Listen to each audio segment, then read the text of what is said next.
Hello? Uh, I hope, hopefully, my mic keeps working without any delays, any trouble tonight. Hello, welcome to the stream.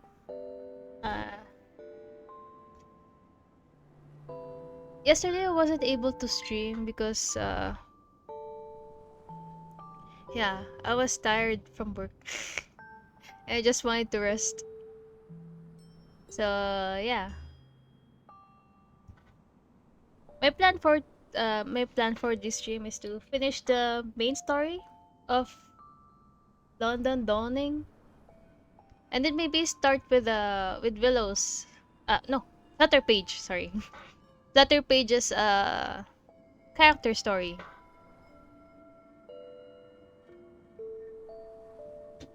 That's the plan for tonight. The alternation of day and night maintains balance of the world. However, when electric light prolongs the day and eats into the night, the balance is gone, followed by the fairness. Yes, thank you very much for reminding me. Mr. 6. Okay. So we'll just do our usual rounds before we get into the story. I've actually completed the whole thing, but I didn't. I skipped the cutscenes, so I can savor the story on stream.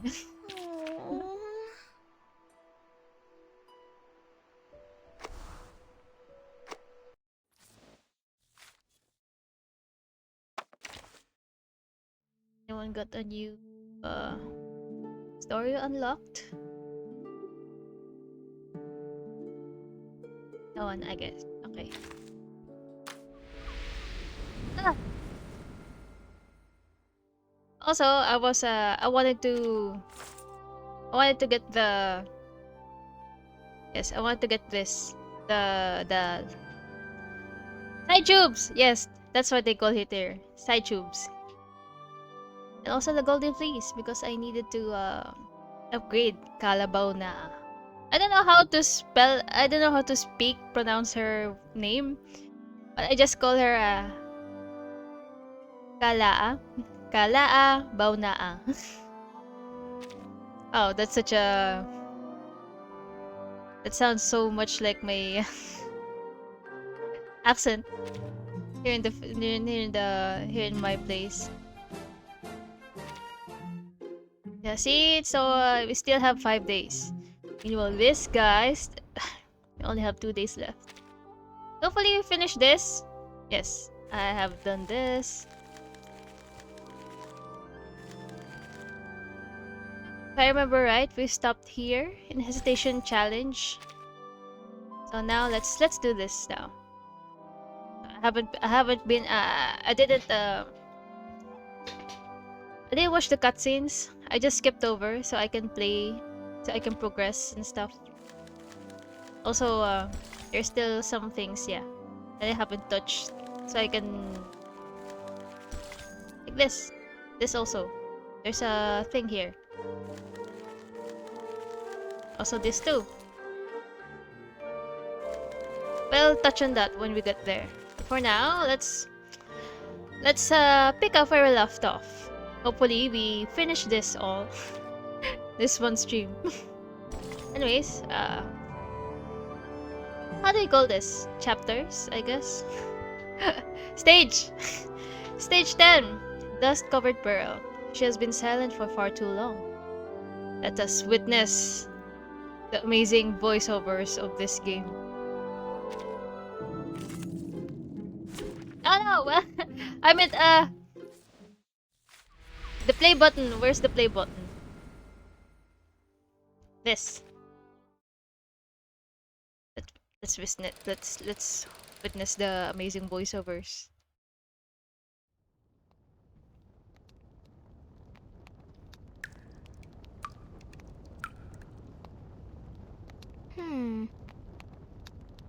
Miss Willow, I think the water's been shut off. I opened it all the way, but nothing's coming out. Flutter Page tilts her head. She brings it in close and sticks her little finger into the faucet, filling only a few drips of water. Oh shit, it affected the dialogue too. Dangling in midair, Willow wipes the beads of sweat from her face. Go to the water resource office and ask the staff what's going on. If they're not there, they're probably at the gin barrel. I know you want me to leave, but how are you going to track the time and school without me? Huh. With a heart that's pure and a body lean, to the hunt I go through forest green. Her wand unexpectedly slips from her left hand and plummets to the floor. Back! Pick it up and keep going, Charlotte. The movement's correct. First spin, then run the geranium over the shoulder, let it slide down the back, and as it falls to the ground, step on it to hop into the air. Then, Sulis, Sulis, all life's offerings I bring as sacrifice to you from the growing spring. Ugh, this is all wrong. She halts, wrinkling her brow.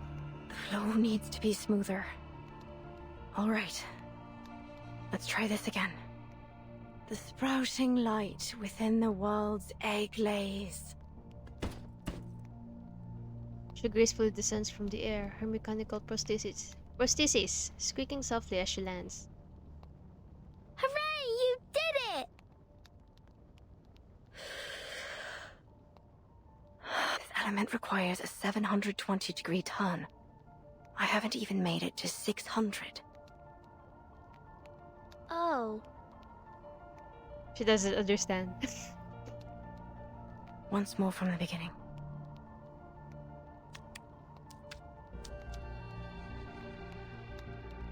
Your endless quest brings parents joyful days.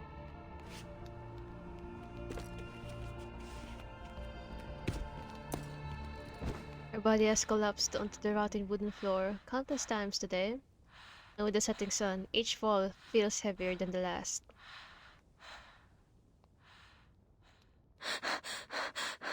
Oh shit! How about this time? I did it. You did what? I completed the element. I did it. Blimey! Blimey! So you mean you did that move you've always talked about? A 2.5 turn with free leg backwards and upwards. Wand throw and catch. Does that mean you can complete the ritual too? Yes. That's nice. Willow examines the geranium in her hand, the tender pink leaves quietly resting in her palm. No single petal has fallen or been harmed in any way. All right. That's enough for today. She's a hard worker. It's supper time.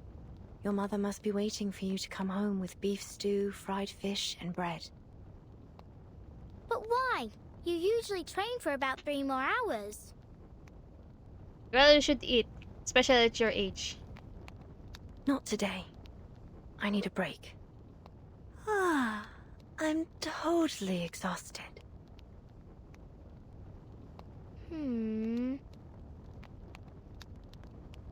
Other page stays exactly where she is, showing no desire to. Why are you still standing there? Do I need to get His Majesty's limousine to pick you up?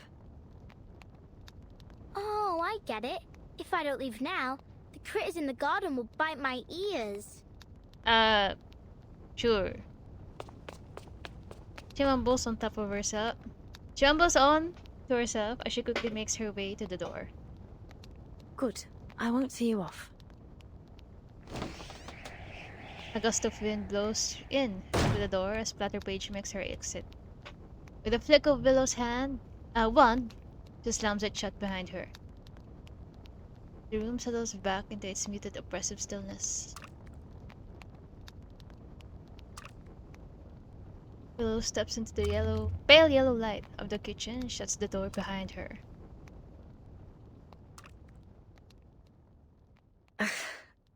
Bloody. You filthy little stain. Whoever gave you permission to stick to my cauldron?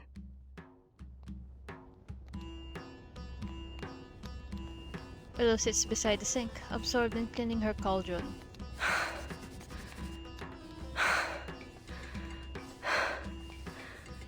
Look at me. I have a whole sink of dishes that haven't been washed. And here I am, fighting a little stain on a cauldron. And when the water's just shut off too.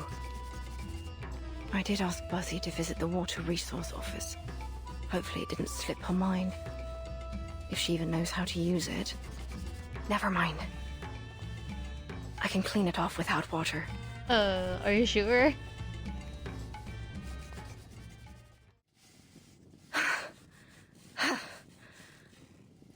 Got it. It's off. You stubborn little thing. Everyone loathes you. Avoids you like the plague. You're just a pathetic little stain clinging to what you can. Do you have no shame to sully the sacred floor with your artificial leg? Okay, chill out, Willow. So what if you finish the element? It won't bring back your leg. Without it, you're no different from a clown. How could you possibly compete again? You're not qualified. No. I'm not. All the money I spent on this leg. All the efforts I made to finish the ritual.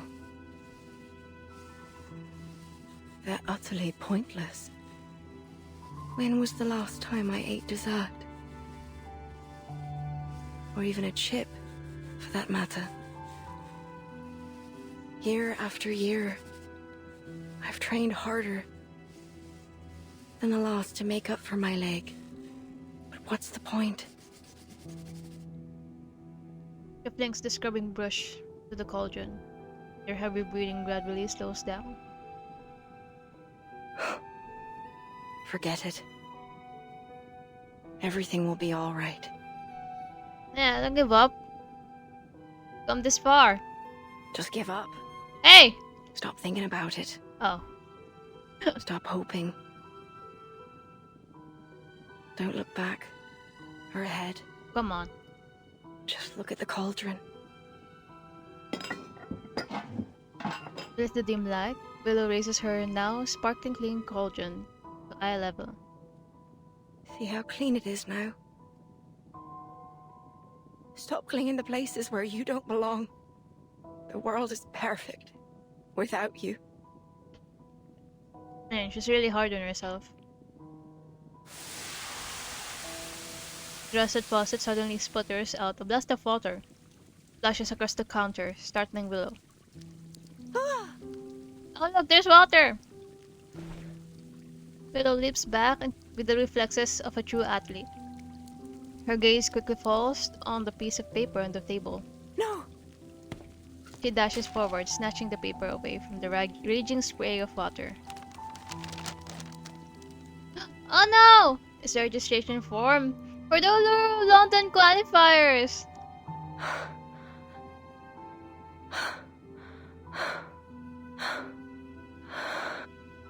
Her hands, touching the form, begin to tremble. Before long, the tremors have engulfed her entire body. Still intact. It's okay. It's okay, girl.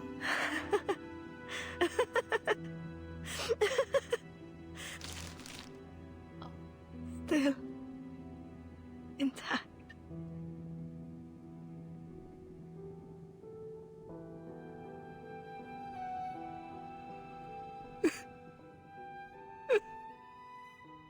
Oh shit! I clicked it too fast. Okay. Carolyn Caroline stands at the center of the sports field in her training gear, feeling the fiery pulse of the ground beneath her feet. Hey, Oh, Miss Bartley! I finally found you! Vladipage, is that you? I can hardly open my eyes in all this wind. Where are you? I'm right here! The wind subsides as Flutterpage makes a hurried landing, nearly losing her balance. You've been looking for me, have you? How did you find me? I knew where you were staying in London, but you wasn't there when I arrived. Then, the landlady Erica told me to try the training field. Looks like she was right. She was. I've been training here every day. You know, to settle in before the event. Good luck then. Actually, I've come here to deliver a very important and urgent letter to you. Here. A letter of challenge. The bold, crooked letters scrawled across the top proudly proclaims the letter's importance. I, Liberty Grove, on behalf of Charlotte O'Hagan, hereby challenge Caroline Bartley to see who will become the champion of the floor ritual in the Uluru Games. No matter if you're a seeded player, a champion, or the son you say you are, Charlotte O'Hagan, the only floor ritualist to master the 2.5 turn with free leg backwards and upwards, 1 throw and catch, will defeat you and win first place in the London qualifiers. What? You mean... She back! Don't lose hope, Charlotte.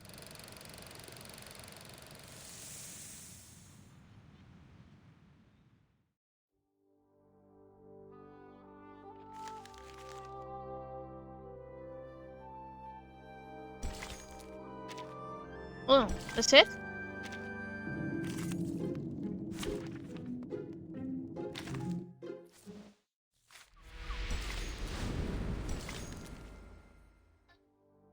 Clang clang! They went to toil for all the sake of their eyes. What's this? What do you want to say?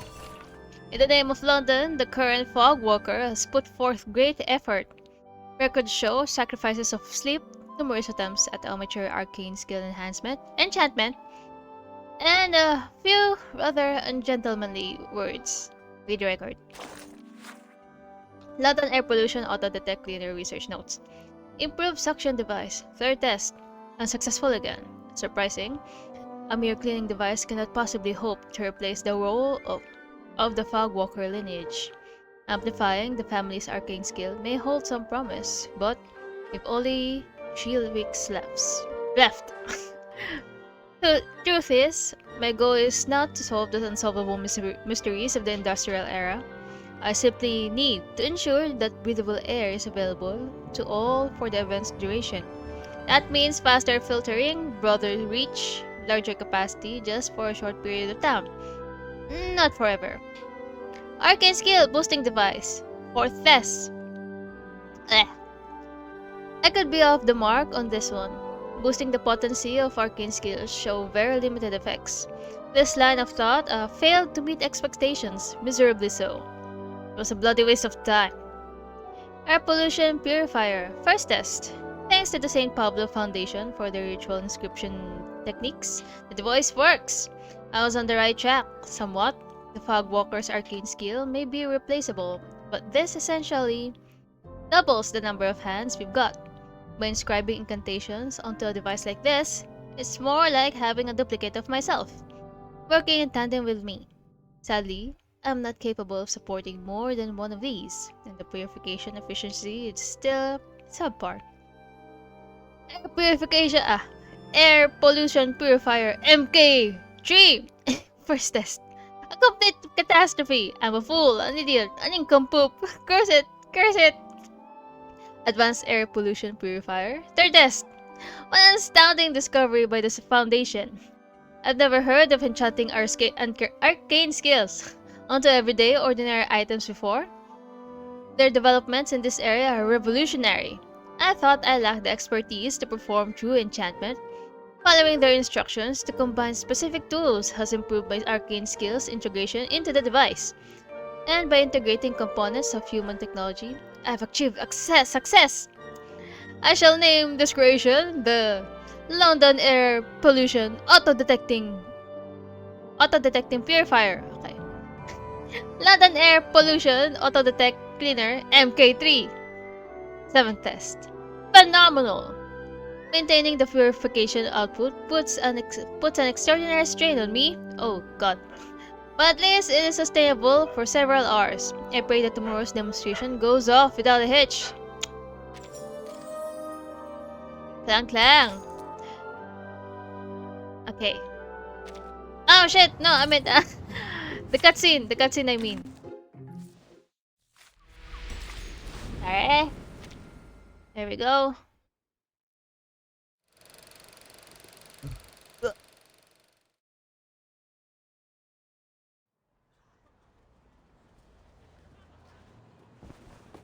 Out of the way!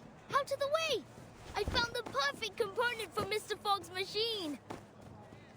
The boy darts through the bustling alley, slipping between the hats in the smog and the landing among the crowd at the corner of the square. The machine, about half the size of a person, is at the center of everyone's attention. Crowd members whisper to each other in excited tones. This allows us to analyze the composition of the atmosphere. Okay, maybe that's too advanced, Mr. Fogg. He lifts his head above the crowd, his voice cutting through the chatter. If the color of the filter paper meets that of the pollution standard, it will determine that the air is polluted and start working automatically. Let me show you. Heads turn as the crowd stares intently at the measuring tool that in Mr. Fogg's hands. Excuse me! Oi! Mr. Fogg, look! I found a glass stopper! It's the one you were looking for, right? Stopper in hand, Freddy eagerly pushes through the crowd toward Mr. Fogg. Oh, you found it. Yes, that's exactly what I need. He gratefully takes the stopper. Your attention, please.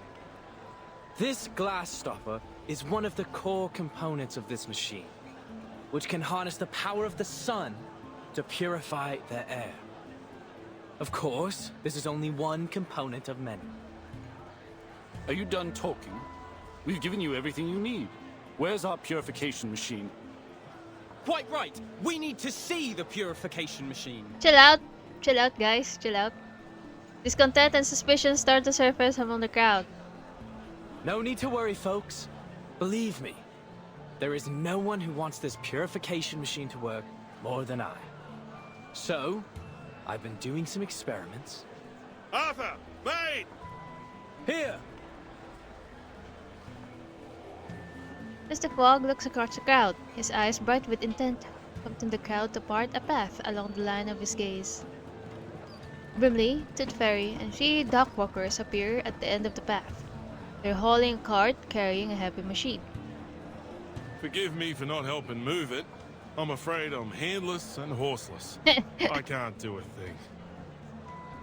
Well, What the bloody hell is that? Some kind of mechanical freak? Not to worry, Brimley. Now, folks, take a look at this. Thanks to your generous donations, my experiments on smog removal have finally come to fruition. Introducing the London Air Pollution Auto-Detecting Purifier Mark II. A high-power, multi-functional air cleaning machine. it's called Mach 2. Okay. It's called Mach. Mach or Mark? I don't know. The current model can only operate for 3 hours at a time. But I'll continue to improve its performance before the qualifiers begin. It's estimated to last a whole day by then.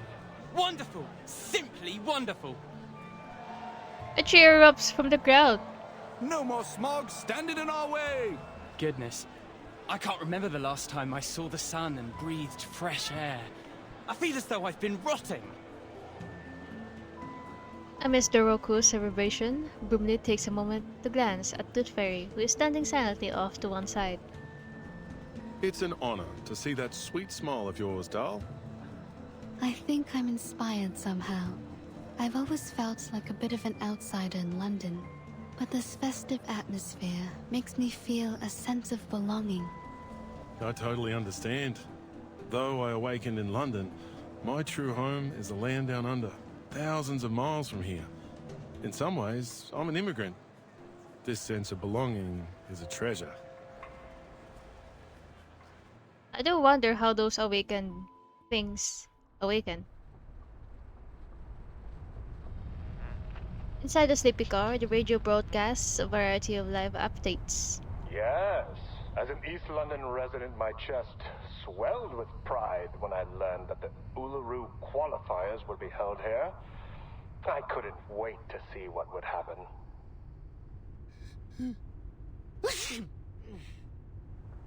Foundation branch member. Oh, they're from the Foundation. Well, yeah, because of their masks.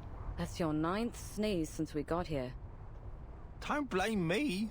I didn't even want to come. The Uluru Committee ignored my application to stay at the Australian headquarters. They couldn't find anyone willing to come to London with all this smog in the air.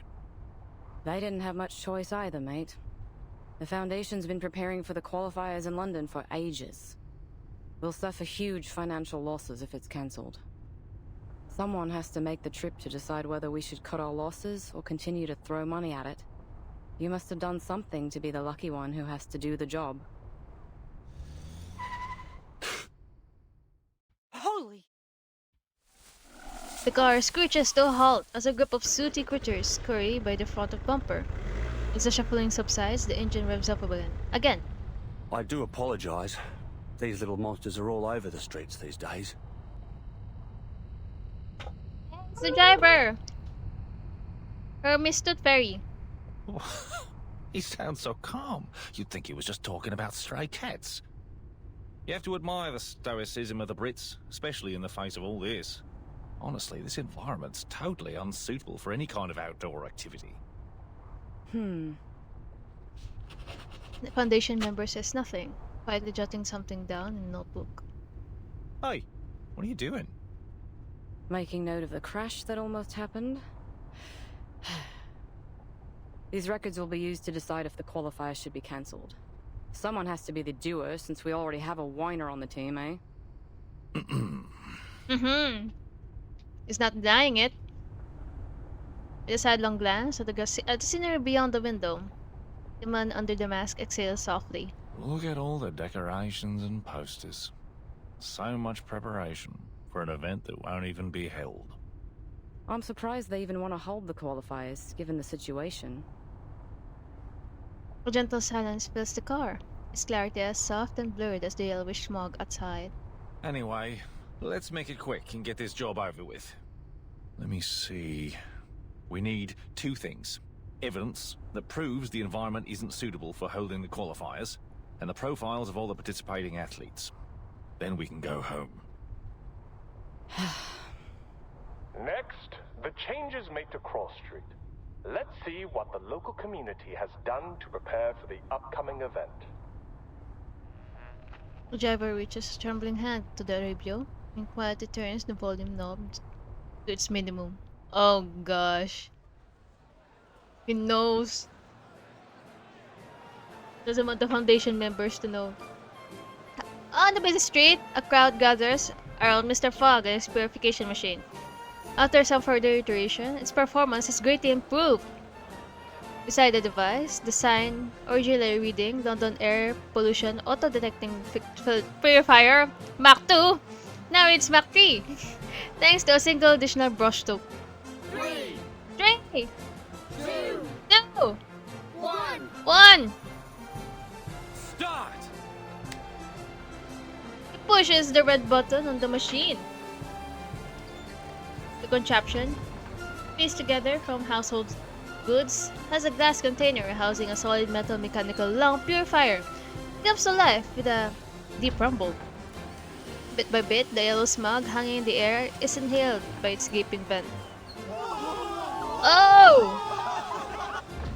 eyes wide with wonder. People watch as the world around them gradually turns cleaner. Wow. Look, Dad. Are those clouds in the sky? They're so white and fluffy. Yeah, so fresh. I've never felt anything like it.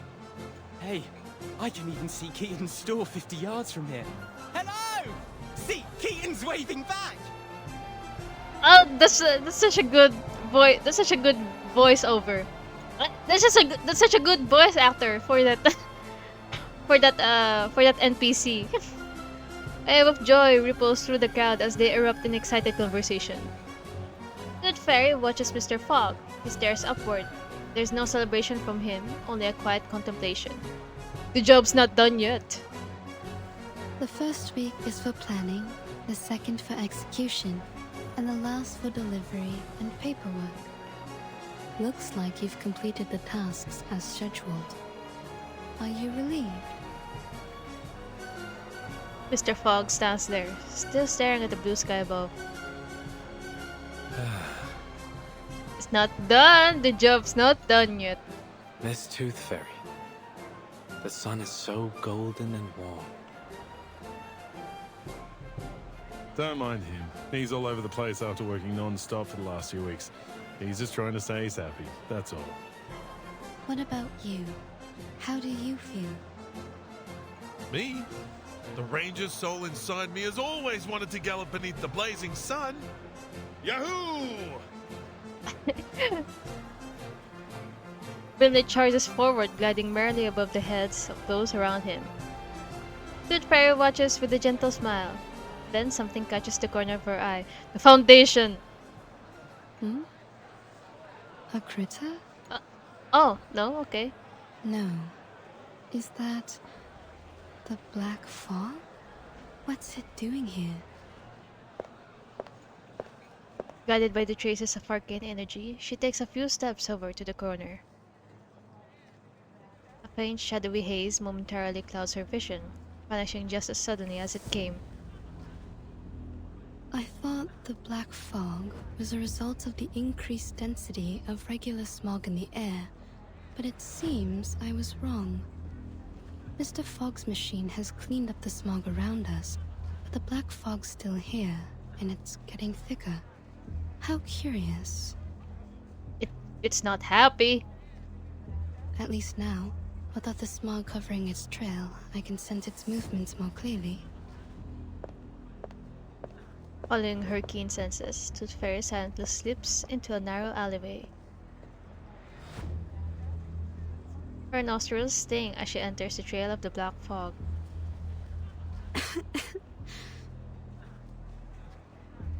Doing her best to wave it off with her hand, she continues to follow the trail of enigmatic presence. Something tiny and black seems to shudder in the corner deep within the alley. What's that? Carpanka! The black creature springs into motion, vanishing from her sight in the blink of an eye. Huh? Now doesn't feel like the time to focus on that little dark lump. The smog's back. The smog rolls back in, but this time it has taken on a thick blackened quality, and is accompanied by a handful of unexpected intruders. I did hear that these little things tend to gather in the quiet alleys of Cross Street. Perhaps they'd like a visit from the Tooth Fairies. Ayo!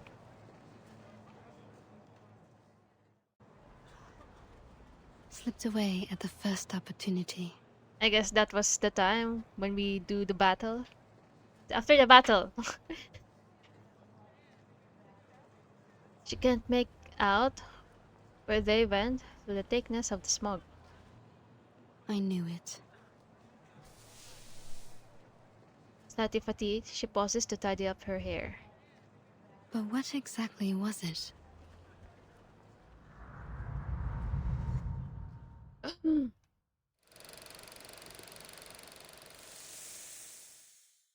Next.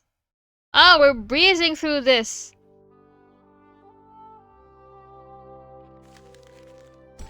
Old wood. Click! Get out of there before the cakes sell out. Oh. The cakes? Okay, I thought it was something dire. Oh shit! Oh my god, I never learned. There we go. Old wood.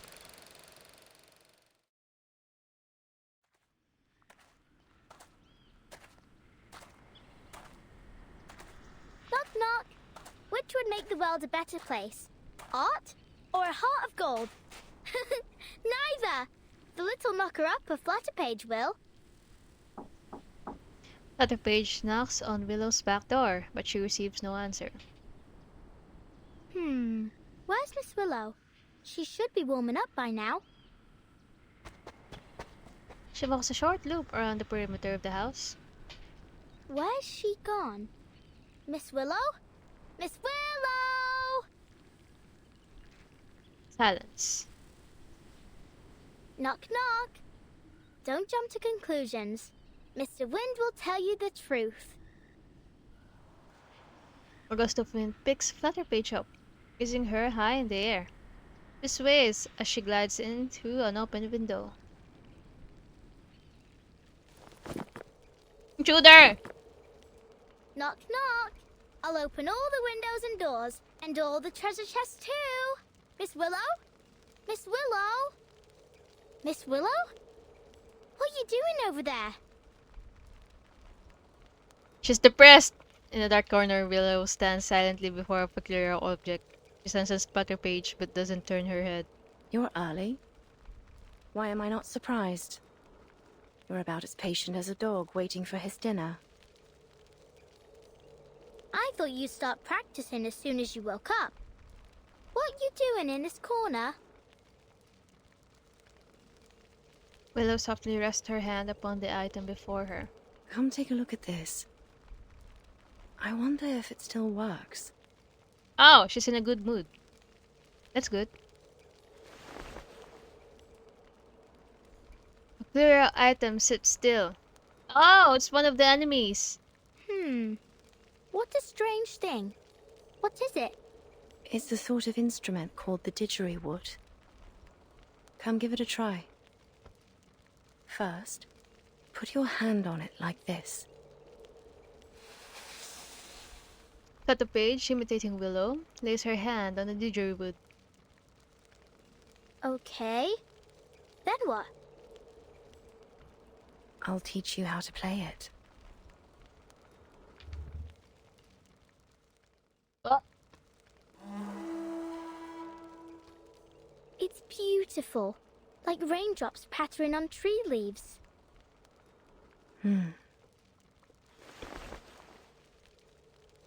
Willow gently puts Flutterpage's hand aside before resting her own hand on it again.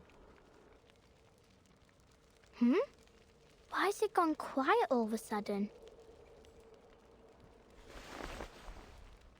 It's broken.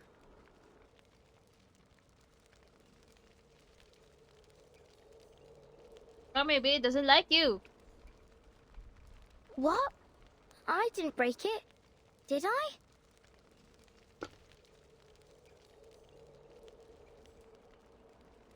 Sorry, I'm drinking some bubble tea. No. It's been broken for a long time. Well, judging by the look of it, it must be old. It's got mildew all over. This instrument is crucial to every floor ritualist. You see, we're not just dancers, but music makers, using our arcane skills to play the didgeridoo while we dance. Don't worry, Miss Willow. I know broken things ain't always easy to fix, but we can start with the easy part. Why don't we wipe off the dust first? It's so optimistic. The other page picks up a loose piece of paper and moves it to wet the dust from the didgeridoo. Huh? Is this the athlete registration form for the qualifiers? Oh no! Oh, she's not angry. I thought... I thought she might be angry because Flutter Page mistaken it for a piece of cleaning paper. I guess. My God, she changed her mind. Oh. The girl blinks, her hair jutting out in every direction. We pause for a moment as she slowly reads the paper. And look, you ain't submitted it. Why not? There's still time, isn't there? No! You already missed the window! Blimey! We've got to do something about this. Oh, that's right. Mr. Fogg said that 2 officers from the Australian headquarters would arrive in London today. I think we can ask them to pull the... What was the word? Pull the leg? Willow doesn't respond. Anyway, we need to get a move on. I'll pull you up. Flutter Page tugs desperately at Willow, who steadfastly holds her ground, leaving them at an impasse. Oh, come on. Don't be shy. It's okay. You did it. Flutter Page, maybe it's time to give up. Flutter Page turns her head. Give up?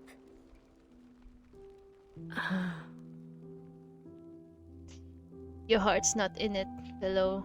Don't give up yet. What do you mean, give up?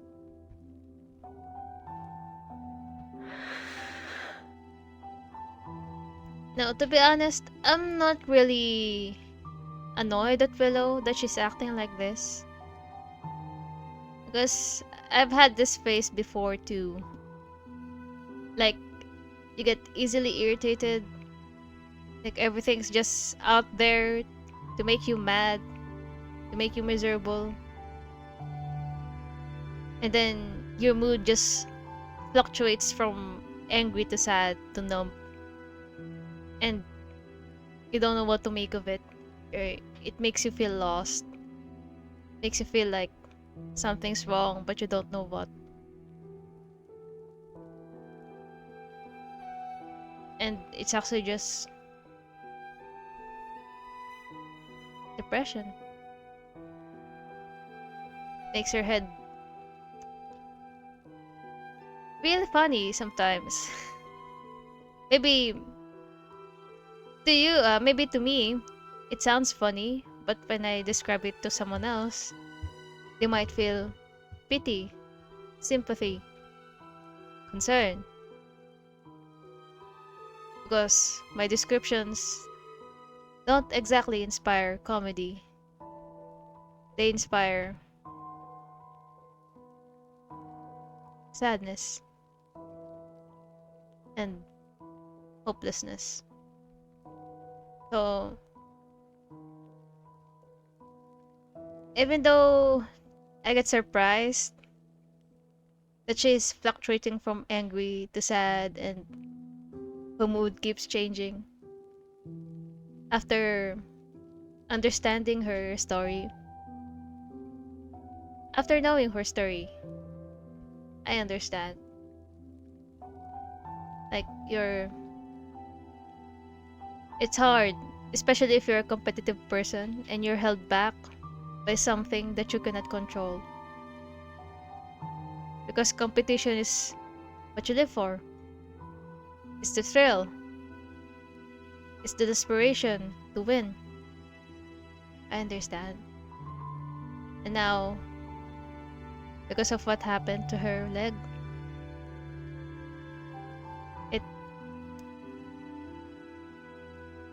it's difficult to accept the reality of it. That you're no longer as effective as you were before. Especially for her, who have gained so much prestige, accumulated so much achievements in her younger years. It's hard. Even though you know in your heart you can still do it, but because of something that you can't control,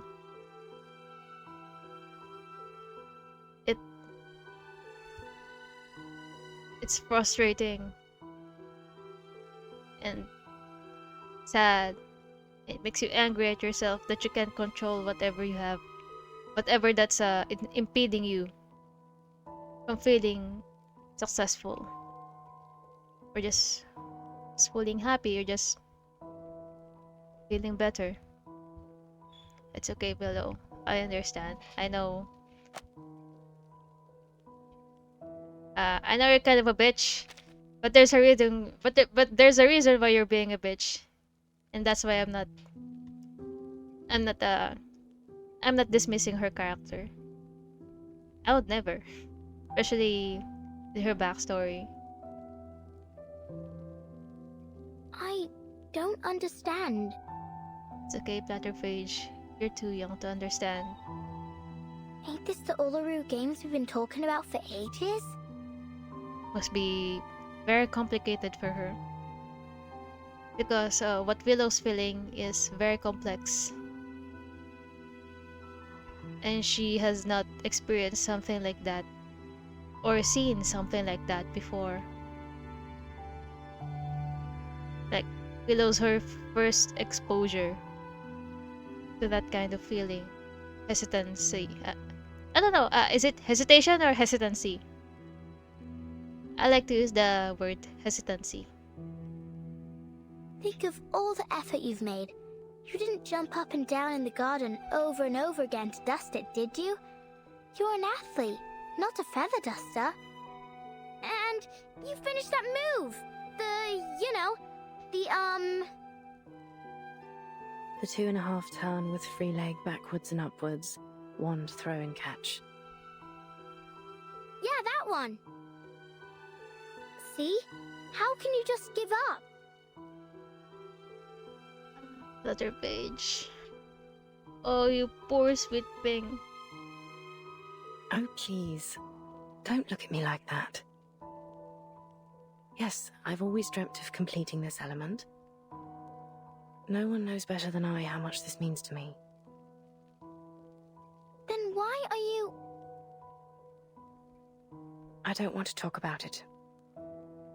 Oh god, she's shutting down. Willow lowers her head. You should leave. I need to see what I can do to fix the didgeridoo. Don't forget to close the door behind you. Flutterpage stands frozen, staring at Willow for what feels like forever. Or pouting angrily and crouching down, arms firmly crossed. I ain't leaving! I'm angry!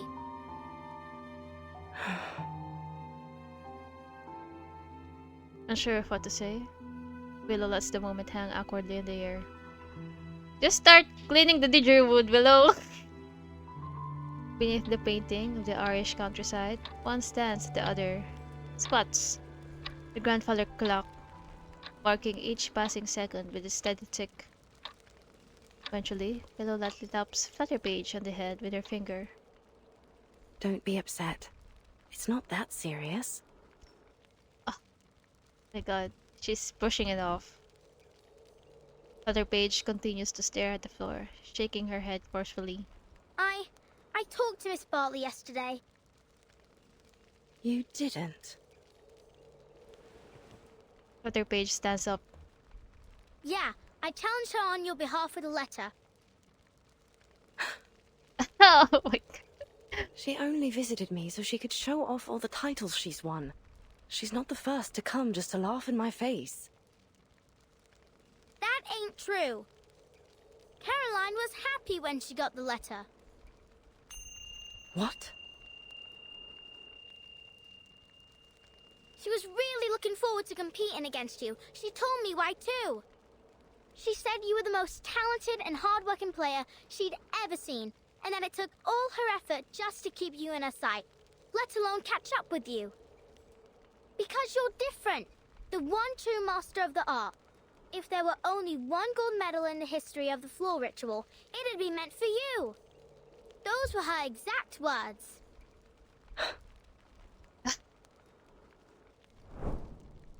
She wrestles with her memories, yet the emotional pull of the past remains palpable. I only chose to become a floor ritualist because I had a talent for it. I wanted to win.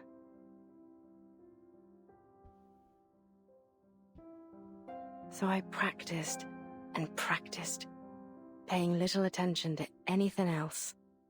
It's her whole life. My family, my friends, my life. None of it mattered more than victory.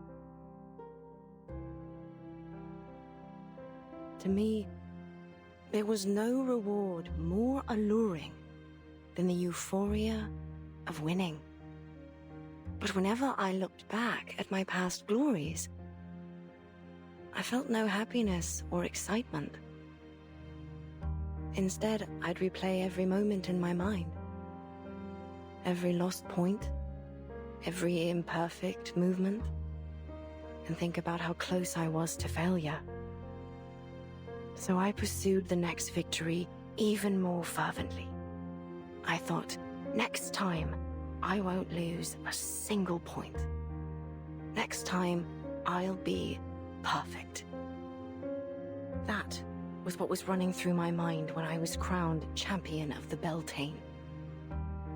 But there was no next time. That was my last competition.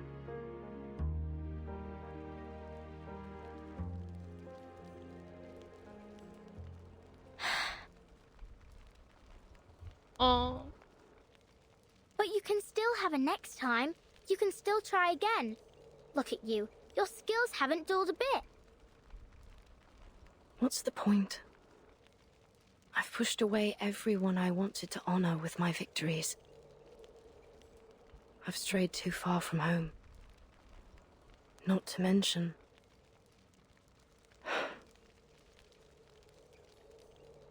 She casts a silent glance at her leg. Okay, but are you happy when you do the floor ritual? That's the $1,000,000 question. Am I... happy? Are you happy? Because if you're happy, victories and losses wouldn't mean a thing anymore. You're just competing for the fun of it. For the happiness. You're doing it because you want to.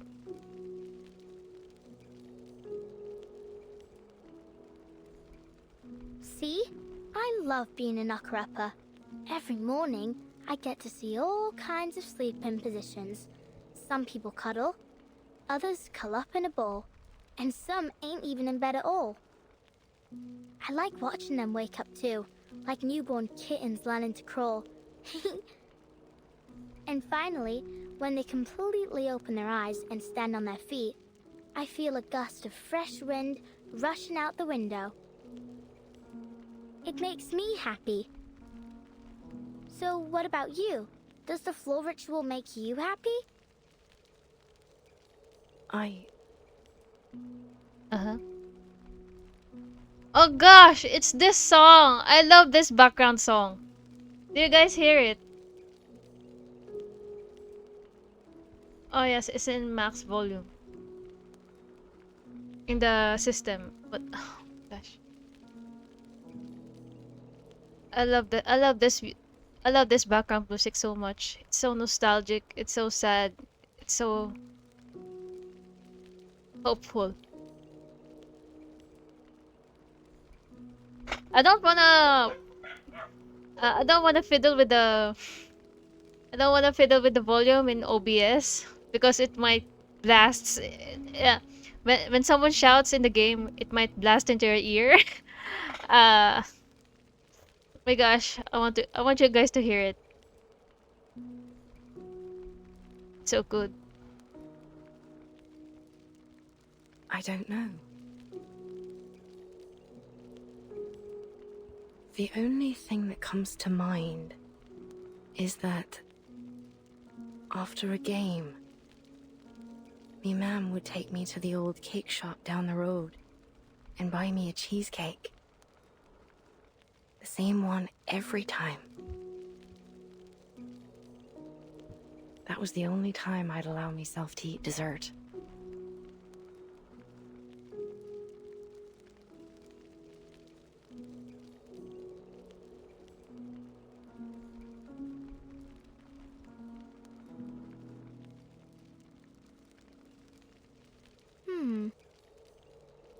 Do you like doing that? Go with your mom. Eat some cake. Doesn't that make you feel happy? It had raspberries and chocolate drizzled on top. I can still remember the taste. Sweet and tart, with a light bitterness. Oh, Such a good kid. You're such a good girl. so what really makes you happy is the cheesecake after the game. What? Right, then let's get you registered for the qualifiers so you can have that post-game celebration cheesecake again. What are you... Let's go talk to Mr. Fogg. I'm sure he can find a way to get you into the qualifiers. And if your leg's causing you trouble or anything, Miss Tooth Fairy can help you out. She is a doctor from the Foundation after all. I swear to God, this music is making my heart flutter. Wait.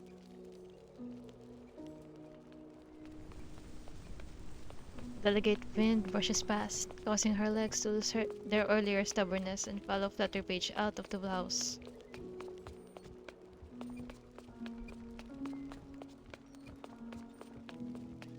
Don't you want to eat that cheesecake? They walk beside the paintings of Ireland. They wind their way through the willow-bound torches and mysterious vessels Don't you think it'll make you happy?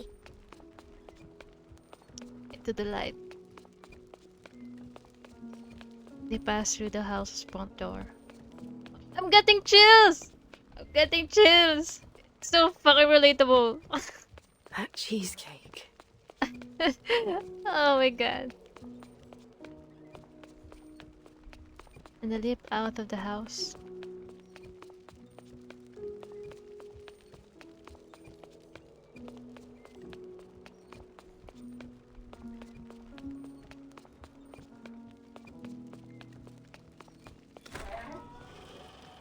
It will, right? Then let's go get it. Life's all about happiness, ain't it? Surge of fresh air floods Willow's nostrils, hitting her like a full-on collision with the outside world. Lowering her gaze, she catches sight of Flutterpage hovering in the air. Delicate lock of hair swaying in the breeze. You... silly little buzzy. Using a hand spared, Flutterpage tugging, Willow softly flicks at the silky strand of hair.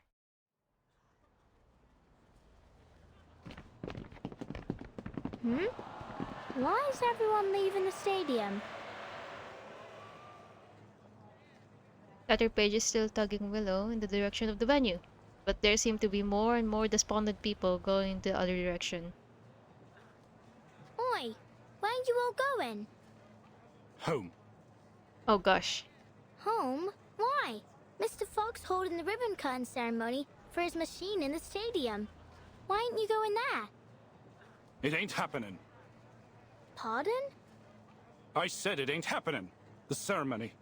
The Foundation officers cancelled the qualifiers. What? Oh, yes. That's why they were here. Mr. Fogg's so-called biggest air purifier ever doesn't work. Well,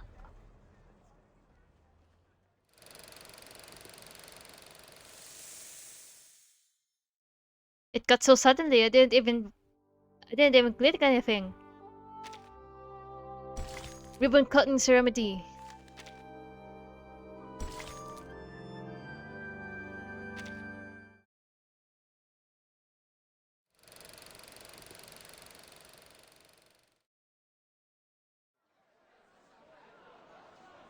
One hour earlier. Please enter in an orderly manner, everyone. The ceremony will begin shortly. Beside the device, the sign originally reading London Air Pollution Auto Detecting Purifier Mach 2 now reads Mach 3. Thanks to a single additional. Oh shit, is this the last time? The last cutscene? Thanks to a single additional brush stroke. Freddy, can you see Mr. Fogg? I can't see a thing past all these people. You brought the telescope, didn't you, Dad? Maybe I can see if I look through it. Good idea. Here, take the telescope and get on my shoulders. Hold on tight, you hear? This crowd's rabid. All this pushing and shoving just to take a look at a machine. Then again, the most exciting thing we've had around here as of late is the rats fighting in the underground. But I see him, Dad. I see Mr. Fogg. look at Mr. Fogg, so fucking dapper. What's he doing? He's being a fucking dapper man on stage. He's smacking the machine. It's really strange looking. About half the height of Mr. Fogg and connected to a very long tube and a massive funnel. Oh, what's that? Right there inside the machine, there's a huge mechanical organ or something, like a lung. Oh, sod it. Hold tight, Freddy. Dad's going to squeeze his way to the front. All right, I can see them now. Oh, fuck. Yeah? It's those two. I don't recognize those two in uniform. Are they the officers sent from the Foundation headquarters in Australia? Why does she look like a dummy mommy? Look at her. She's taller than everyone else. Well, taller than this guy, but holy shit. That's what I heard. The Uluru Committee sent them here to supervise the qualifiers, and they'll report the results back to their headquarters too. Ah, so it's down to them whether our athletes make it to the finals in Australia or not. I'm counting on them. Oh, please, Will. It's the players that you should count on, not the judges. Well, I hope they like Caroline as much as I do. Look, Dad. Mr. Fogg's about to give a demonstration of his purifier to the officers. Oh. I heard that it can filter out the smog within 10 yards of itself, and it only takes one night to process the waste. The qualifiers will only last 2 weeks, so it should manage splendidly. It's working. It's working. Blimey, it's powerful. It's gulping down the smog faster than a builder downs a pint in the pub. I wonder how it works. It's a miracle that a mechanical lung of this size Can purify so much air without letting out any waste. can purify so much air without letting out any waste. Oh, they cut it. They cut his dialogue. The smog's getting thinner. I can see more clearly now. Look, it's even purifying the smog all the way out there. I dare say the ivy on my balcony will be enjoying fresh air within the hour. Mr. Fogg's smiling, Dad. Ain't that great? It is. We ain't seen him smile for ages. The hat looks happy too. It's dancing. Is he doing that Australian Ranger dance again? Look at the expression on those Foundation officers' faces. They don't look happy or mad. Is something wrong? Ah, shit. What's going on? The machine's shaking like hell. Beep, beep, beep. What's that sound? Some kind of alarm? Oh, Christ! Cover your ears, Freddy. That howling will make you deaf. What in the bloody hell is going on? Mr. Fogg.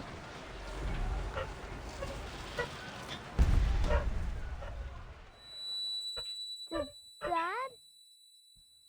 Freddy, are you all right? I'm fine. It's the machine. It flew up. What? First, the pipe blew open. Then its glass belly shattered, and the mechanical lung rolled out from inside. It's vomiting up black blood. There's no way. And Mr. Fogg. What happened to him? He's coughing and coughing. Oh no. 3.5 minutes. Well, I guess neither one of us won that bet. It didn't even last half as long as I predicted. Oh, come on! Don't be cruel, Gregory. We didn't come all this way just to laugh at these poor people. But they did do even worse than predicted. That's a fact, isn't it? And it proves that the London Climate Management Agency is nothing but a joke. Listen, Gregory.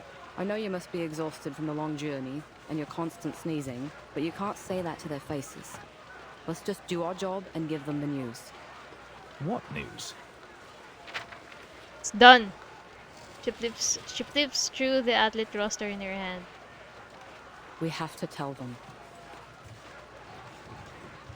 She verifies the list, ensuring that all of the names of the Arcanist athletes are accounted for. When she's done, she lightly pats Mr. Fogg on her shoulder. Mr. Fogg? Mr. Fogg? Mr. Fogg turns his head, his eyes vacant. Seems he hasn't yet got over the shock of this series of events. Please move aside. I need to use the microphone. Mr. Fogg slowly steps aside. Oi, miss. What are you... He quickly realizes the impropriety of his obstruction, tips his brim, and floats gently in the air.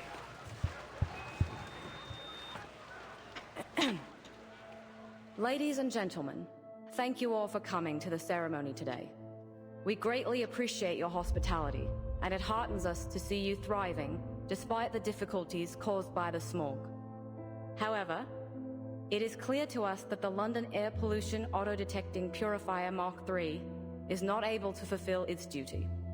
Barring an effective solution, the smog shrouding London will do irreversible damage to both the athletes and the general populace if they stay outdoors for too long. In light of this, and after much consideration, the Uluru International Committee has decided to cancel the London qualifiers for the Uluru Games. We will announce arrangements for the affected players once internal discussions are over. Behind her cold mask, the woman methodically scans the crowd. The previously raucous energy of the crowd has been replaced by uniform disappointment. Thank you all for your hard work.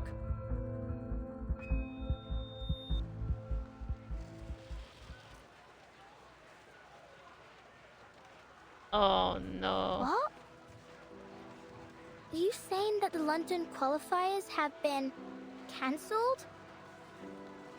I'm afraid so. I wasn't there, but Mr. Brimley told me what happened in the stadium. Mr. Fogg has locked himself in his office. He's refusing to speak to anyone. It seems there's nothing we can do about it.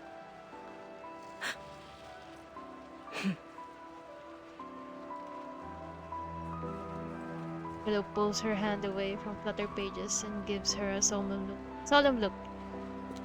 Without a word, she turns and leaves.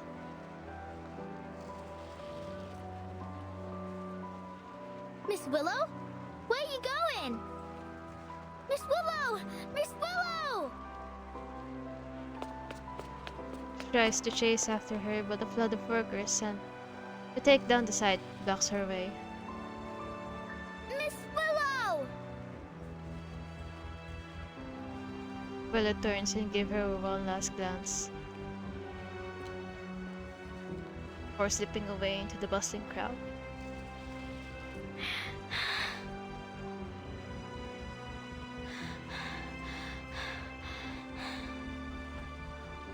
Flutter Page lifts her hand, her eyes meeting Tooth Fairy's.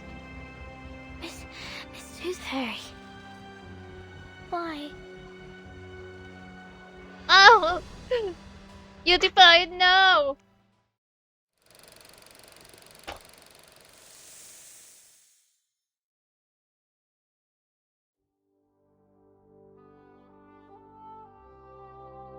Where's the thing? I see an arrow. Huh? Foundation note slips. Everyone could use a few slips of note here and there, whether tucked into a pocket or slipped into a notebook. Open the notebook! Unofficial work logs, not suitable for formal submission. Note 1. It's hard to say which is more miserable, the pea soup in the air, or the pea pudding in my table. I didn't finish today's report concerning the fog walker. He wasn't in his office, and I only happened upon him while wandering the streets at dinner time. Trying to find someone in the fog is the worst game of hide and seek imaginable. The fog walker is piecing together a device he claims to be some sort of smog filtration machine. I hope he doesn't truly believe he can handle all this fog on his own. Almost had my legs smashed in by a car. An Uluru Leaflet dive bombed my face, and with the foundation uniform on, I couldn't get cross about it and tear the thing up. Oh my god. HQ sent new task. Annoying. Frankly, under these circumstances, it feels inevitable that the London qualifiers will be cancelled. Note 3. Never thought I'd be drafting up paperwork to get the qualifiers cancelled so soon. I'm only excited about the whole thing. Fucker! Note 4. Yes, it's all so strange. Everything here contradicts what we've managed to preserve in our records. But so what? Why couldn't it have been just recording errors, bad recording practices, and outright falsified data that were passed on to us? Meanwhile, I'm choking on coal dust that is falling as heavily as snow, and putting up with a colleague who keeps getting lost in the fog. A stellar job experience. Note 5. It's done! I thought there's a heap of follow-up work ahead. Honestly, I'm hoping that magnificent contraption will actually succeed. Oh, good for you! That way, all these decorations won't go to waste, and the tourists and artists won't have wasted their time. And I won't have wasted all my pre-drafted paperwork. Waste! It was all a waste. I suppose things could have been so much worse. Suit in the petri dish. What does it say? The crowd waited, and then began with a single spark. Oh god. And thus salvation is obtained.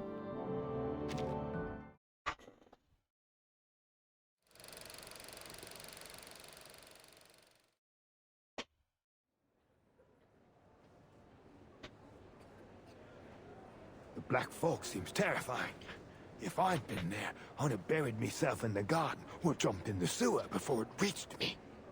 Thankfully, all the patients and nurses were fine. Only Leonard's daughter got a few bruises. But what a shame it is that the building was ruined. It was 300 years old, you know. The stained glass alone was a masterwork. Bugger. I just can't seem to spit it out. I feel like my chest's on fire. Take this medicine 3 times a day, and you'll feel better tomorrow. Good Fairy hands over the medicine and takes out a small notebook to jot something down. Case 132. Clinical symptoms. Burning sensation in chest, blackening of ears.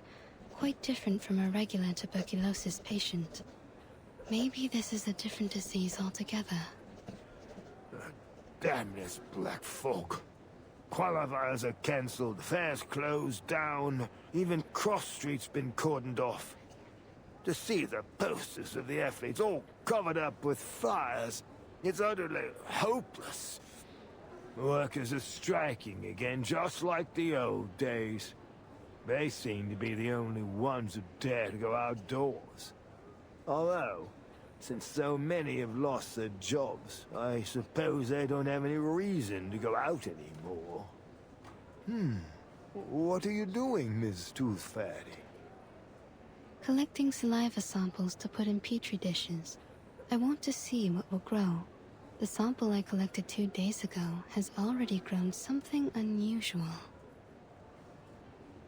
Something unusual? A ball of black fog, weaker than the one I met in the alley. Its existence is unstable. Its form changes daily. It doesn't appear to have any self-consciousness.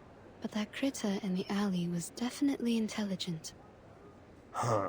This thing. It looks like the illustration in the old book I read to me son. I can't quite remember the title, but it does mention a creature like this. A creature like this? Oi, Miss Tooth Fairy! Startled Hat hurls toward them, wobbling as he goes. It's an emergency, Dal. The little tack is in danger. Please, Mr. Hat, keep your voice down in the hospital. The patients need to rest. Sorry about that, but this can't wait. Miss Tooth Fairy, they said a girl's climbed to the top of the old bell tower, and she's planning to jump off. Oh. A girl? You mean... Yeah, Flutterpage. No normal girl could climb all the way up there.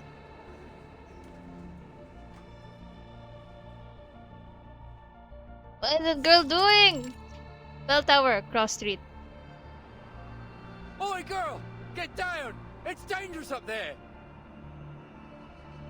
Not even the noise of the carriages and the crowd can reach as high as the bell tower. Let alone the shout of one passerby. At the top of the tower, Flutterpage is contentedly airing out her linens. Knock knock! The little knocker-upper loves hanging sheets. Every one of them brings back a sweet memory. The first sheet smells like cucumber and tobacco. The second, night dew and stars. The third, mummy's cuddles. Knock knock. You know, you didn't need to come up so high just to hang your sheets. Miss Tooth Fairy, well, what are you doing here? Having finally reached the top of the tower, Tooth Fairy exhales heavily. I wanted to ask you the same thing. I'm having some quiet time in my secret base. Off you pop. We'll meet up later. She gently shoos the canary, fluttering near her feet. I understand your need for privacy, but given that almost everyone in London is talking about a girl who's about to jump off the bell tower, I'd say this isn't the spot for it. Jump off the bell tower? Oh, like I might fall? Don't worry. I'll be fine as long as the wind's blowing. I'll ride it all the way to, Australia? Yeah, Australia. They must be preparing for the finals there. The girl fidgets nervously, with a clip haphazardly tucked into her hair. Come here, Miss Tooth Fairy. Have a seat. Tooth Fairy gracefully swings her leg over the railing. The two sit quietly side by side, their feet swinging among the clouds. Oh, that's kinda scary. Come on, Liberty! Quickly! It's dangerous up there! Don't listen to him, Liberty! Oh, you! Watch your word! She might jump right off the bloody thing! The clamor of the streets below continues. Why? Why what? First, they told me to get down, and then they told me not to. Why'd they change their minds so quickly? Not just them. It's like all of a sudden, everything's changed. People said they wanted the qualifiers, but then they cancelled them. They said they'd find a solution, but then they just completely gave up on solving the problem. Why couldn't they just keep at it until they achieve something? It's like climbing this bell tower. You've got to push through and keep going until you reach the top. Otherwise, you'll never get to enjoy the view. Oh, sweetheart. You're so pure and innocent. Maybe they... Come on, Tooth Fairy, say something. After a quick moment of reflection, Tooth Fairy shakes her head. Well, I don't know. Fair. Miss Tooth Fairy, I think I did something wrong. Don't blame yourself, child. I can cut my own hair, cook my own meals, and do my own laundry. No one taught me. I just figured it out myself. I used to think the world was like the fish tank I had at home. No matter how many questions I had, the answers were all inside, just like the fish swimming in there. I was patient too. I'd take the fish one by one and carefully look them over. And I wouldn't stop until I checked every scale. Yep, every single one. Well, unless Mum and Dad scolded me. Actually, sometimes I couldn't figure out why they hit me. I just had a lot of questions, and I wanted to know the answers. Oh my god, they hit you! Anyway, now I've learned the truth about the world. Oh god. It's different from what I imagined. I thought it was a round tank, but it was actually square. I thought there were goldfish swimming inside, but actually there were pinching crabs and chomping sharks. Sometimes even just pieces of rubbish.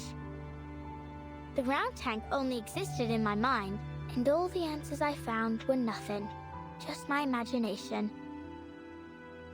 And what's worse is that I hurt others with my imaginary answers. A gentle breeze rustles their hair. You mean Miss O'Hagan? I let her down. Oh, sweet child. A faint scent of lemon floats by. The fairy gives an unexpected smile. I spent my entire youth learning how to get along with others. And you know what I realized? People will change as long as the result benefits them.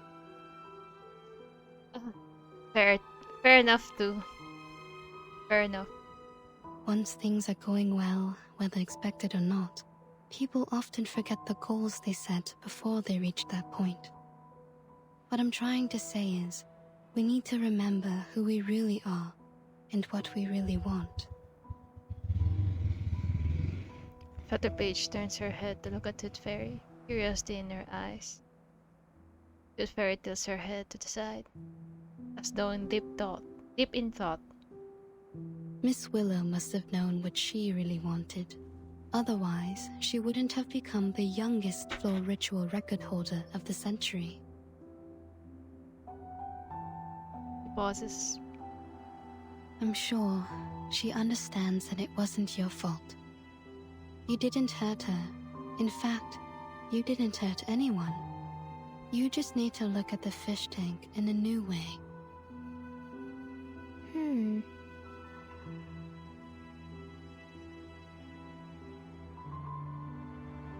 Feather Page looks off to the horizon.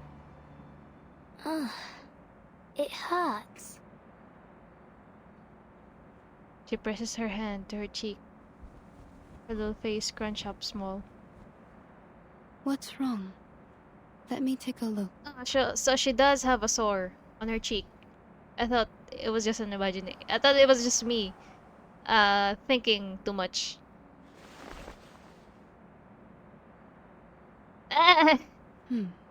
You're losing a tooth. A new tooth is pushing out the old one. A new tooth? But I've already lost all my baby teeth. Open your mouth. Don't worry, it won't hurt. Ouch!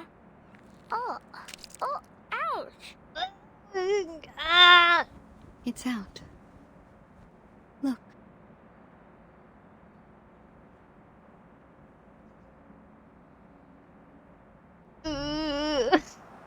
She opens her hand, revealing a perfectly intact tooth. I thought I didn't have any baby teeth left. Well, you don't anymore. This was the last one. Feather Page moves closer to get a better look at it. Ew, it's stinks. It does. I suppose I'll keep this then. Look at all those fairies in her jar. Tooth Fairy produces a handkerchief. Contentedly wraps the tooth and stows it in her pocket.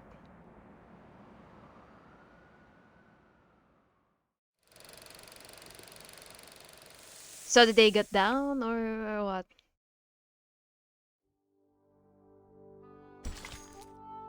Back in the game. Oh good, Mr. Fogg. A torch burns brightly in the hearts of the people.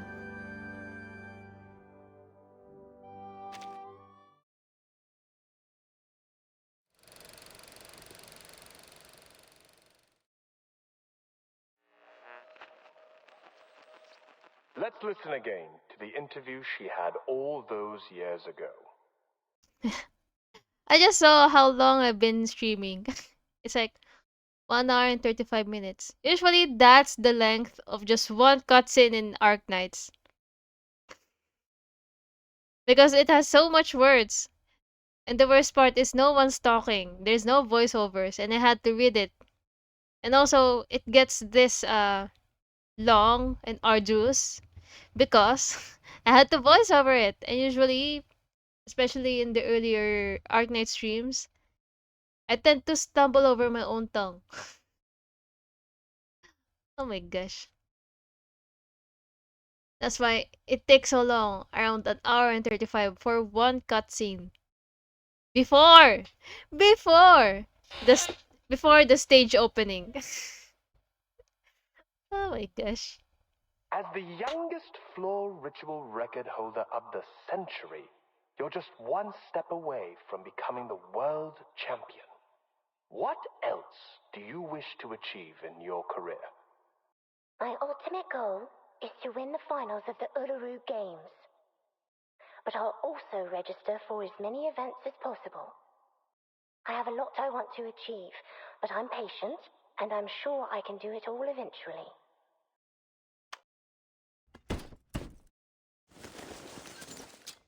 The sound of metal cuts through the darkness. Now, old friend. Willow removes her prosthetic leg. Her long fingers stretches out toward the machine lubricant resting on the shelf. It's just you and me, isn't it? As she gropes for the lubricant, she comes across a piece of crumpled paper.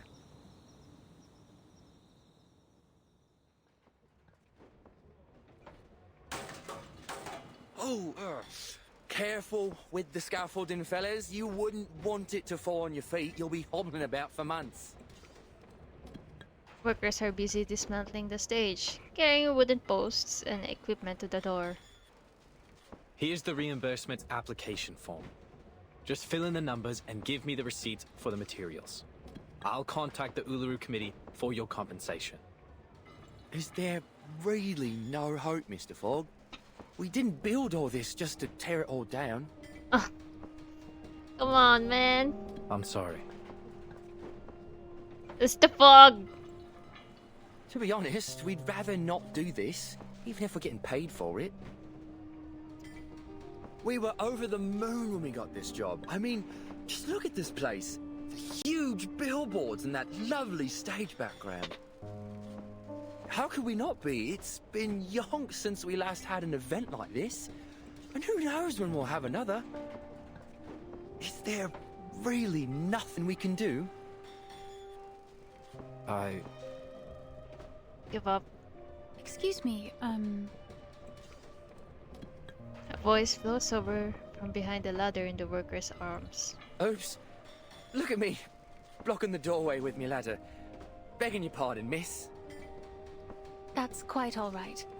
I'm glad to stay a little longer and talk with everyone. None of us want to leave, actually. How sad. But it's true. Who'd want to leave after all the trouble we've gone to? Miss Bartley, I must say, I didn't expect to see you here after all the qualifiers were cancelled. Hello, Mr. Fogg. I'm glad to see you back on your feet. Well, I can't wallow all day. There's a lot of cleaning up to do. And someone has to do it. How about you, Miss Bartley? Will you be leaving shortly? Yes. I suppose I'll go home and wait to hear the arrangements the committee's come up with.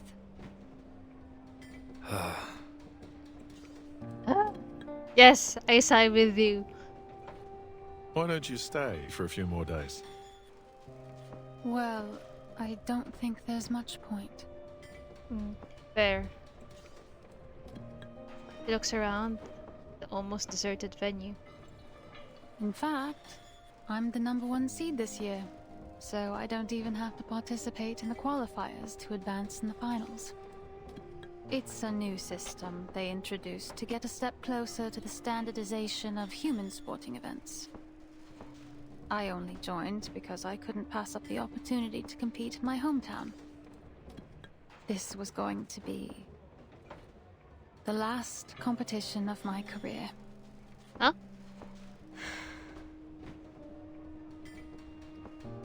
After a moment's hesitation, he speaks again. And I thought, no, never mind. I wasn't surprised when the news came out, to be honest. We were just fooling ourselves before. And now it's time to face the fact that... Sorry to interrupt you, but ain't it too early to be getting this dark, Mr. Fogg? Few of them look up at the sky as the world is plunged into darkness. Crikey. What time is it, mate? I don't have to look at my watch to know it isn't night yet. Then what's going on? Thick, black and yellow smog surges upward, like a massive arm poised to sweep them away. Whoa, what the bloody hell is happening?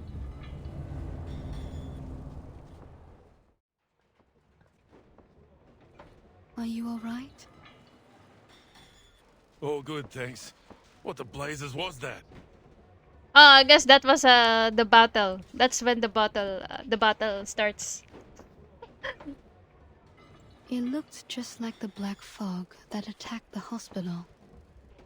Only smaller, and it was a different shape. Let's move to your office, Mr. Fogg. There's something we need to talk about. I believe all these problems we're having, the smog, the tuberculosis, the failure of your machine, have something to do with the black fog. What? But first, we need to get everyone out of the stadium in case it attacks again. Oh, I thought it was to be continued. Upon entering the office, Brimley heads straight to the purifier and gives its glass top a curious tap. Leave it be. It's no use worrying about it now. Mr. Fogg glances at his once revered purification machine now sitting inert in the corner. Who is stopping? Brimley! I thought it was Tooth Pushed Fairy. it too hard, mate. Don't be too hard on yourself, Mr. Fogg. The fact that you made something that worked at all, in just a matter of weeks, is an achievement in itself. I appreciate it, Miss Tooth Fairy. I know it doesn't make any sense to keep it around after it failed so spectacularly. But I just...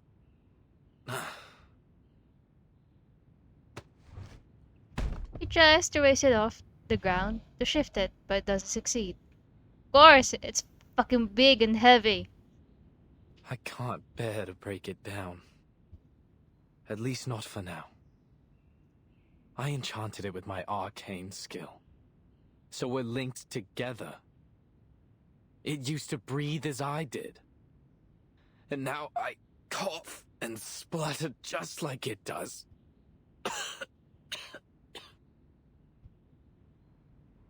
You should go to the hospital as soon as possible. See? How many times have I told you that and you never listened? Even the doctor's saying so. Anyway, What was it that you wanted to talk about, Miss Tooth Fairy? The experiments I've been doing these days. Here's a sample of the black fog. I collected it from the alley after it attacked me. As for the tuberculosis, I analyzed the black fog's composition and found some components very similar to those in the patient's saliva.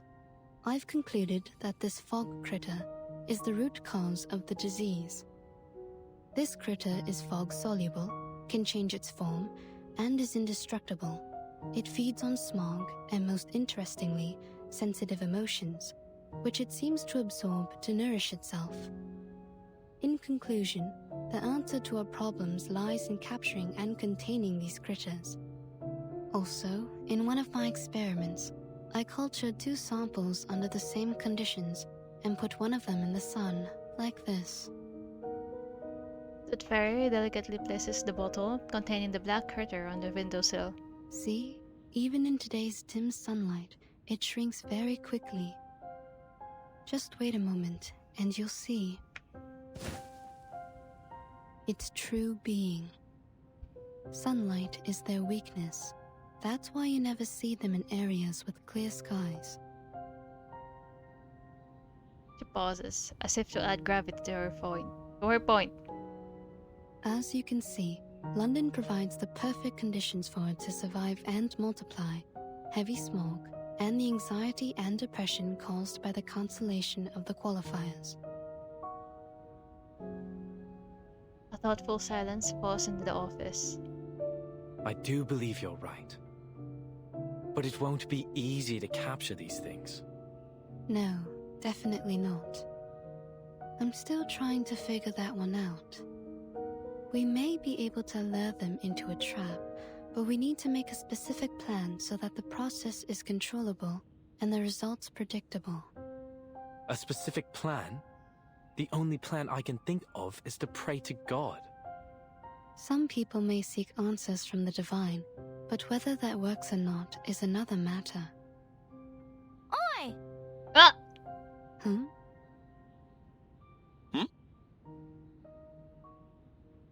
Hello? Is that Flutterpage's voice? Sure is. Over there, mate. Outside the window.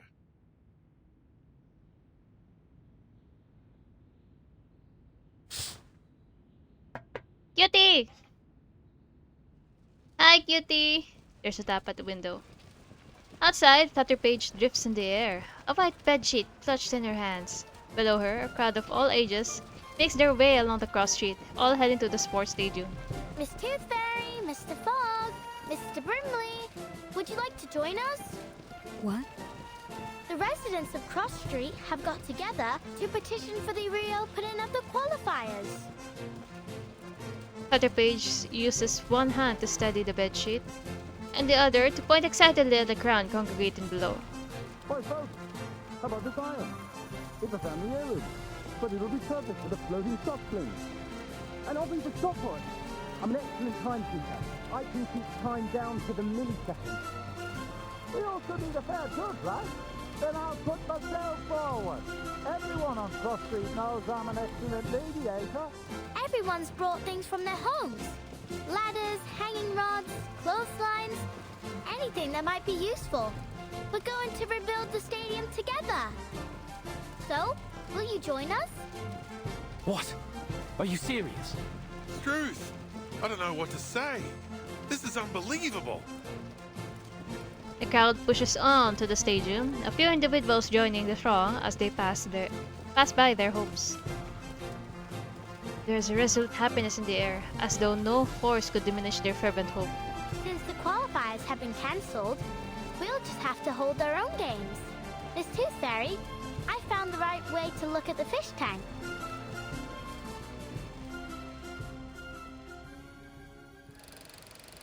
Ah!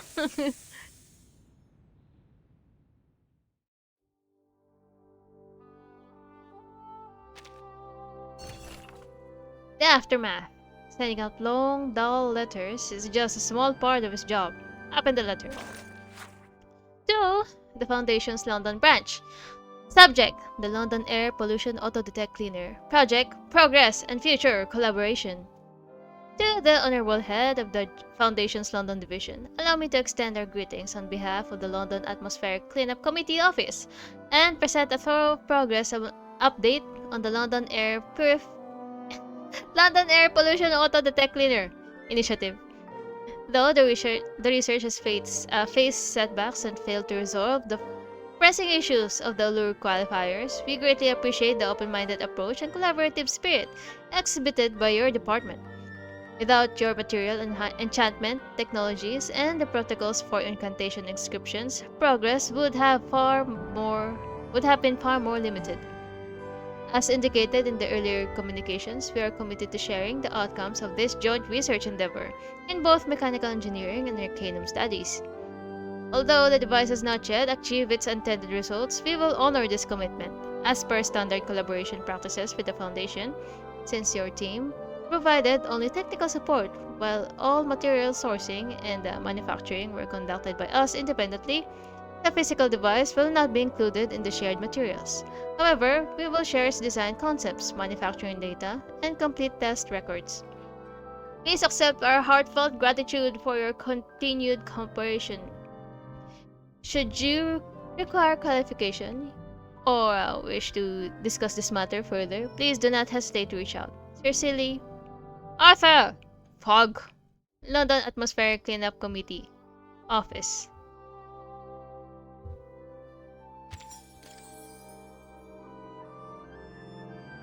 Oh.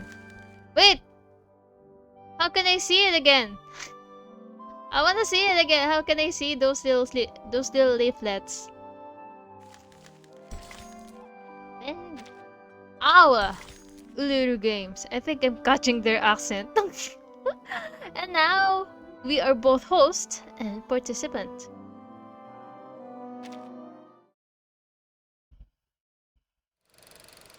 Ow! Uluru Games.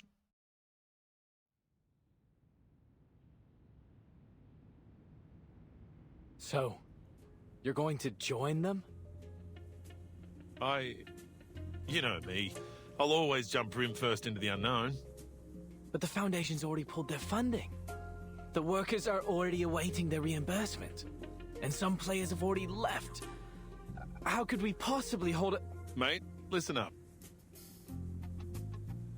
There is an unfamiliar tension in the office. This may be the first real disagreement between the two old friends. Those officers from the headquarters didn't give a damn whether the qualifiers were held or not. You could see it all over their faces. All they wanted was to minimize their trouble. Did you see how quickly they applied for the cancellation and reimbursement? How hastily they made promises to pacify the people. I've never seen anyone more ready to get things over with.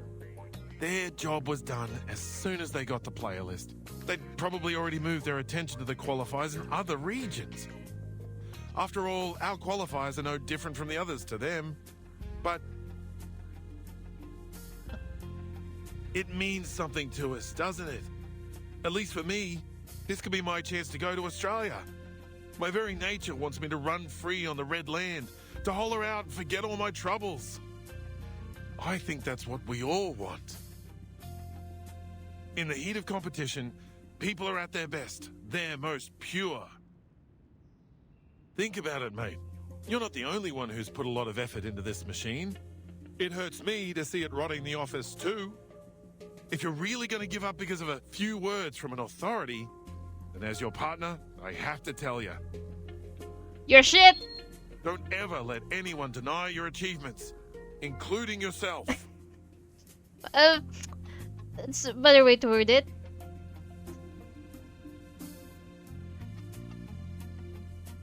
These words hit like a bomb, bringing his grand speech to an end. All right, calm down, old chap. Mr. Fogg, the people want the qualifiers because they're for everyone. They provide each and every person with an equal opportunity to shine.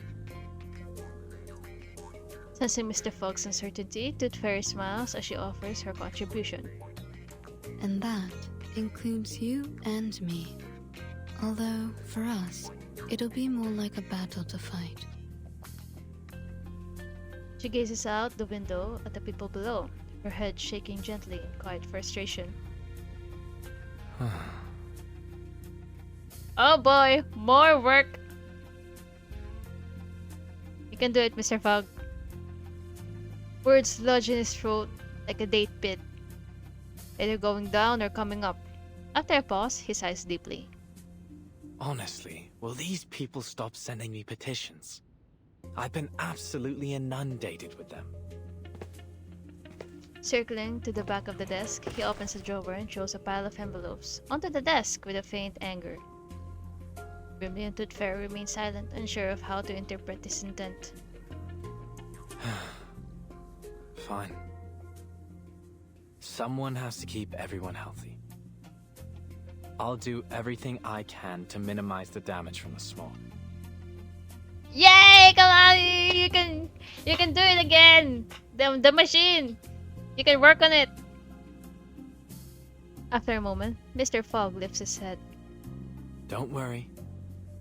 I'll talk to the relief center to sort out all of the paperwork for the event.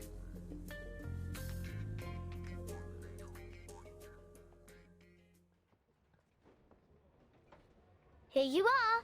This is yours. Please come here for a copy of the emergency guidebook if you don't have one. Make sure you read it carefully. We don't want anyone hurt if there's an emergency. And here, take this special sheet I enchanted to protect you from the smog. I came up with the idea a couple days ago. It can drive away the smog around you by controlling the wind. Not very effective, but it's better than nothing. Blimey! You did all this yourself? Cheers, little knocker-upper, but you don't need to worry about us. We've lived in the smog for generations. What can it hurt to hold a little spot? Agreed. We asked for the exhibition ourselves, so we'll pay the price if anything happens. Here's the confirmation of your application. Your contingency plan has been approved by the Relief Center. My colleagues and I will do everything we can to keep you all safe. As for the London air pollution auto-detecting purifier Mark III, I'll do my best to fix it. Next, we'll gather the athletes who have yet to leave the city and hold a small exhibition game.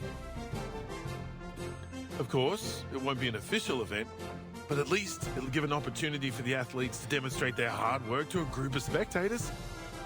I'm sure they'll be a great source of inspiration for the people of London as they cheer on their favourite athletes. Oi, Mr. Fogg, I brought you this. It's Mrs. Brown's leek and potato soup with bread and butter. Oh, Mrs. Brown. Please give her my thanks. Has everyone eaten? Yeah. Mrs. Brown, Mrs. Jones, Ben's son and I have been cooking since 4 in the morning to get food out to everyone. Oh, wow. But it still ain't enough. Almost everyone in the neighborhood's coming. All right, I have to go make more soup. See you later. Hey, what's that you got from the knocker-up? An enchanted sheet, apparently. She'd tell me to blow it when I need to use it.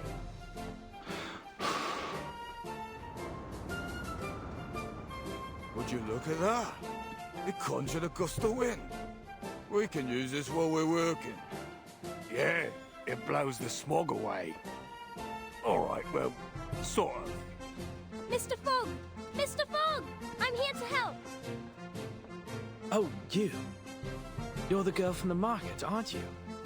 I remember her. Yes, that's me. Let's try our best to fix the machine together. But there's no need to worry. Mr. Fogg, we can still hold the exhibition even if we can't do it. The exhibition. All right. Ah, there's hope in his eyes. We're doing this. Next, introducing the London Uluru Exhibition Games. So far, 28 players have registered for the 6-day event, which will host one sport per day. All right, everyone, let's push together. 3, 2, 1. Oh shit, it's done. The residents of Cross Street had taken it upon themselves to rebuild the stadium. Hey, your painting's totally off theme. Look, mine's a mockingbird with a gold medal. It just won first place in the singing competition. The Uluru Games ain't got a singing competition. You should have drawn something more athletic.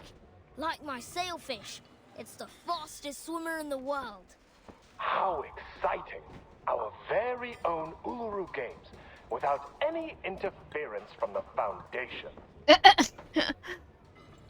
It's Tooth Fairy. I've made a list of all the athletes who signed up for the qualifiers. A lot of them have left, but some would like to stay for our exhibition. Good. And I've made a list of the daily attendees based on the tickets they bought for the qualifiers. Mr. Fogg and Mr. Brimley are discussing the possible security issues of the event with the Relief Center staff and the police. We may actually start the games on the day the qualifiers were originally scheduled. Scheduled. Scheduled. Scheduled. Is there a way to pronounce that word? But since this is all improvised, we'll probably encounter some unexpected problems as the games continue. We need to be prepared. Yeah, I know. The girl's enthusiasm dims as she looks over the sports venue, eyes tinged with quiet regret. Looking for below? Thank you, Flutterpage. It must have taken a lot of effort to make the athlete list. You've done an excellent job.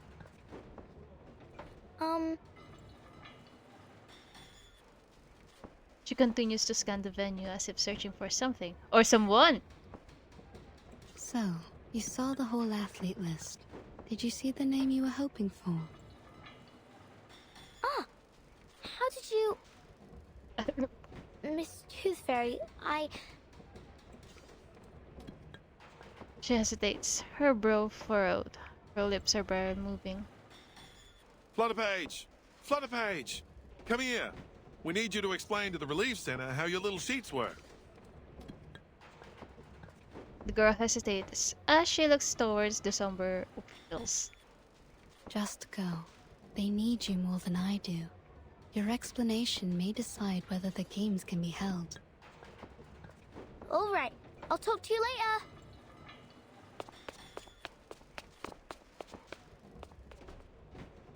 She skips excitedly toward the door of the venue, where Mr. Brimley and Mr. Fogg await her arrival. As a worker carrying a wooden frame passes, she disappears from view. You've got yourself a new outfit. It looks great on you. Huh? Ow! Ah, shit! A tall, slim woman emerges from the shadows, her pointed leather shoes gliding along the floor with poised restraint. Oh, I like your coat too. Thank you. My grandmother had one just like it. She died 2 years ago. Had a proper sweet tooth too. We'd have got along well. It's a strange way to open up a conversation. How did you know I was here? Oh, I didn't until my tooth fairies found you.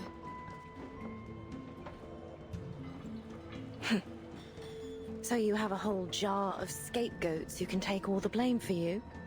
How convenient. Come on, don't be like that. You've pulled yourself together, haven't you? Even your sarcasm has become bitter again. Oh, Tooth Fairy. So, why are you here? Just getting some fresh air. Fresh air! Okay. The two of them remain silent as they observe the mayhem of the sports ground. Workers shouting and children running back and forth. Look at them. They're all so happy. What do you think? I've never seen such a rudimentary, disorderly, and poorly prepared event in my life. Well, of course, it's totally amateur. But it's built on enthusiasm and sportsmanship. Athletes will go head-to-head, spectators will cheer, and the stadium will be lit up by the energy they release together. It's imperfect, yes, but it's inclusive and unstoppable, and that's what makes it special. Aw.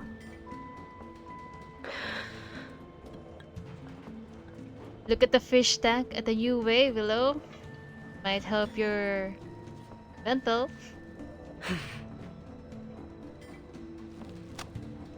Below holds a crumpled registration form in her.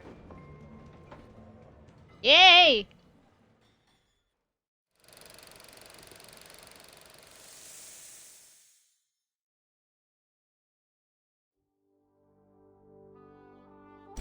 Opening ceremony.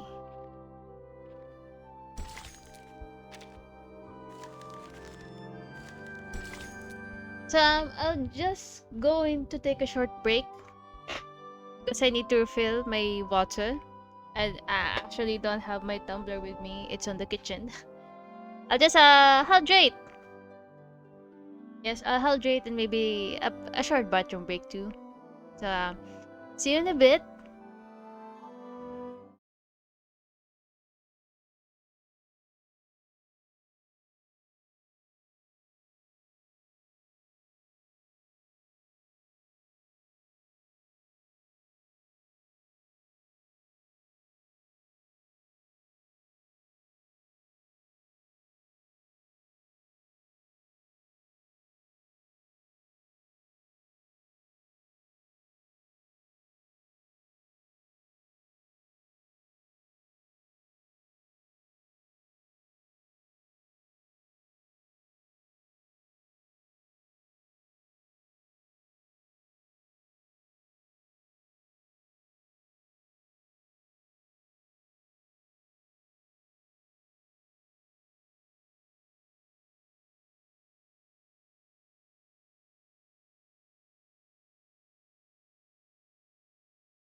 Hello, welcome back. So we're already at stage 7. Opening ceremony. You're positively luminous, darling. Let's start.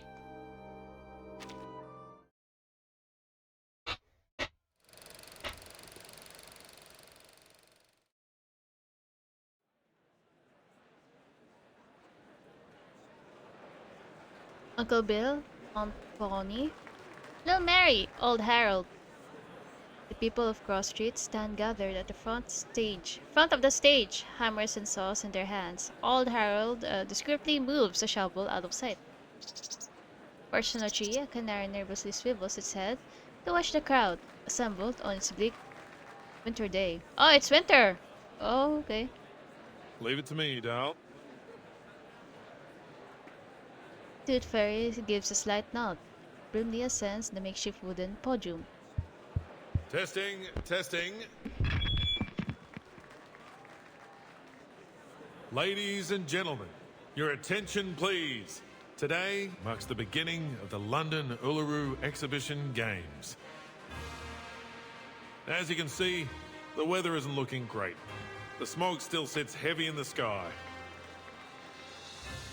The crowd beneath the platform looks up at Brimley. Cement stains and coal smudges on their faces.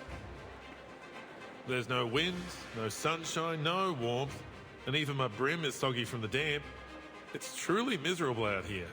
On top of that, the stadium's shabby, and we only have a limited number of athletes. To many, these games will be seen as disappointing.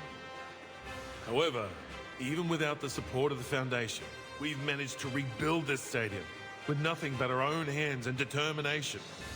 I've confirmed that our stadium meets all the standards required by the government, and there's no doubt that it matches the Foundation's too. As for the operation of our games, we've built a reliable team consisting of various Uluru professionals and supporters. They are currently in every corner of the stadium, working their hardest to prepare for the upcoming event. They will be our backbone, supporting the entire games to ensure that everything runs smoothly. As we all come together, I believe the passion of our games will burn as hot as the sacred fire of Uluru itself. So, without further ado, that the London Uluru Exhibition Games have begun! I clicked too fast. Yay! Starting!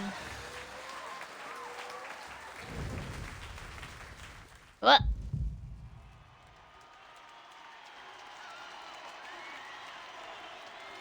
The crowd bustles and chatters like a flock of birds. Tooth Fairy, Brimley, and Flutterpage are quickly bombarded by a flood of questions. Miss Toothfairy, we don't have enough judges for the winged key archery. Friends has been put on to umpire 2 events at the same time, so we left to do the other one. 2 events at the same time? The other event starts tomorrow.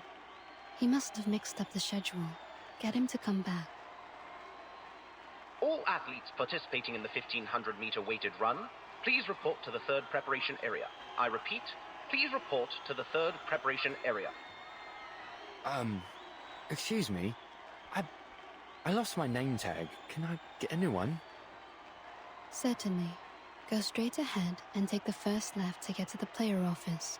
There's a girl called Flutterpage in there. Show her your ID, and she'll give you a new tag. I'll take you there. Follow me, friend. Sure. Thanks. Oi, hold on a minute. Friend, why haven't I seen you before? Brimley examines the judge suspiciously before pulling his ID card directly from the inside of his coat. This ID is fake. Security! I'm just a big fan. Please don't kick me out. The volunteer security team quickly swoops in and removes the impersonator. One of them whispers a few words to Brimley. Tooth Fairy, my doll. What is it, head of security? Wow! I've been told that a mate of ours would like to post some flyers in the stadium. We already have a sponsor. I'm afraid you'll have to turn him down. By mate, I mean Arthur. The fairy glances over to where Brimley is looking and catches sight of a black and white banner at the entrance of the venue. Smoke kills. Fair! It is true. Has he been sitting all this time under that banner with his machine? Yeah, he's using it to show everyone what can happen if they breathe in too much smog. I don't know if I should call him wavering in his principles or completely stubborn in them. Arthur's always been a righteous official. He truly cares about the people. He's tough, tenacious, and has a powerful ability to influence others. You sound more like an official than he does. The fair looks over the athletes preparing to race, and the crowd cheering them on enthusiastically. Come on, go for it! First place! Yes! What? No! Thank you! Thank you! The athlete blows kisses at the spectators, triggering another wave of excitement. Not even the smog can stop the people's enthusiasm for sports. No matter the obstacle, they will always find a way to enjoy it. I suppose Mr. Fogg is still refusing to take one of Flutterpage's sheets? Of course he is. Arthur said he'd never run away from the smog. As Fogwalker, he has to confront it. Quote unquote. He's stubborn, just as you said. Floor ritual competitors, please report to the 5th preparation area. I repeat, please report to the 5th preparation area. Oh, that's Ms. O'Hagan's event. Yeah. Do you think she'll show up?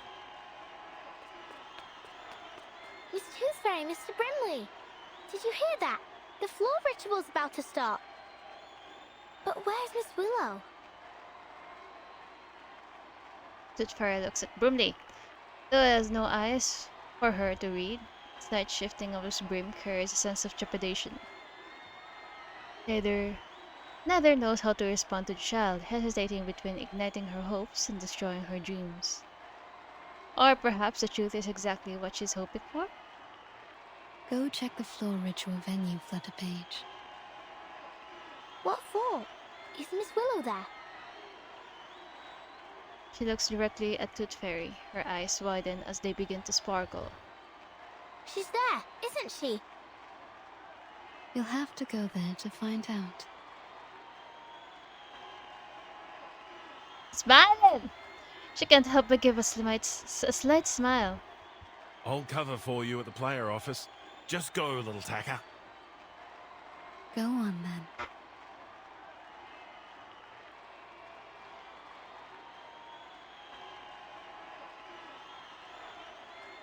Ow, okay.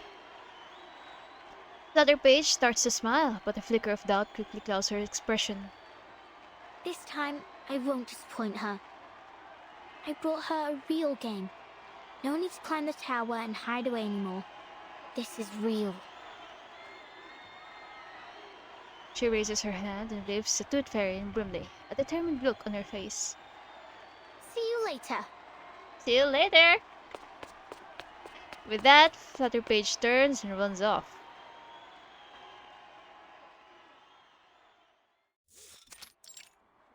Fifth preparation area. The price of success is hard work. Oh wow.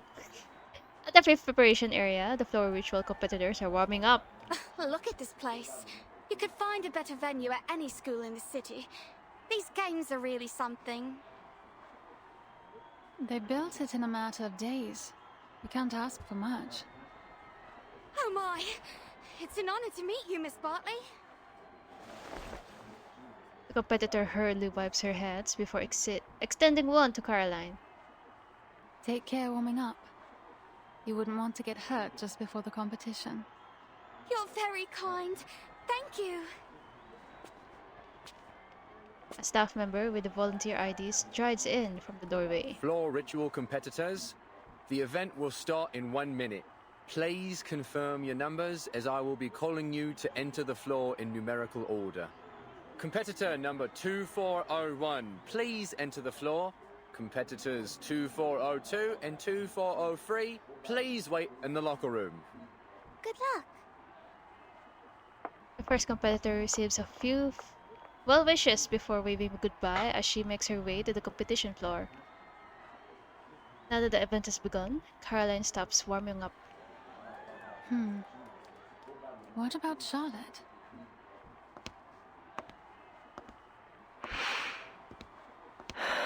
What? Charlotte, you're here.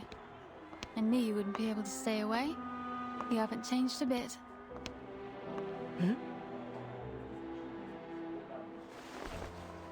Willow pauses in the middle of her stretch. What do you want from me? What do I want? Have you forgotten about the challenge? What's your number? Oh, shit! I don't think that's any of your concern. Or are you trying to win over the organizers with a little goody two-shoes act? The ever so helpful competitor turned volunteer, Miss Bartley? Oh, come on. I guess that wasn't the number I was thinking about. Oh, I didn't know you could be so sarcastic. You better get used to it. Ah, she's smiling. It's good! Really? You mean we'll chat again in the future?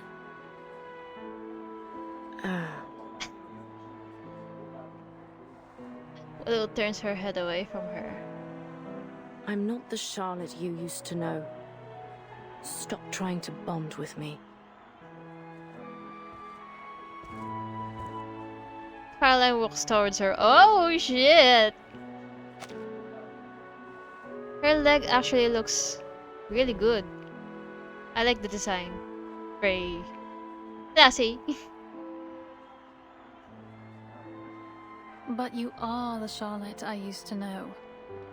You're still that black swan I've always chased after.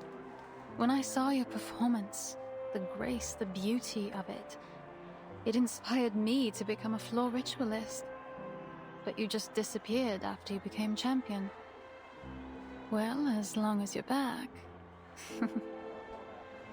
What's so funny?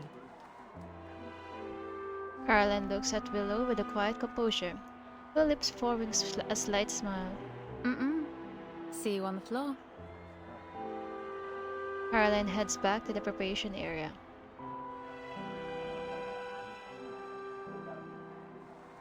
Player number 2406, Caroline Bartley, please enter the floor. The sound of the volunteer's voice filters into the room, muffled and distorted by the walls. Willow stamps her slightly stiff right leg. Time for me to head in too. Let's go! Excuse me. She finds her way to the spectator seats, settling into a corner. Caroline gracefully strides onto the floor, pausing to give a gentle bow to the judges. Then she brushes her hand across the jury wood and positions herself in the center, ready to begin. Player number 2406, Caroline Bartley, whenever you're ready. Caroline starts to dance, receiving her channeled energy. The didgeridoo produces a rich, resonant sound. Didgeridoo. Diggerwood. Didgeridoo, diggerwood. Game goes on. The games go on.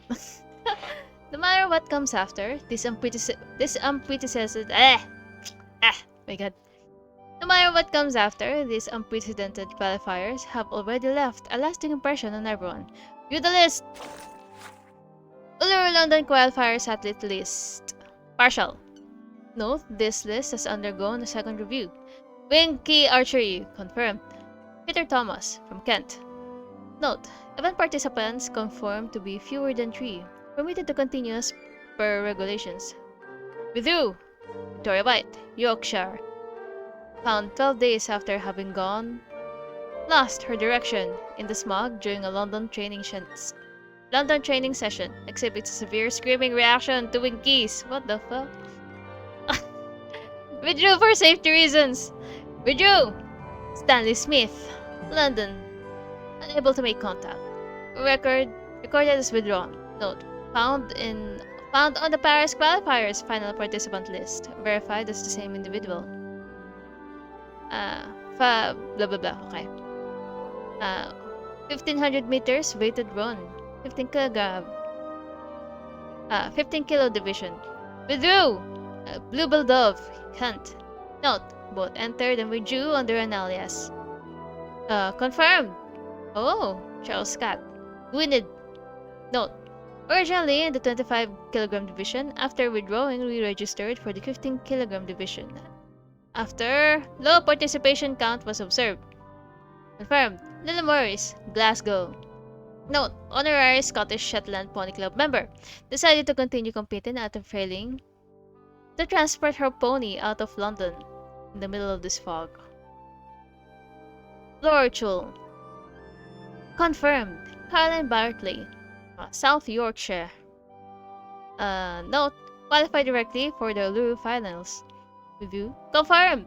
Anna Baldwin, Essex. Note: initially withdrew due to Caroline Bartley's entry. Rejoined after learning Bartley already qualified for the finals. Confirmed. Willow, London.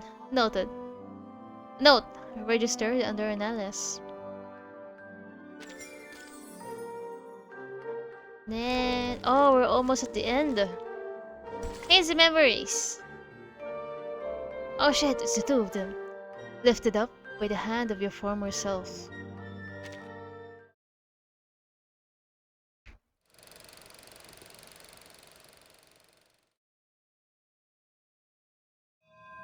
Day 1. Oh shit. Practice room. What's this, Miss Raven?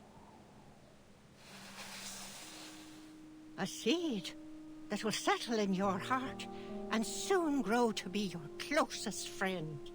Its roots will stretch all the way from Australia to the soles of your feet, and together you will make the music to your floor ritual. Now, my dear, listen closely. Listen to what it has to say. Listen.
My cat just jumped to the top shelf in my kitchen and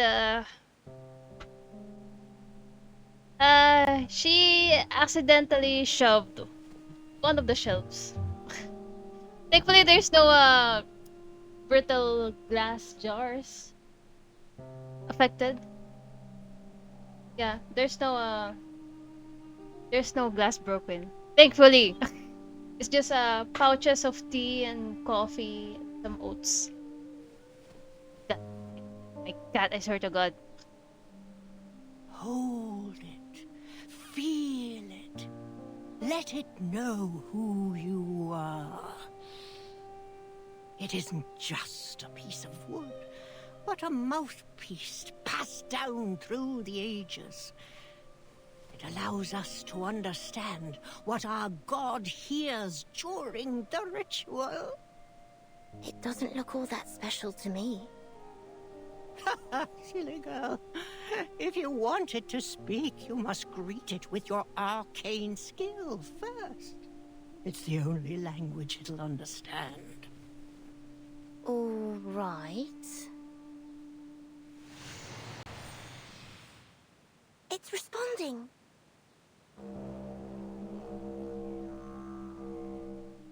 Ugh, that sounds awful. That's because you greeted it awfully. I greeted it awfully? You mean the fluctuation of my arcane skill wasn't stable enough? Yes. Speak to it politely, and it'll respond with politeness.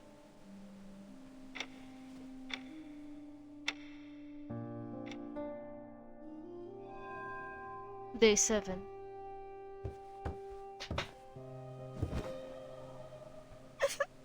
Miss Raven, that hurts. The path of pilgrimage is full of thorns. It offers no shortcuts. You must make your way inch by inch. Otherwise, you'll never reach the Sanctuary of Glory, the place where all the lights gather. And you'll die a nobody. Oh shit. Full of thorns? So, will I be freed from pain if I keep training? Shush. Press your head against your shin, just as the divine sun did. Okay. Closer! I want that head tight against your shin. The tighter, the better. Yes, miss. Damn. Day 93. 3 months. Confusion. Sadness. I can see it all over you. My classmates were making fun of me. They said I was using the training to avoid my duties. They said I never do anything with them. I've skipped classes, sports days, and the summer outing. They said that all I do is train to be a clown in a show. Miss Raven? Can I take a break? Just for today? I want to spend time with my classmates. No, no. You made a promise, remember? Yes. I promised to focus on my training and never slack, no matter what. If I want to be a champion, I need to be able to beat every other floor ritualist in the world. Damn. It was erased from her at an early age. Every tear, every drop of sweat will pave my path to the podium. So, you do remember it. Every word. Our God can only hear the most faithful prayers. Yes, only the most faithful. You must offer everything you have to him. Your heart, your flesh, from here to here. She traces a path from Charlotte's head to her toes with her finger. If you can't do that, you'll be surpassed and never win the attention of our god. If that happens, you'll be completely forgotten, like you never existed. Is that what you want? No. Then what are you waiting for? Begin.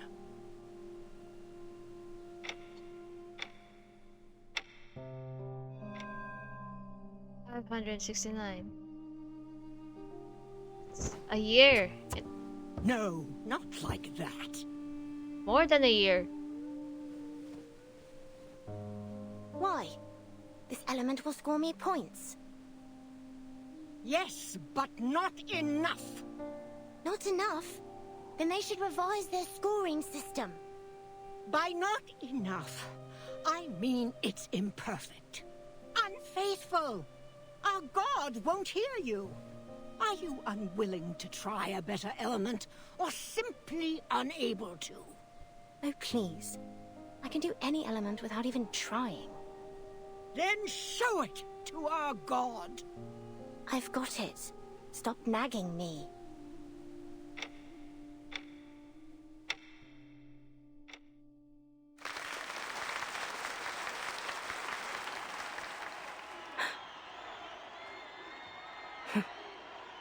I suppose I got carried away.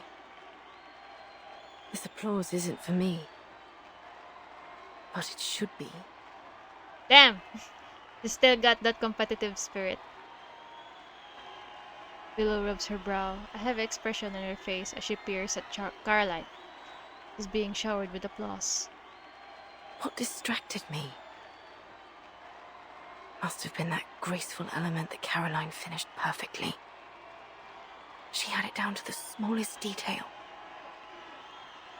In that way, we were like sticklers for detail. That's why.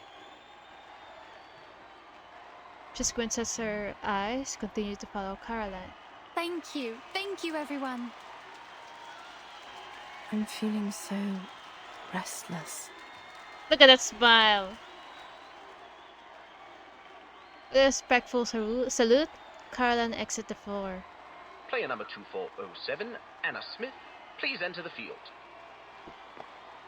The ritualist named Anna makes her way to the floor and gets into position. What did you think, Charlotte? Caroline pats Willow's shoulder from behind. Well, you certainly haven't skimped on your training these past years. That's it? Willow shoots Caroline a sharp look. You're better than when you were 9. I'll give you that.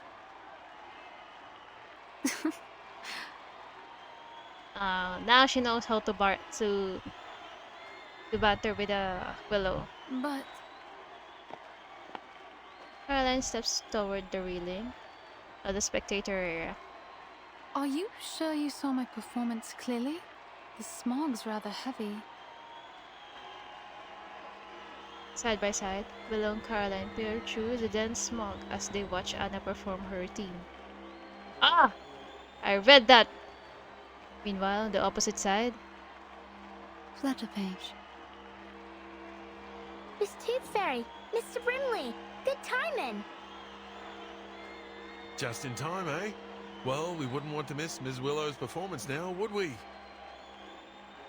The lady doing her routine right now is called Anna. It should be Miss Willow next, but I can hardly see a thing. True, the smog's too heavy. Hopefully, it'll clear before Miss Willow comes out. Suddenly, the DJ Woods song comes to a grinding halt. What's wrong?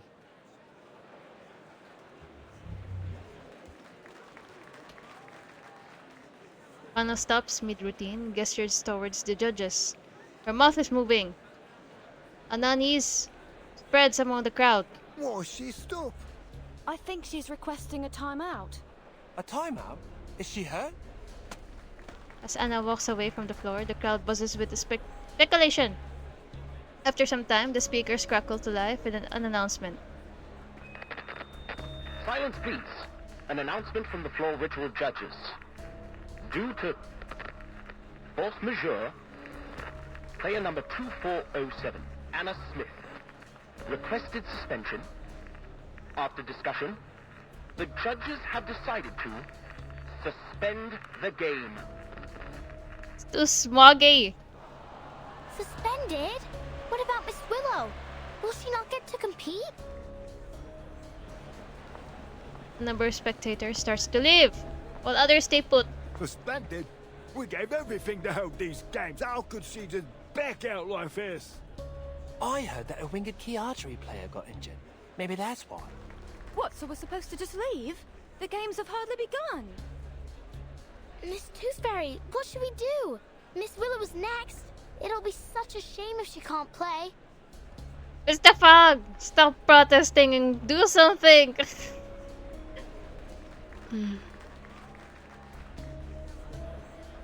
Tooth Fairy looks into the murky yellow smog and sighs. Oh my god, I can't believe Mr. Fogg was reduced to a protester after that. Come on. Come on! Come through!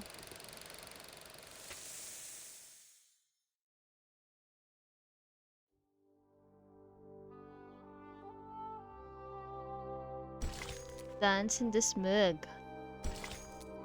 Dance! Dance until the sky clears up.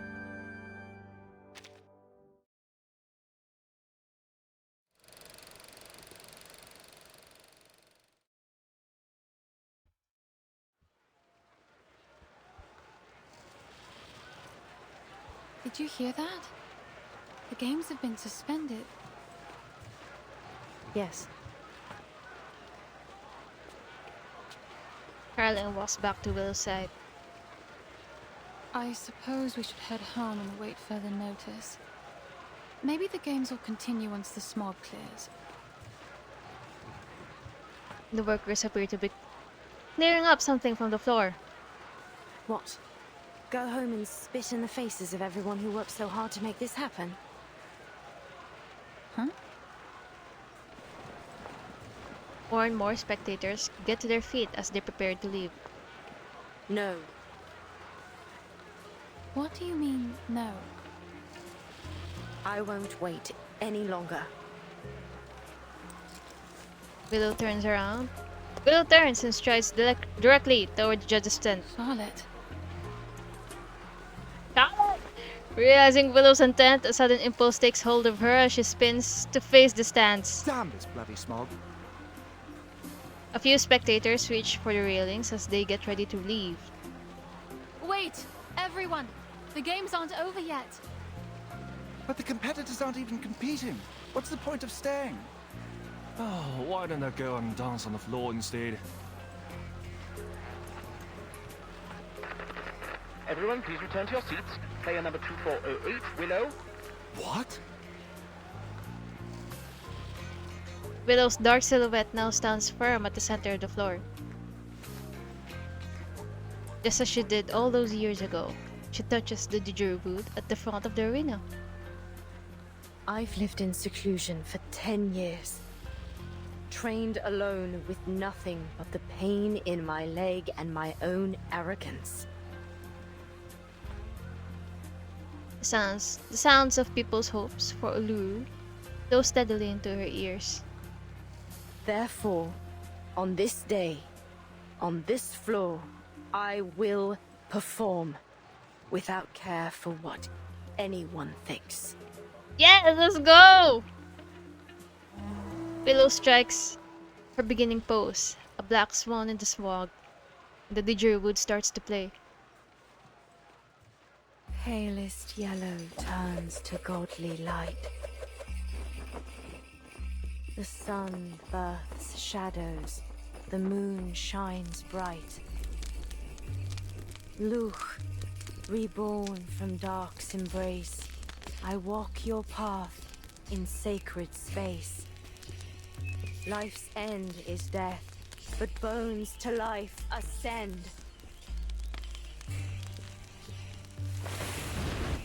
Look, before me, from underworld I wend. Look, gaze on me, I rise from shadows dark. Look, heed me, your power impart, as you are me and I your counterpart.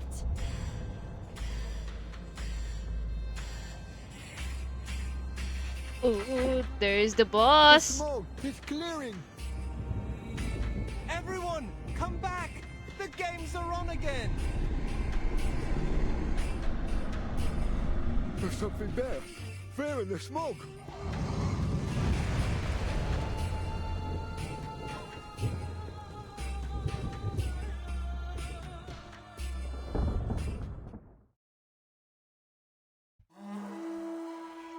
Ah, there we go. The didgeridoo sounds a long, hollow note as Willow leads the crowd into an almost trance-like state. Following Willow's lead, the crowd chants the prayer over and over, fueled by a zeal for the sport and a longing for the sun. In the wake of the mass ritual, the black fog dissolves into nothingness. With its body almost entirely disintegrated, the black fog is reduced to a core of tiny, smoky soot as it scrambles frantically to avoid the sunlight. All right, you filthy little thing. It's time you learnt a lesson.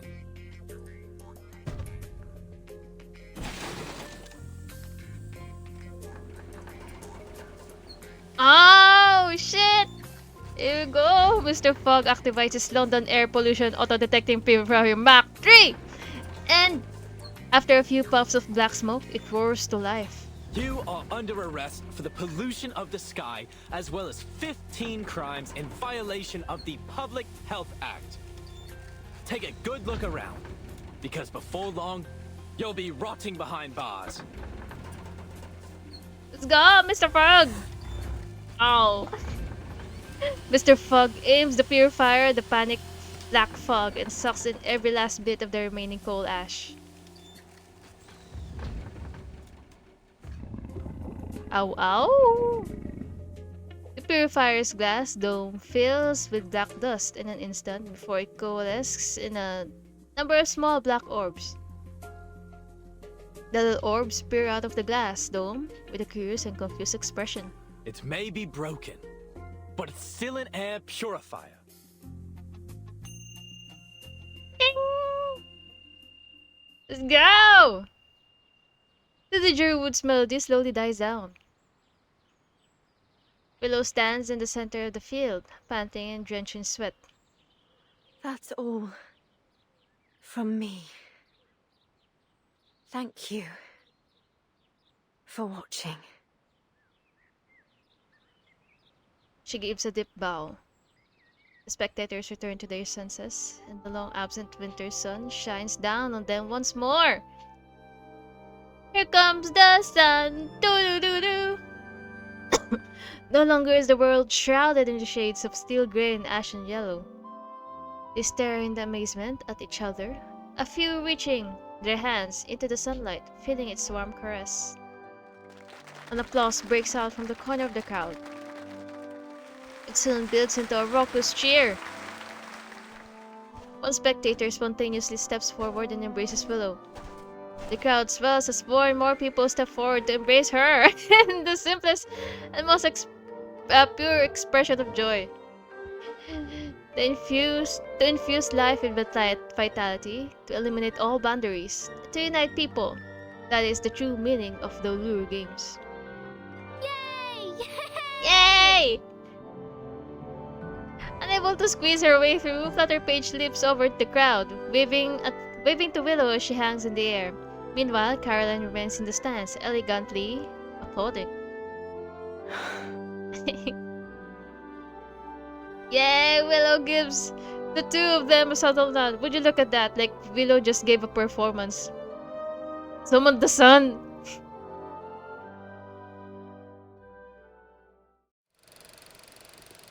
Yay! Oh, last! Last. London. Sunny.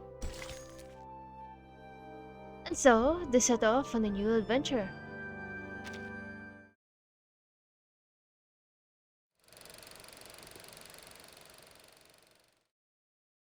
Here comes the sun. 1 week later. Oh, time skip. Okay. Come in. Madam Z.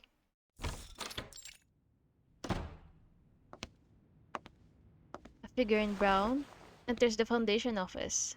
By the window, Madame Z turns to face her. Madam Z, here's the report from my mission. Ah, it's an epilogue, okay. Tooth Fairy sets a thick report down at the center of the desk. Madame Z's desk is cluttered with papers. It seems you've been busy too. Madame Z winces a little as she takes a sip from her mug. The strength of her tea seems to correspond with her increasing workload. As the stack of document grows, the more bitter it becomes. Even though we've confirmed connection between societal turbulence and the storm, there is no time to catch a breath. Once chaos breaks, it will be the end of another era. But we can't resist the inevitable. All we can do is maintain order, to postpone it as long as possible. Madame Z heaves a soft sigh as the steam from her mug swirls unnaturally. So, any findings in London? The fairy opens her hand flat. There's a speck of gold dust and a baby tooth resting on it. A Walpurgis's tooth from the Black Fog, and the last baby tooth of a child. Very rare, even for my collection.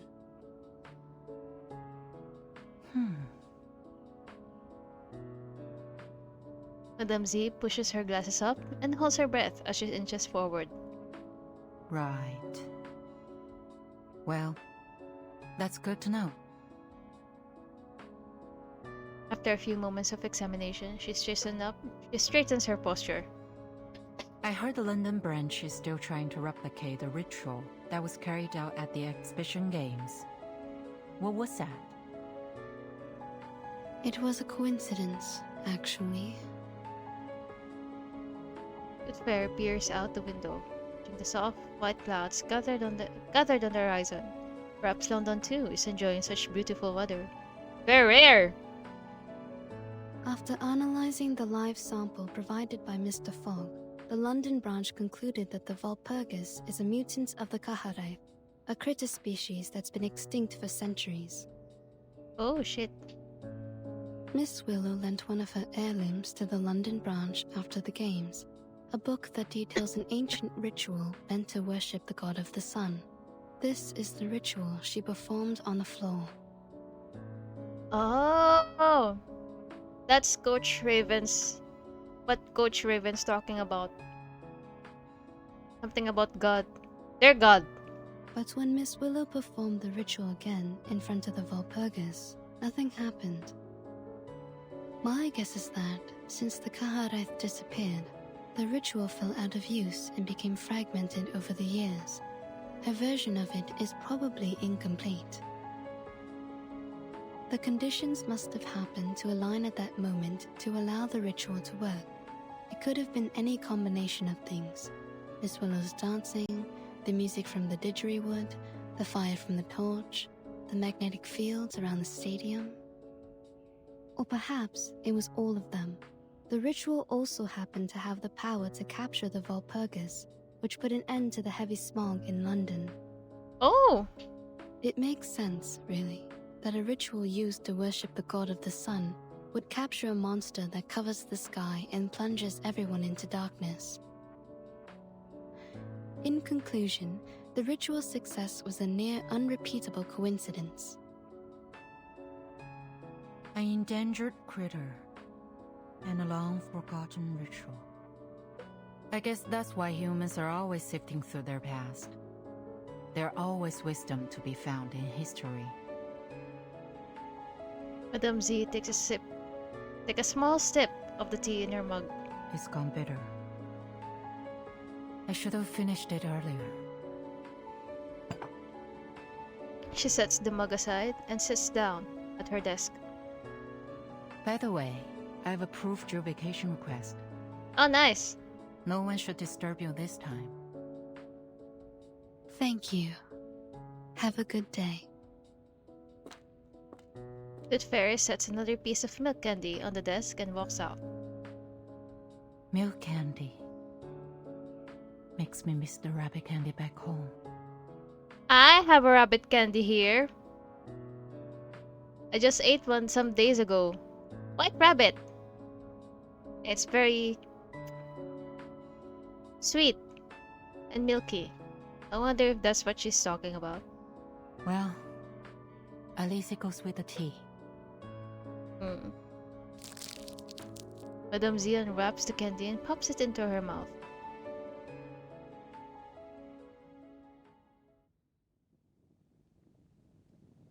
Miss Willow, I got it! Ah, good. There's more to it. I thought that was the end. Like, oh my gosh. What an ending! So rushed.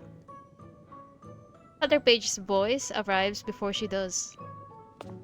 Willow raises her eyes from her packing list as she hears bright little footsteps heading closer.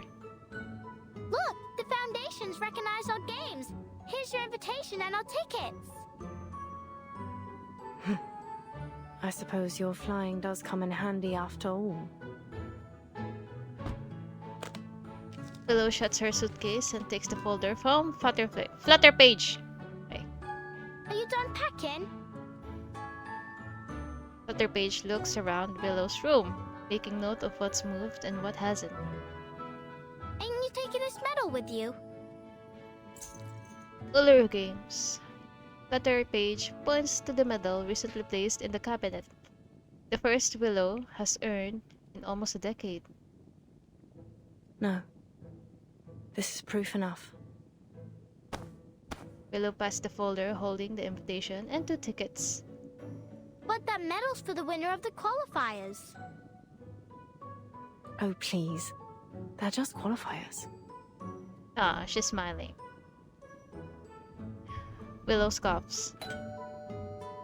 Ah, she has a doorbell. Who's that, I wonder? Well,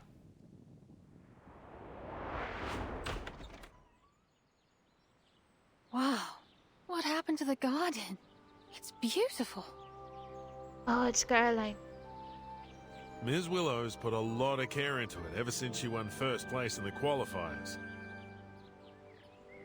Ah, Charlotte. Ever predictable. Caroline and Brimley look around the garden, enjoying the rare sight of foliage flourishing in winter. Winter! Okay. What are you doing here? We want to invite you to join us. Let's go to Australia together. With Caroline too? For your information, Charlotte, the top 3 athletes all qualify for the finals. And besides, I might have beaten you if you weren't so lucky as to capture that Valpurgis. By the way, the ship we're taking is owned by the Bartley family. What? So, Ms. Bartley said she'd arrange a presidential suite for us. Oh, wow. A presidential suite? Like, for presidents? Rich girl. Flutter Page's head sticks out from behind Willow. It seems we'll be spending quite some time together in the coming weeks. Ayo. But which one of us is a president? It's Caroline, ain't it? It must be. Would you shut your mouth? You can't scare me anymore.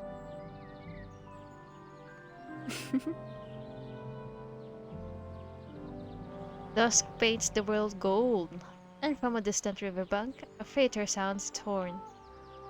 Today, the skies of London are clear. In winter,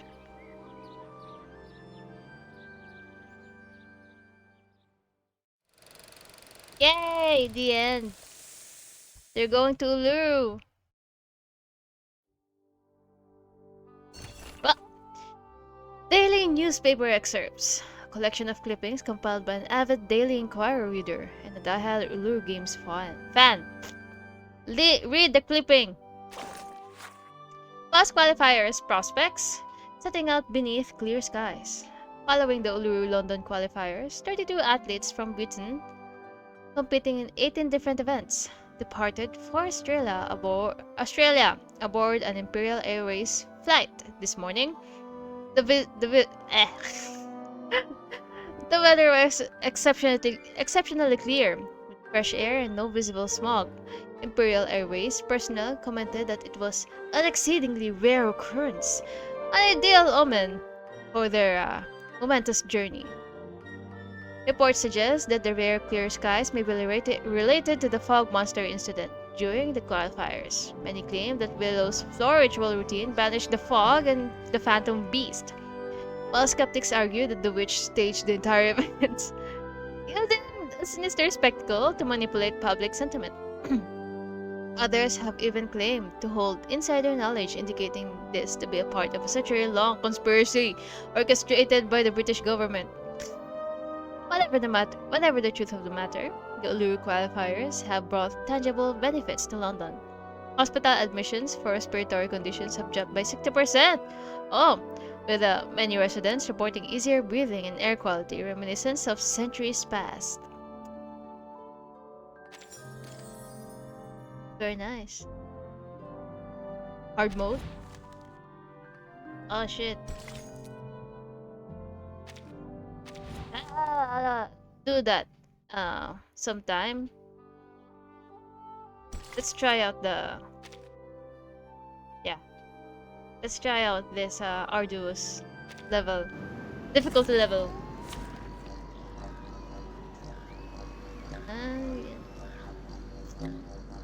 Godspeed.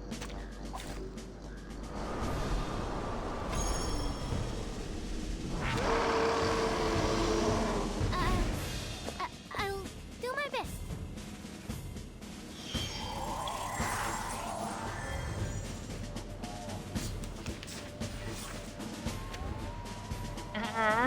Going to get poisoned.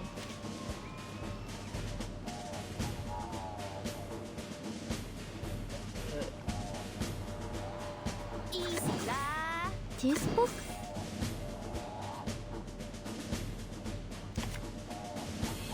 No worries. Or this one?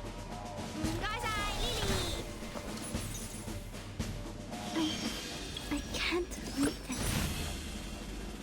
Thank you for your cooperation. To read.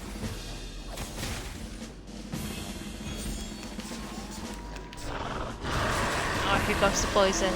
Careful with the pages.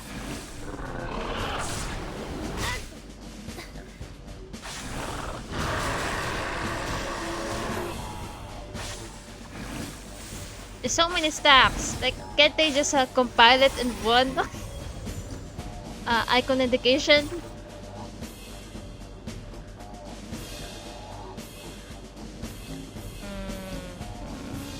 Yeah. The moment of silence. I need to clear her poison and pollution. The moment of utterance. This book?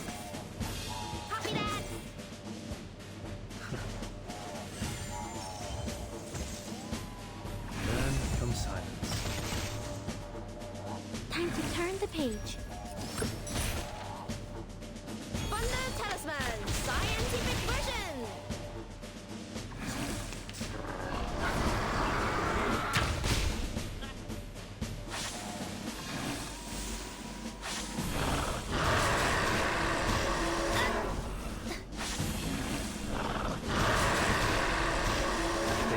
Did I miss something?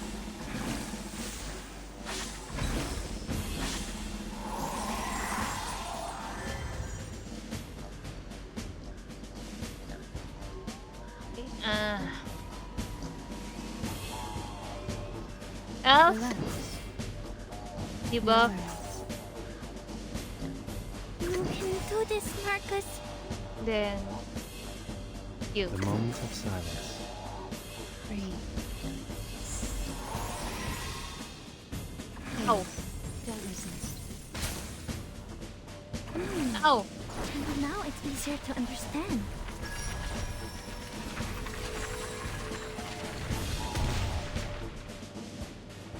Until the torch is lit.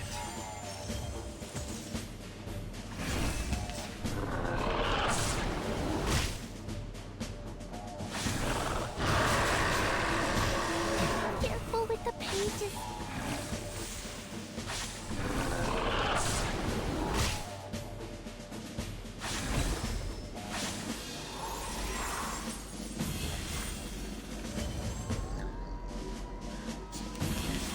Ah.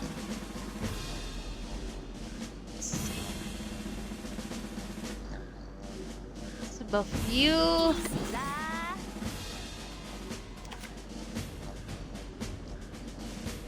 Or this one. I need some peaceful moments.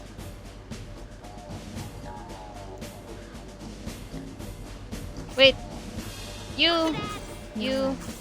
You. Moment of utterance. You. I need some peaceful moments. Oh, that hurts.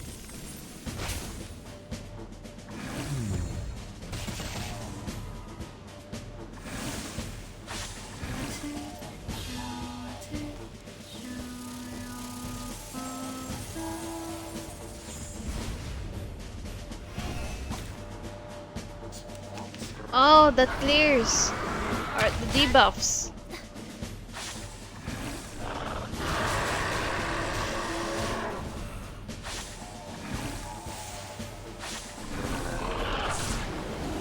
Careful with the pages.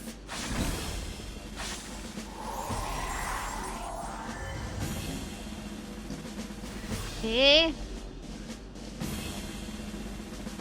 Relax. Kill yourself. Oh no, wait. It's No worries. no. Yes, The you. moment of silence. So when she heals, Relax. it won't hurt as much.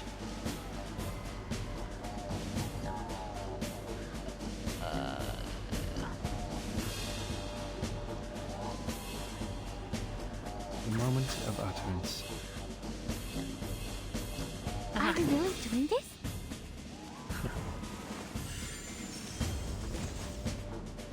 Oh, no heal. Heal yourself. Learn from silence. Like a metaphor?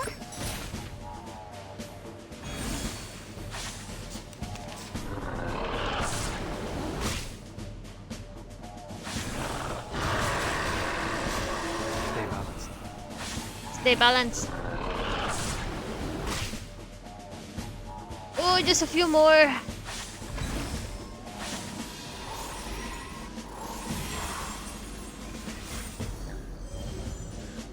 That's nice. She heals. Let's see.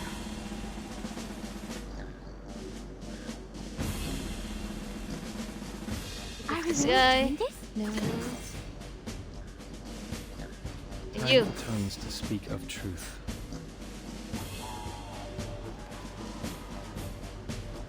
Yeah, okay. I can't read it.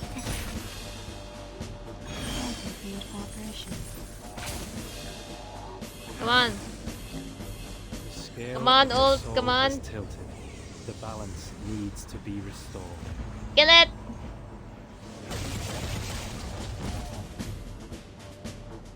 Ah! Okay. That was enough.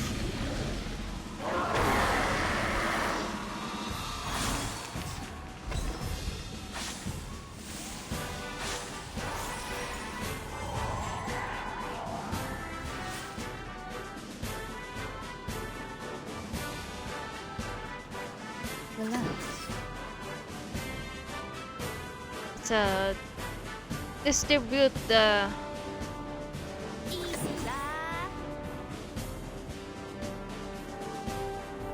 The moment of silence. Or this one. so everyone gets to act. Thunder to me! Oh, that's strange. I guess it's poison. It's not the pollution. Okay, it's not that bad.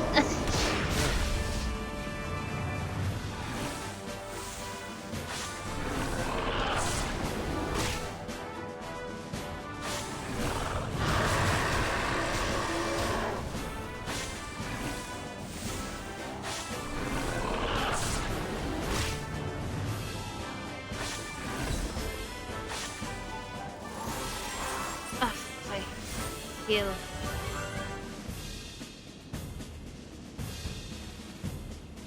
I need you to buff her.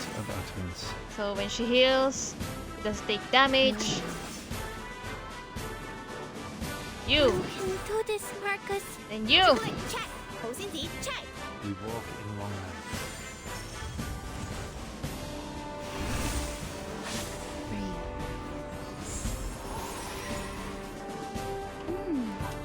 And now it's easier to understand.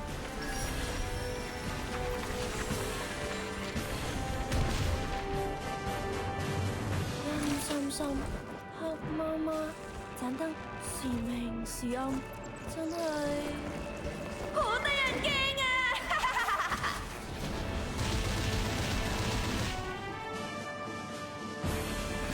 ！Ah!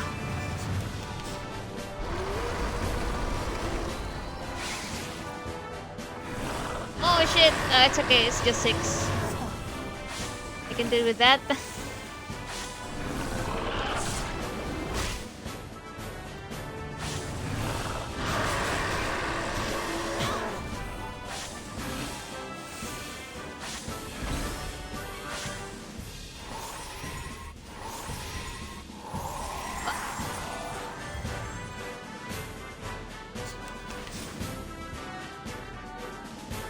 You. What's this? Why is there a red thingy here? You. Oh wait. Yeah. Okay. It's a tough one, boss. It's fine. Or this one. Need some peaceful moments. Ouch. One more. It turns gray.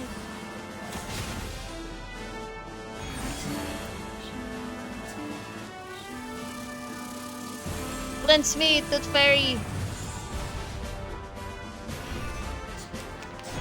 Ah.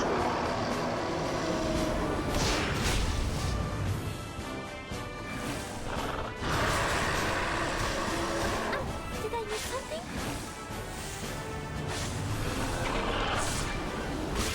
Oh, he's done with this brief asphyxiation.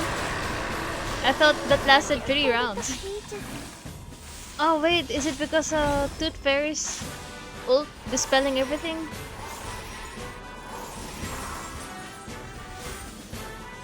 Oh shit! I'll save you. Oh shit, he's ulting again. Okay, fine. Let's do The you. moments of silence. Buff. Buff you again. Go. Benefit from reading. Oh my god, the music's louder than the Six's voice. And also Tooth Fairies.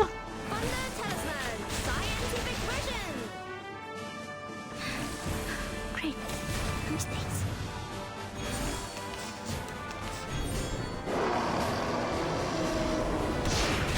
Ah. Oh, with the pages.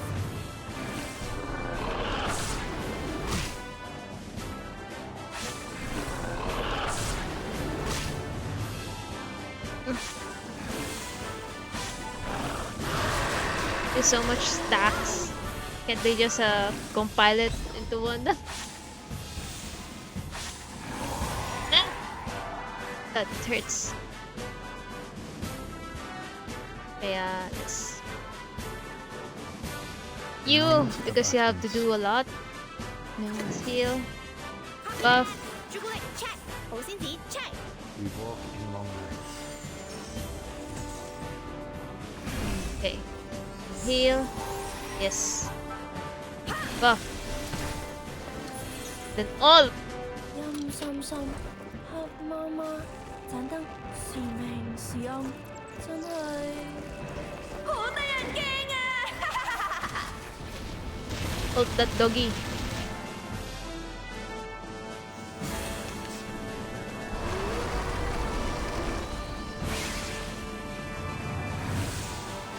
Oh fuck, Marcus. No, it's fine. Fine. Eh.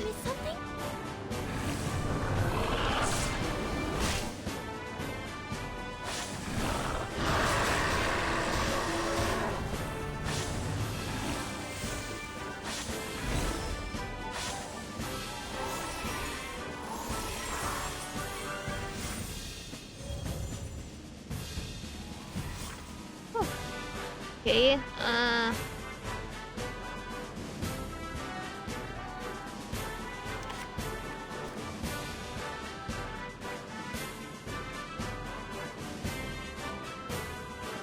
missing A you. moment of silence. Then A you. moment of utterance. Heal us. It's Yes. a tough one, boss. We walk in long nights. We walk in long nights.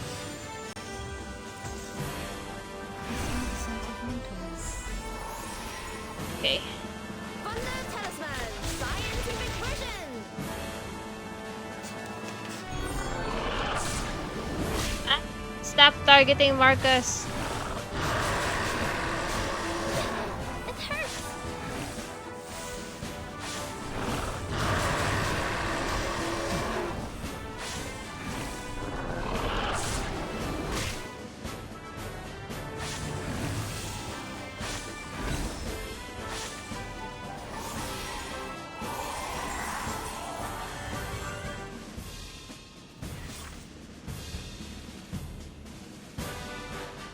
Need to heal.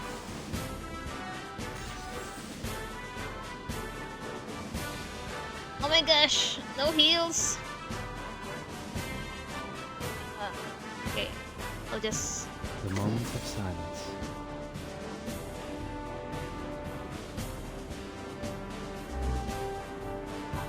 It's a tough one, boss. Time for tongues to speak of truth. We walk in long nights. Crackers and fireworks. Oh. Come on, The 6. scale Come on. of your soul has tilted. The balance needs to be restored.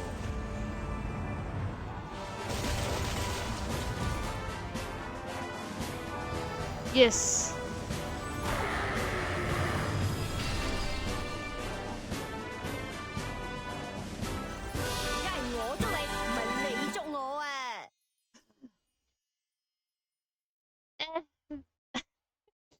Fair enough. I couldn't clear it within 12 rounds.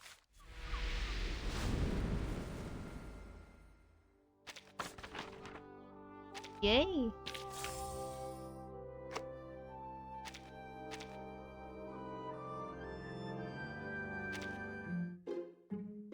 What survey? Ah! Are?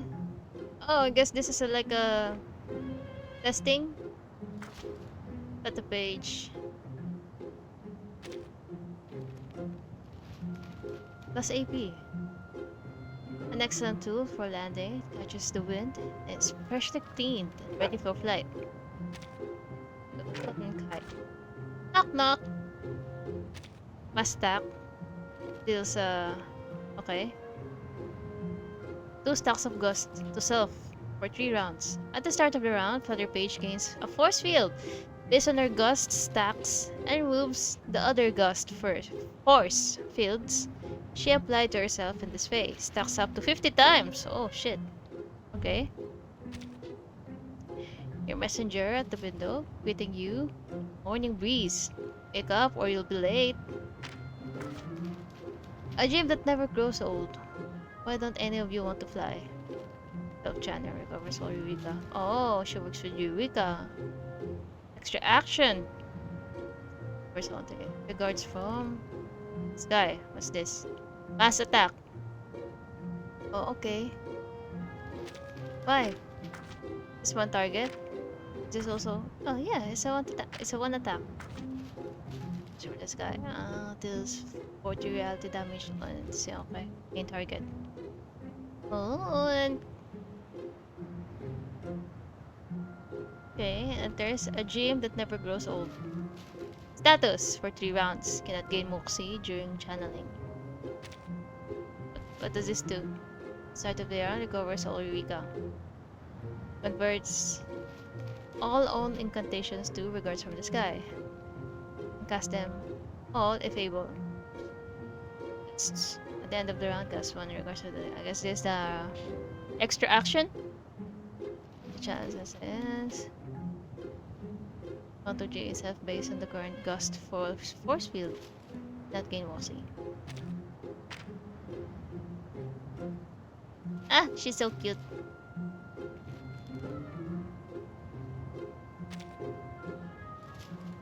Junang Z! 6! Joe! Why are you? Why are you up front? You cannot adjust, okay. Fair enough. Why is he up front? I got it now.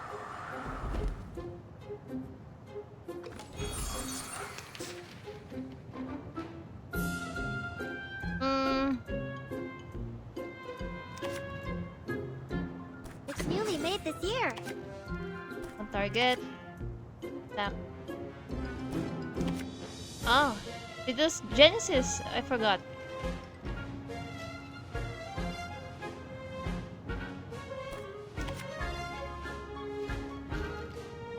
It could be found. A sharp blade.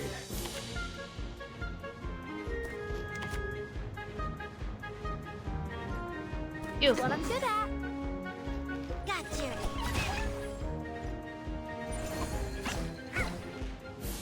Intercept and evolve. My turn. Up and at it.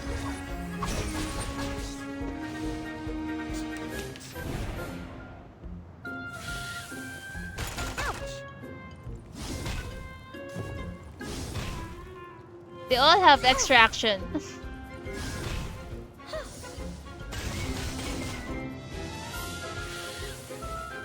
What are you doing? Oh my god, Joe, chill out. This is not your preview.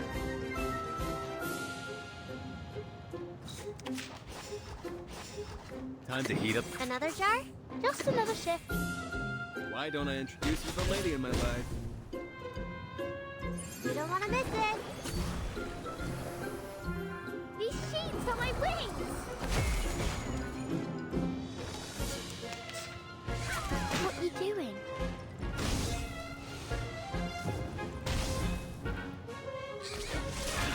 Not even close, bro. There they are.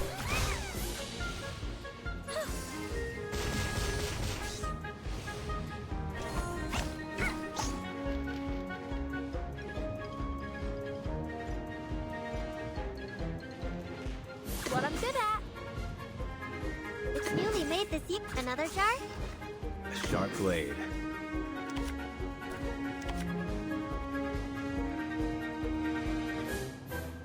It's happy. And that. Laundry time. Got you.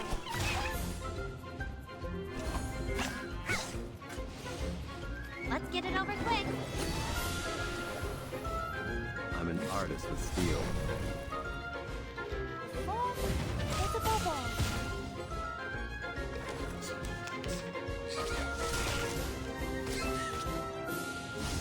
Jill! No, wait! Aw, man, I wanna see her ult. Oh, that's good. Still have one.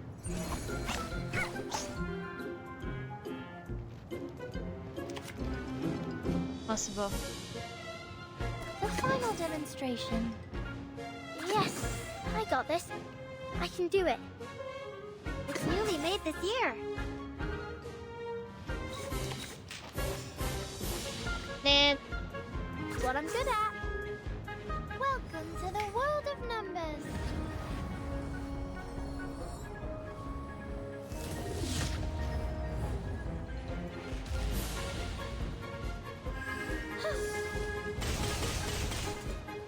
Higher than the bell tower, and deep in the clouds.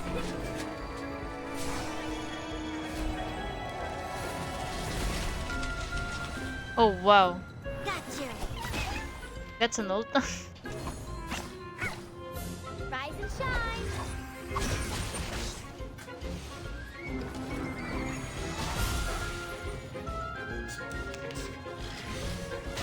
Ouch.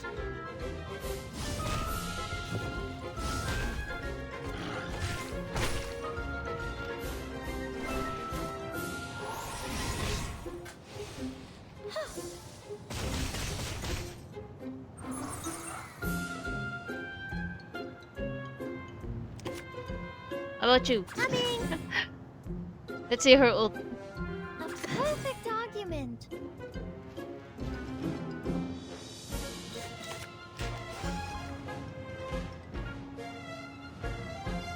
Time to heat up the forge. Is you? Even that. I'll fill the cup for you. Ah!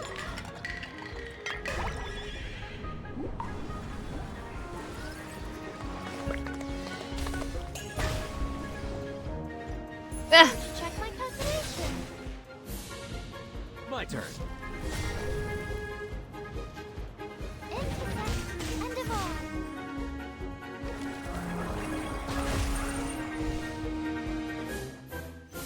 That weren't even as tough as waking up an old factory man.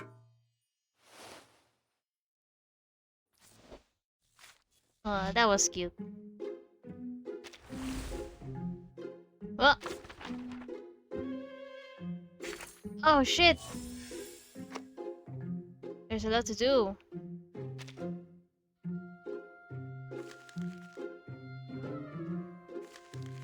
Still have 5 days.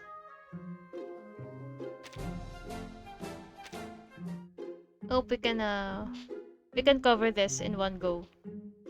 Her story, character story. But for now, I also need to. Yes. Oh, I haven't. Oh, I think I'm complete. Okay, fair enough. Let's complete this first. Where are we? There's no one in the police car. Apparently, the police have scattered in pursuit of the pirates. Oh, okay. In a cafe where the smell of cream, sugar, cocoa powder, syrup fill the air, all kinds of cakes are floating around. Deep inside the cafe, a caged soul is producing a unique vibration. A vibration similar to the sound lost when it's traveling in the air. Scarlet Apple, wearing a tie, is also floating. Seems to be thinking about something. Mate. Greetings, ladies. I'm trying to blend in as a kind of disguise. In addition to that, I'd also like to introduce my good fellows here to you, Mr. Souffle, Mr. Scone, and Mr. Pudding. Yet the orange-haired policewoman raises the wand in her hand in silence. Fair enough. Seems like the young ladies aren't very interested in meeting my friends. No nonsense guy. Person.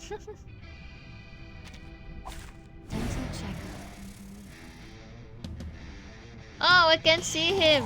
Okay, there he is. He's obscured by this thing in the foreground. Rousing morale. What did this do? It purifies stats down. Covers. Oh, it also heals for all allies.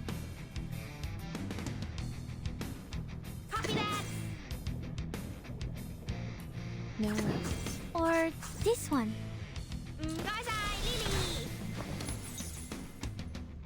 Thank you for your cooperation. I can't read this.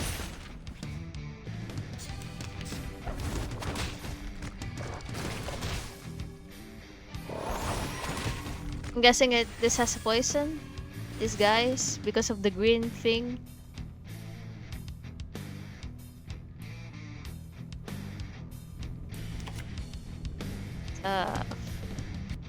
Finish what they started. Easy lah. Copy that. To read. Oh, nice. Okay. Thunder Talisman, scientific version. Thunder to me. Oh, there's 2 rounds. Fredo.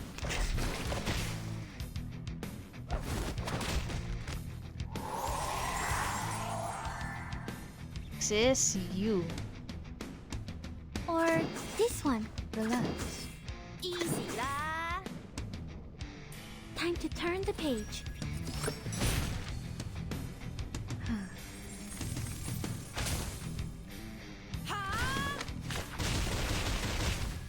Oh, it's not enough.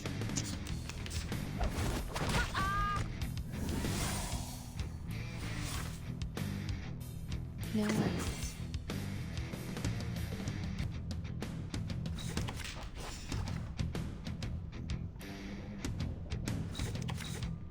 There.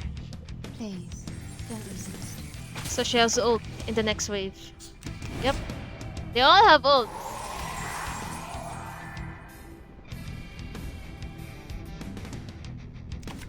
You have mass attack, your single attack, mass attack. It's a tough one, boss. Jubilee, check. You OCD, can check. do this, Marcus. Crackers and fireworks. Yum sum sum，黑媽媽盞燈時明時暗，真係好得人驚啊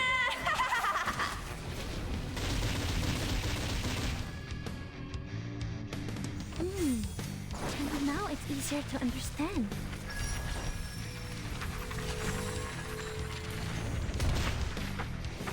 Ooh.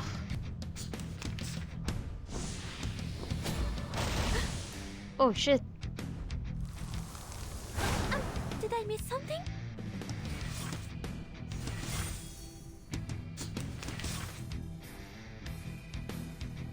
We need some peaceful moments.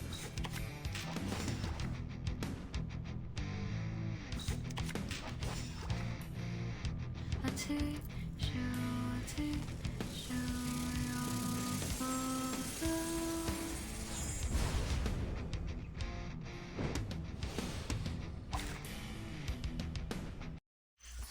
Victory secured. I should excuse myself.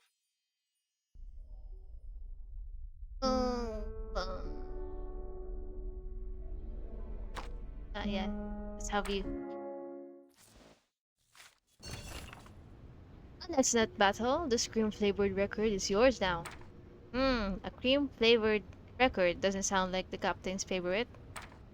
Apple arranges his tie and disappears into the air. I'll see you later, ladies. Oh, what the fuck? Why are they blushing? Why are you guys blushing?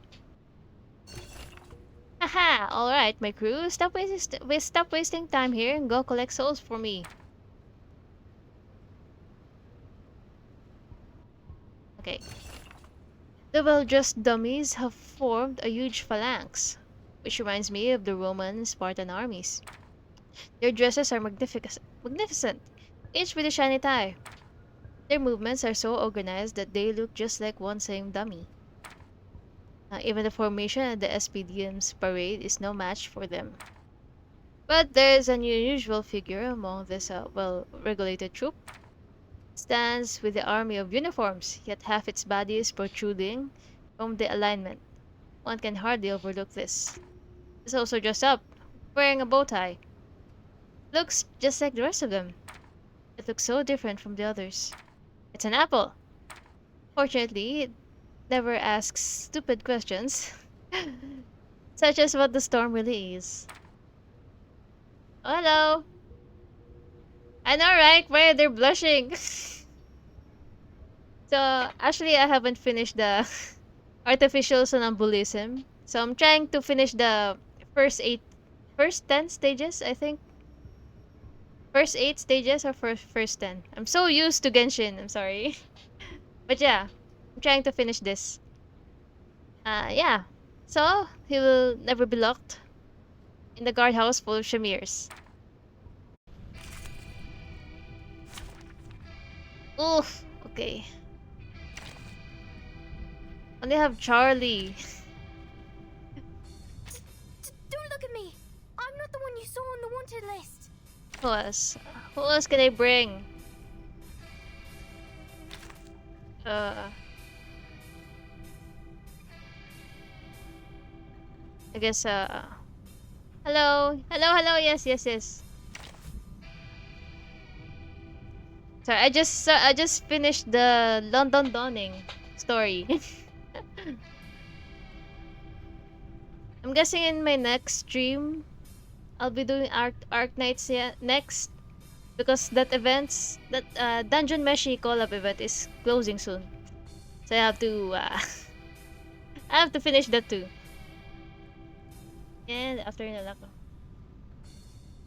Yeah, I keep, I know it's a similar, game concept. But, the numberings, there's more floors. Do they call it floor? No, they call it dream. There are more dreams in in verse 999. Oh my god, I'm struggling. After you, I'm always. It seems you're ready. I'm not gonna use assist. We gotta get Senshi. Oh no! No! Senshi is the only free character. Oh no! Don't you have at least... You have to like, at least Elite 1 at level 50? Or you're really that low level? Oh, that's such a shame. He's a free character too. Maybe I just need to,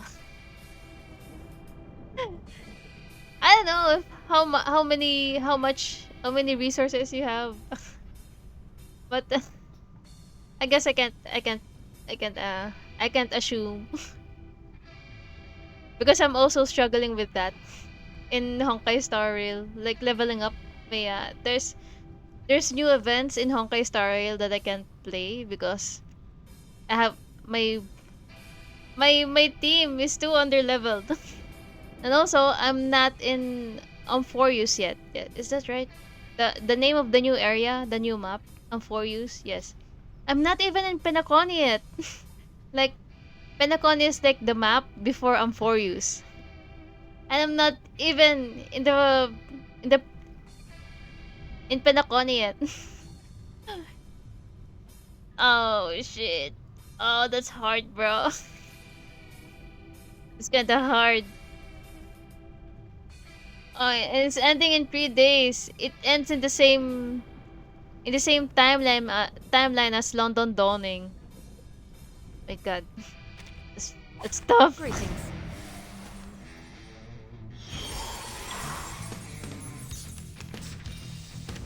Oof.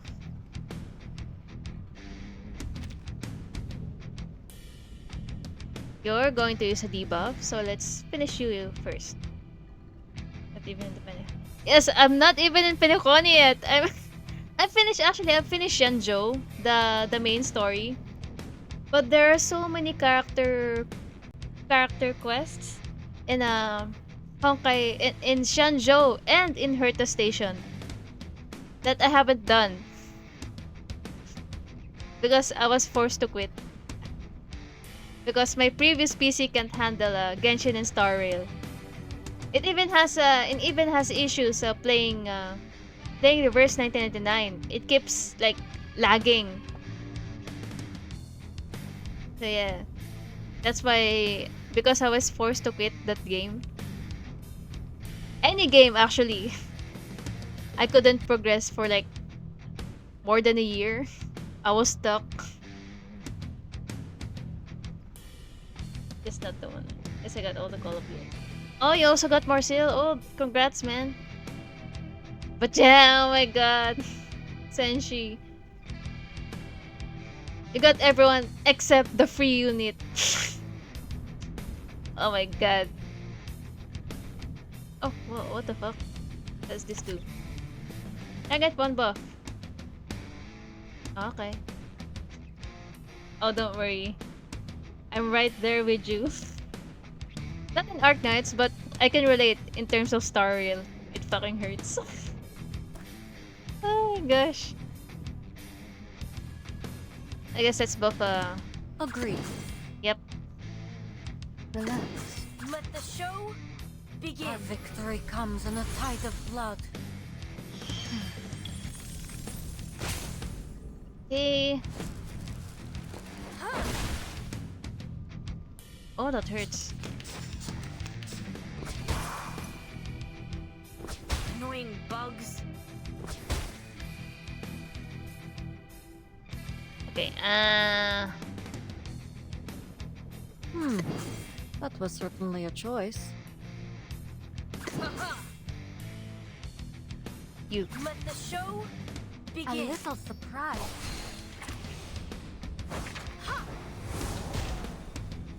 Oh, wow! Ye provoked me. Repeating! What luck? In exchange for what?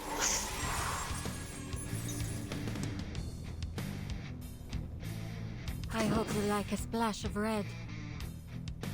Oh shit, I'm dying! No worries. I'm dying! Relax. Okay. Close your eyes.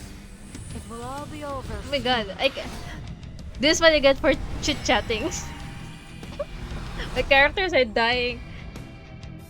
I smell the scent of mint oil. Well, at least, what can I say? It's like, perfectly balanced, as all things should be, I guess?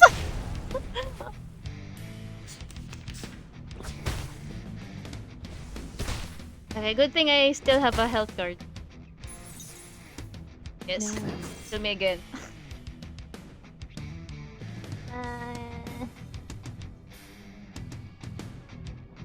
Relax. Breathe.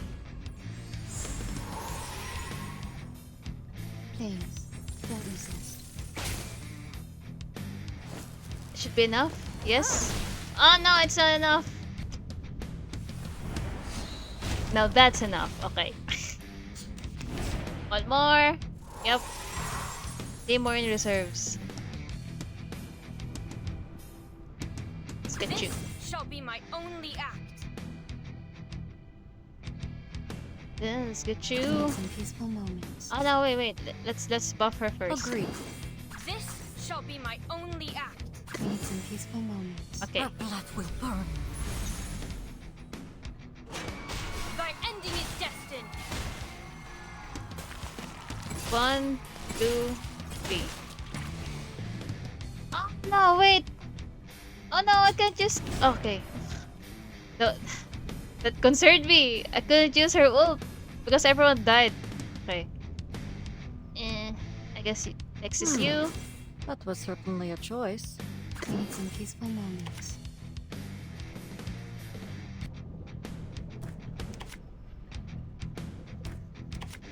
Yeah. So they can merge. Very well.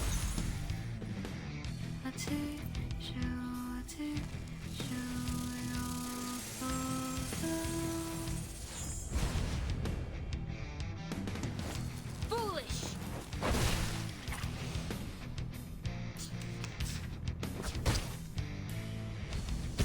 Oof. Where's the merge? You! Agreed. I guess I can still go. It's relatively high. Their health. Yeah, let's not heal first. Show begin. Let's not heal for now. That was certainly a choice. Trust me, it won't hurt. That's so funny. Like her attack is a floppy disk. You?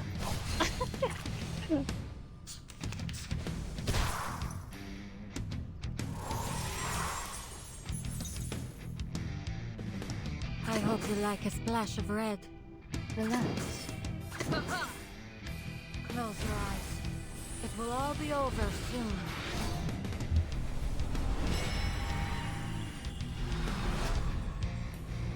Well, if you throw it hard enough, a flap with this will hurt.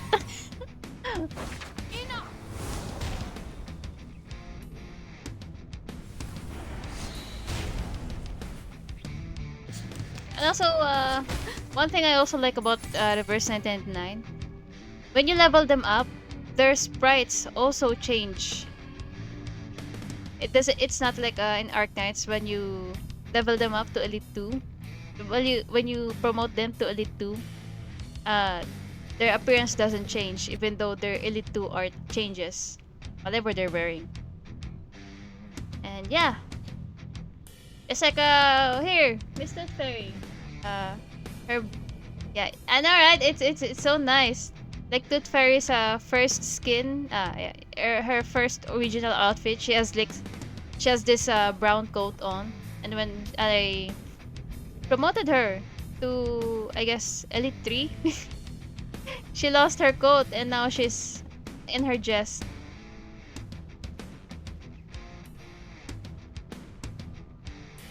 Yeah, actually, yeah, reverse Arctis just gives you a new splash art. On reverse, it really is an evolution. No worries. Let the show begin. Because the whole character, the whole character changes outfit. Thank you for your cooperation. They're in-game outfit, yes. Battles have little meaning, save for the prizes to be won. Semmelweis is actually an Elite 3, but I prefer her original outfit more. Maybe if I have enough money, I can buy her archer outfit because I like her with brown hair more than more than the white one, my white-haired one. Oh shit! Of course. No, I do still need my healer. Ah, the dummy split apart, just as the Red Sea split up. Just as the Red Sea. My gosh, ah, split up by Moses, revealing the souls hiding in them. The souls are chanting in harmony, chanting about mankind, about duties and sacrifices. Chiefmate. Well, I will say that the captain prefers the yelling rock and roll instead of such anthem. So you can have the souls here. Oh, thank you. Hold it tight, Miss Burton. Don't lose it again. Considers that you have lost it several times. This grammar is bugging me. Considers. What's with the S? Oh shit. Their information. Kawaii donut. Policewoman. We made it, Inspector! We took back all the souls! Now we just need to shut down an annoying rock music and arrest these pirates to close the case. Well, well, well! I was wondering why there are fewer and fewer soul records left here. Turns out it was you who colluded with the cops, you traitor! You betrayed the Free Rock Pirates! Captain, I think Miss Burton has been a member of the police since the very beginning. If you insist, yeah. Oh my gosh! my grammar inspector is coming out. What's with the S? Oh my gosh. It's supposed to be just insist, not insists. But I think that's just how how he talks. I'll forgive that for now. Okay. Hi Vishu! Hello, hello! Hydrate. Oh, I'll hydrate after this. I'll just finish this cutscene. If you if you insist on describing her doings with a praise, it should be cleaning up her acts. But we are the brave pirates fighting against the government. The word pirate doesn't imply something good in the first place, Captain. Darn! I will show you what the rock pirate has got.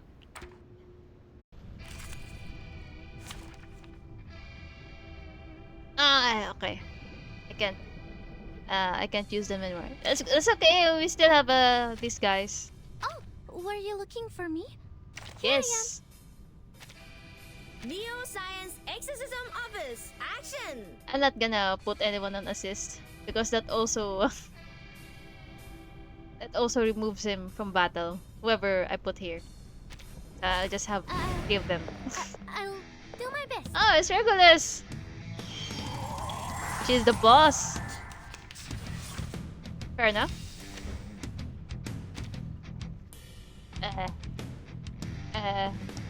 Easy la. No worries. This book? Lily. Please, don't resist. Peace and love. Time to turn the Peace page. and love. Peace and love. Peace and love. Peace and love. Peace and love. Change the world. An apple a day keeps the doctor away. Woohoo! Release.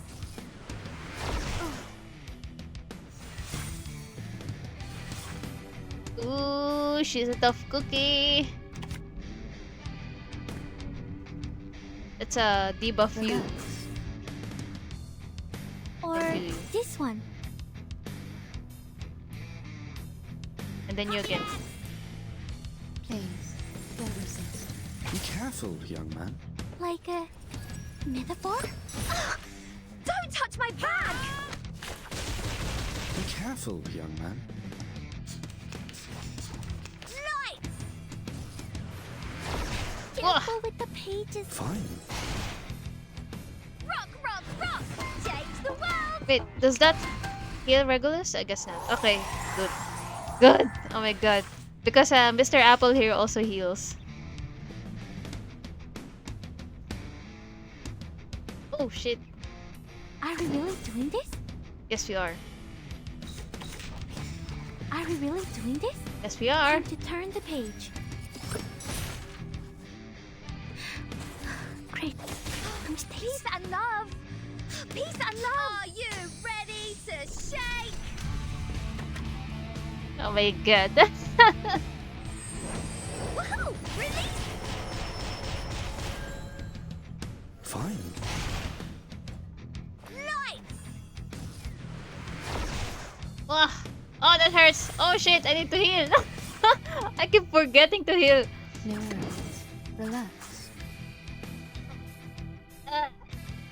You can do this, Marcus. Come back to me. One more. Come back to me. Okay. I'm comfortable with that health. And now it's easier to understand. Be careful, young man. Don't touch my bag. Left hand up. Now right hand up. Oh, she's almost done. Light. White? Or say, all colors? Oh shit. Okay, let's do you first. Need some peaceful moments. I want Are target we lock. really doing this? Let's go.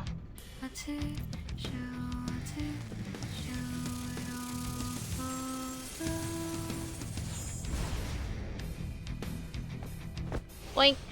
To transcribe. And lastly, Peace and love. peace and love. Reading complete. Was I helpful, timekeeper? Very much. Captain, ouch! I quit! Please don't aim at the head. Captain, we would have received much less beatings if you could learn to estimate the enemy's strength before you bluff. But we should always defend rock. It's innocent. You're undoubtedly right. Rock music might be innocent, but we are definitely not. The rock pirate ports the UFO reluctantly and stops the rock music. Aww. The orange-haired policeman heaves a sigh of relief as she is finally freed from the annoying beats. Thank you, Inspector. I can eventually arrest these pirates thanks to you. I will include your contribution to the report when I get back to the police station. You're welcome. Dun, dun, dun, dun. Map finish. Yes, please. More clear jobs. We're pulling! Okay, last. After this, I can finally unlock these stages. Okay, I'll just hydrate for a bit.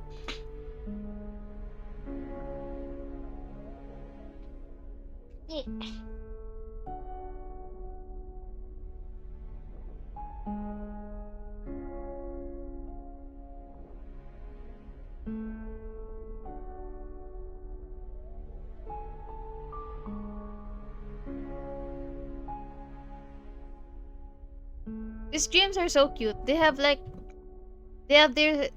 these mini stories. And it's like just a linear story. It's a really surreal storytelling. And it really feels like you're in a dream when you play their stories. I like it. So cute. Their house or forest. I'm guessing this is Miss. I forgot her name. Oh, okay. Obtain more fused metal. Summer dream. Some obsessed shadow will join your team. Moxie +1. Follow the alley with the lowest Moxie at the beginning of every round. Ah.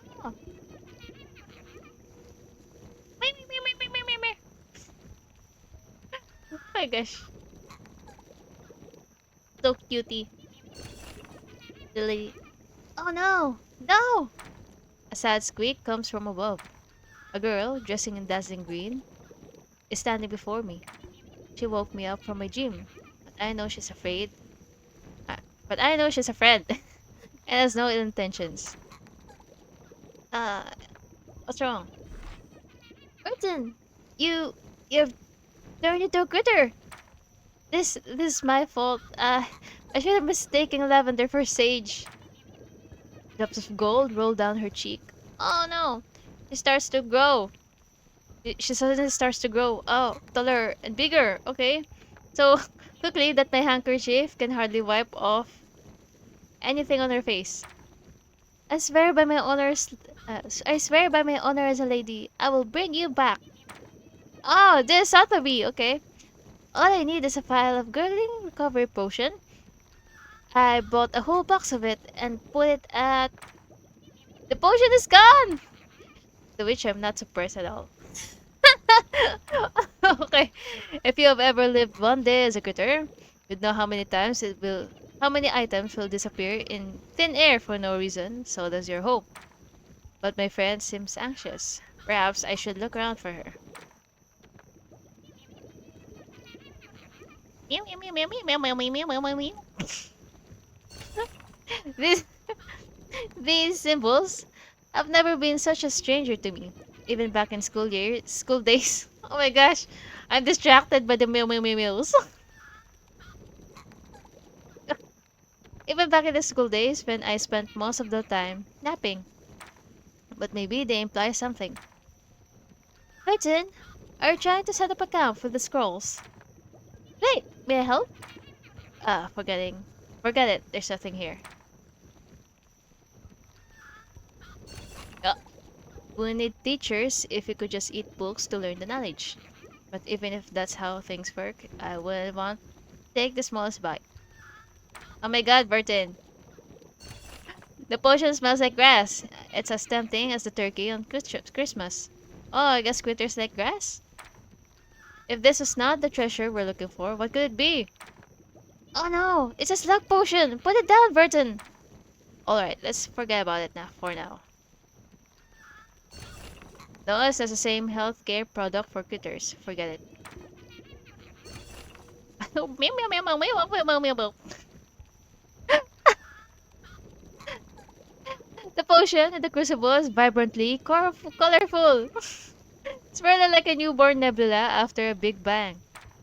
Maybe I wasn't turned into a critter by some transformative potion. Maybe I was born a critter in this world. But I don't have the 3 footprints like the rest of the critters do. Well, maybe it's a different me in another universe. Or it belongs to an uninvited guest.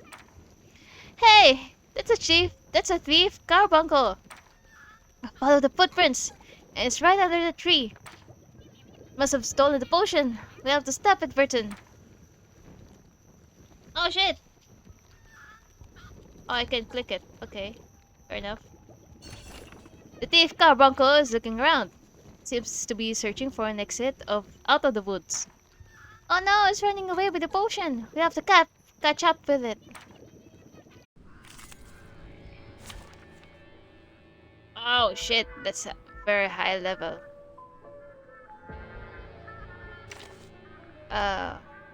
Where is she? Don't look at me! I'm not the one you saw on the wanted list. I wonder if I could do this with just 2 persons. A healer and a DPS. Let's try. Oh! Titania! Nick Bottom! Why is Nick Bottom here? The bravest team shall win if your side takes 3 actions in this round. Ultimate might. 75. Next round. If your side takes 1 action or less this round, damage taken. Okay. Oh, but I only have. Can we repeat? Can we exit? Yes.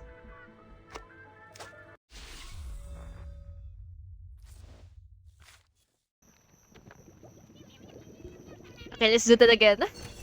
In 3. Guys, let's have you. Shall I ask the enemy for their tactics? Is she weaker? No, they're across. Okay. Dental checker. Titania!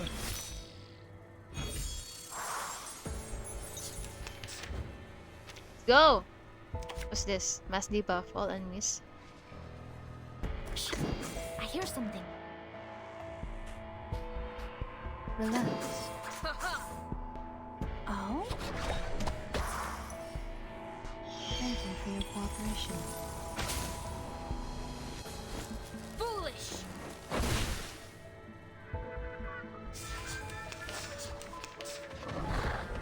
Annoying bugs.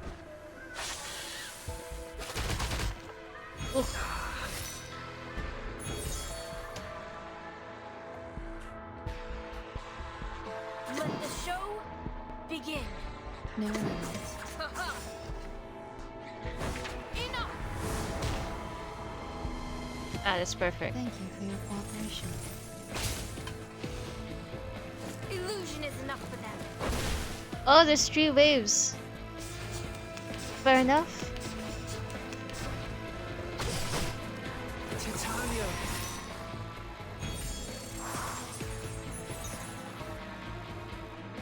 Let's do this shit. Shall be my only act. Oh, we have. Let's do it again. Heart is beating so loud. This shall be my only act.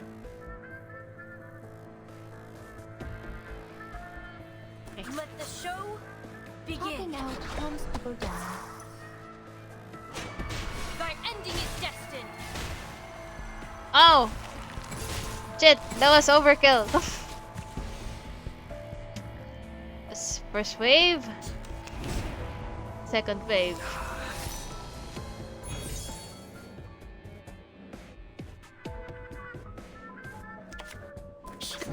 I hear something. We should listen to what people say. Whose heart is beating so loud?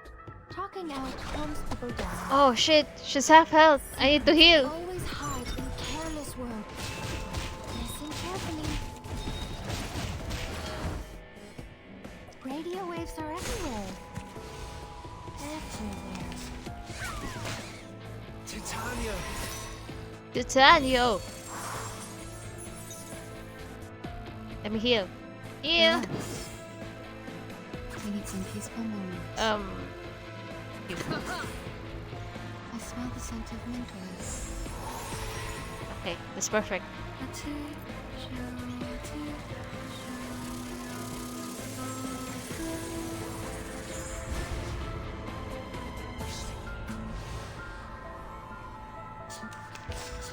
Fair enough. Titania! Titanio! Okay, since you have two actions, let's do you first. No worries. Let the show begin. Haha.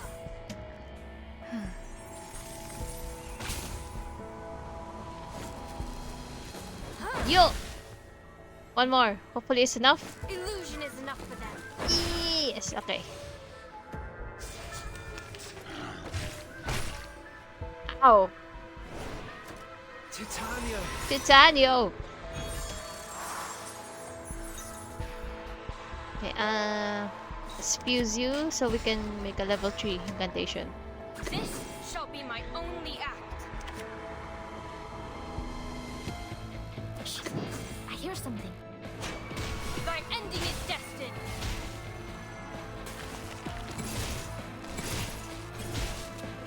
Oh, so close. So close. Radio waves are everywhere. Oh, that's perfect. Okay. Ha! That's what you've got. Huh? I'm sorry. The carbuncle is trembling, the glass autumn leaf on the tree. It's crying miserably, all huddled together at our feet.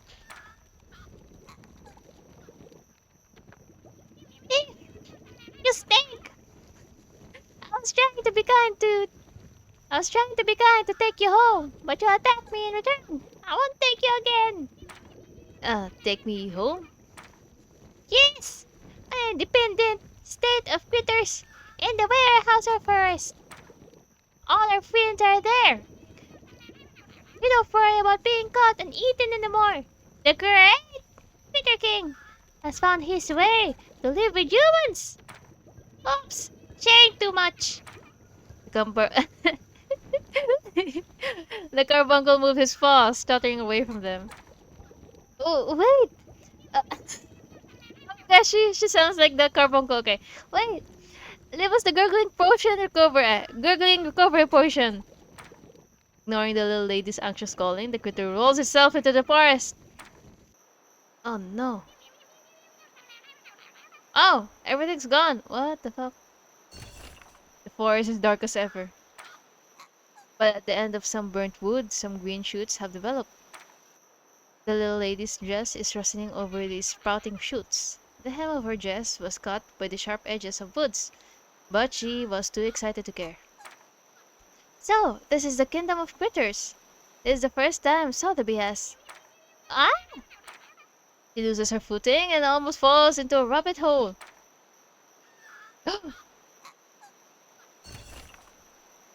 Careful, milady. We are no longer in our garden now. A critter elder shows up before us. Compared to the previous critters, this one is rather elegantly dressed. How do you dress a carbuncle elegantly? If they're that spiky. Do you wish to sign up for a contest? The registration is closing. You might wish to hurry. What contest? Aren't you informed about it? The weekly grand contest held by the great Critter King. The winner will be awarded a box of gurgling recovery potion. But if you lose, you will stay here with us forever. Stay here forever? Or where else should this young critter lady go? It's full of the Lord's traps out there. The critter elderly calmly wiped his glasses. There's no need to weep. The great critter King has made an arrangement for all of us. Have you ever wondered why conflicts have occurred so frequently between you and critters? It's because we have two different kinds of heads, apparently. However, if we turn all the honorable bipedal guests into critters, there will be no more discrepancies between us. This is the Critter King's great transformation plan. You will make many friends here. Uh, this is absurd. This is clever. Okay. Ah, this is wonderful. Even before I say anything, she cheers loudly over my voice. Turning all friends into critters? This is brilliant! Mr. Critter, please, please introduce me to this wise king. The critter elderly picks up its glasses. The glasses was dropped to the ground when the elderly leaped up startled. Okay. This is quite an unusual comment for a lady to make, but we appreciate the spirit. The contest will begin soon. If you can help us keep the audience in order, I think the king would grant you an audience, or perhaps even reward your friend with a recovery potion. The greater Adori retreats into the dark. The ring not far away from them suddenly erupts with cheers and screams. She stroked my head, whispering to pep herself up. Look, furry Bertin, I'm sure I will come back with the potion. Ah, here we go. Oh no. Ah, this is Miss Onion, right? And this is Eric. And this is who is this? The contest continues. Carbuncles excitedly sprinkles dust on the contestants, screaming sharply like many hands are scratching on the blackboard. It's none of our doorkeeper's business now. Will anyone actually come and disturb this?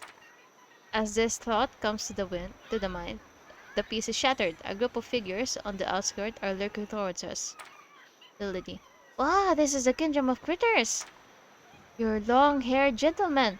Please come closer no more. What is that? Oh, okay. I need beasts. Like you! I'm no master of a teamwork. A crime group. Just to my liking. And another. You. Silence.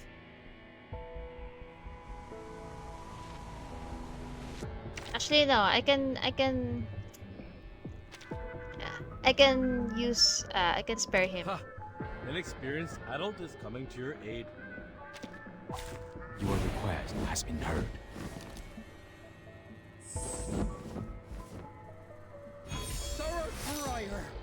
I wonder why we have Nick Bottom. Ah, I think that was the card.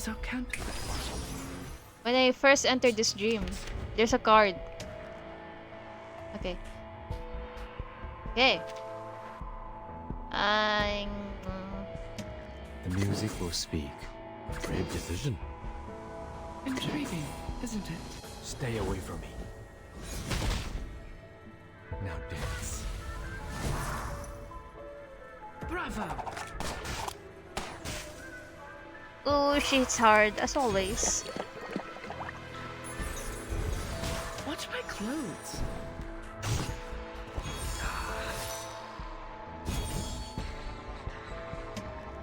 And then let's channel. The bones will tell. Glad to be of service, my lady. The music will speak. Just like real diamonds. This is not a mistake made by men. Oh, nice. Oh, wow.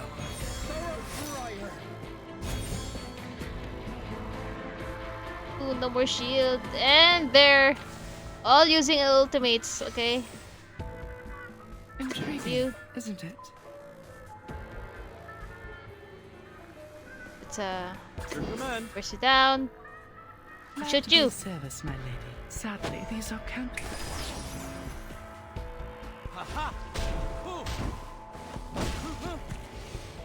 Just as I read it.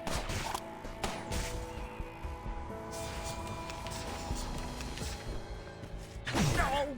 No! No!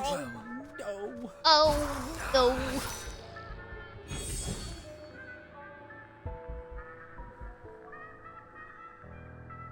It's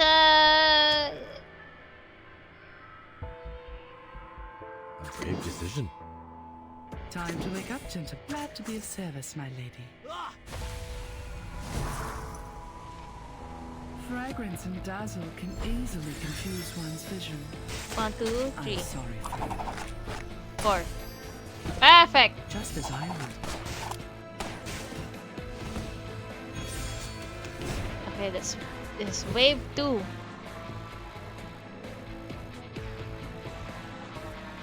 Confrontation was never to my liking. The bones will tell. This, yes. Let's do a mass attack. Alright, deep breath in. The Bagua drown on the sign break never warns about its changes.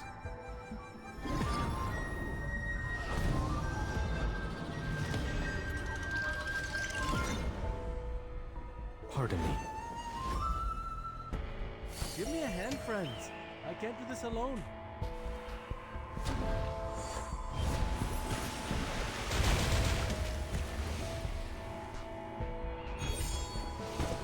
Perfect! Oh shit! I get to have them again.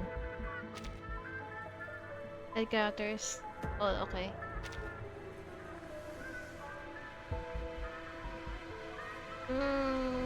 You. Confrontation was never to my liking.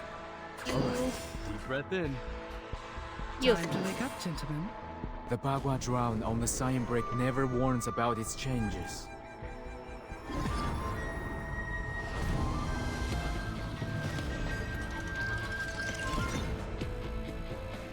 Give me a hand, friends. I can't do this alone.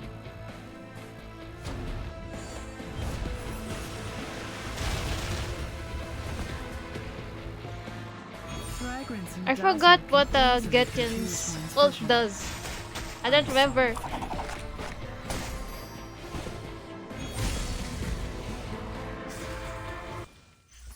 Now, to divide the spoils, or should I say, A reasonable reallocation of the profits? Okay. The champs stagger sideways and lean on each other, spilling all the beer in their hands all over the floor. Champ A. I just come to join you. What's so good about being human? And no end of money you earn today will turn to stack of paper tomorrow. May as well be a quitter. At least the dust are free. I'm not even qualified to be quitter. They call this the Darwin race, you know? The same for quitters, really. You're making a point, bruh. We'll go home and get more milk delivered. At least the milk was real. Oh my god. The champs help each other up and walk away, leaving her standing there, eyes wide open, looking blankly. Bertin, did I do it wrong? You helped them get back on their senses. You have done nothing wrong. She seems convinced, and I'm relieved. Seems like I still have a clear mind after turning into a critter and turns back again. Ah, the cheering and shouting around the ring are deafening, but we have nothing to do with it. Poltergeist! More people have arrived. These ones are younger, noisier, and more energetic. They chase each other and drift over the grass, so swiftly that even the moon misses the chance to shed any light on their feet. None of them are shadows either. Whoa! My phantom friends! Beyond this point, you will enter the kingdom of critters. Do you mind going back and picnicking somewhere else? They stop us ask. The white sheet covering one of the ghosts starts to shrink, drips water and trembles. It goes under the sheet. What do you mean? It took me such a long time to prepare for it. Are you going to ruin it? Ah, shit! Fair enough. Oh, they all went. Oh, I didn't get to choose one to retain. I'm here for a worn tooth. Okay.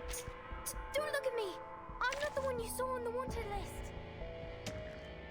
Let's try Ezra. Preparation completed. Oh shit! They're using the same side tubes. Okay. Something with poison, I guess, or something. What's her best side tube?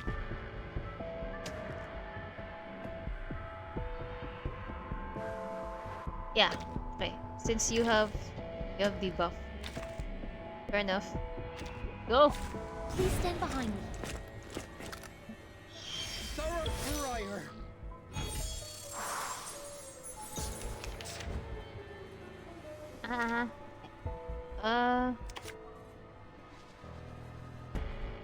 Loaded.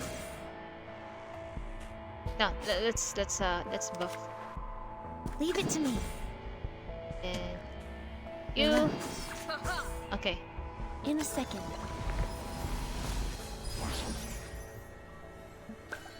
Thank you for your cooperation.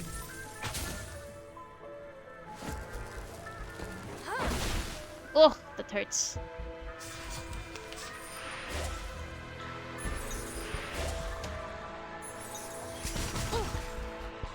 Titania.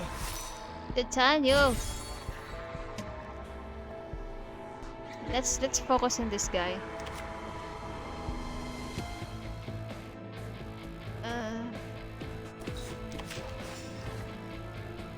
Loaded. Let the show begin. Please cease resistance. Ah, mushrooms! I barely play Ezra because I'm afraid of his gimmick of his kit. Titania. Because Ezra's kit focuses on his HP. Losing his HP. No worries. Leave it to me.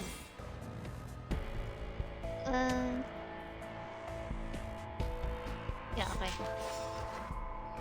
Thank you for your cooperation. Power from the soil. Okay. It's enough. I thought it wasn't enough. Scared me. Titania. Titania. Oh, there's 2 waves. Okay, fair enough. This shall be my only act. Yeah, let's heal. Please, take good care of yourself. Mushroom. Ending is destined.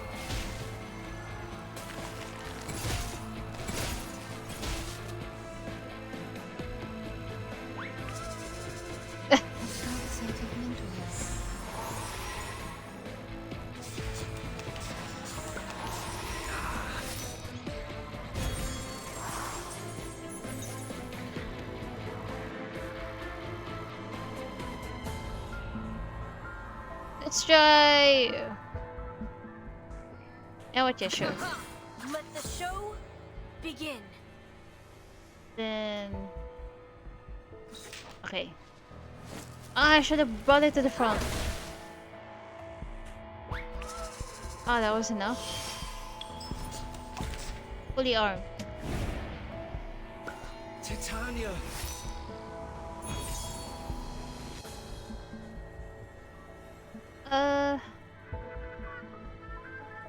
Yeah, Leave it to me. No worries. In a second.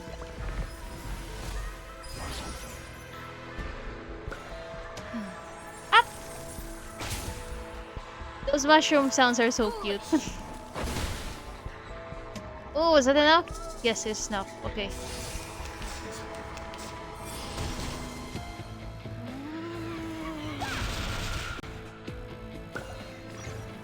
Oh wow, she attacked the rear guard. Okay, what does this do? Must buff. Yeah, I I'm need that. here with everyone. Loaded. Ah, no. You I'm here debuff with them, then debuff again. Oh no, I should have. Amazing discovery.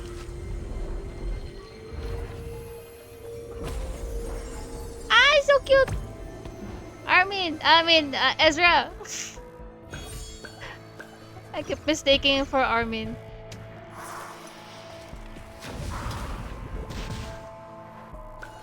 Please, don't resist. Whoa. Ha! Sneaky soggy too. Oh, wow. Oh.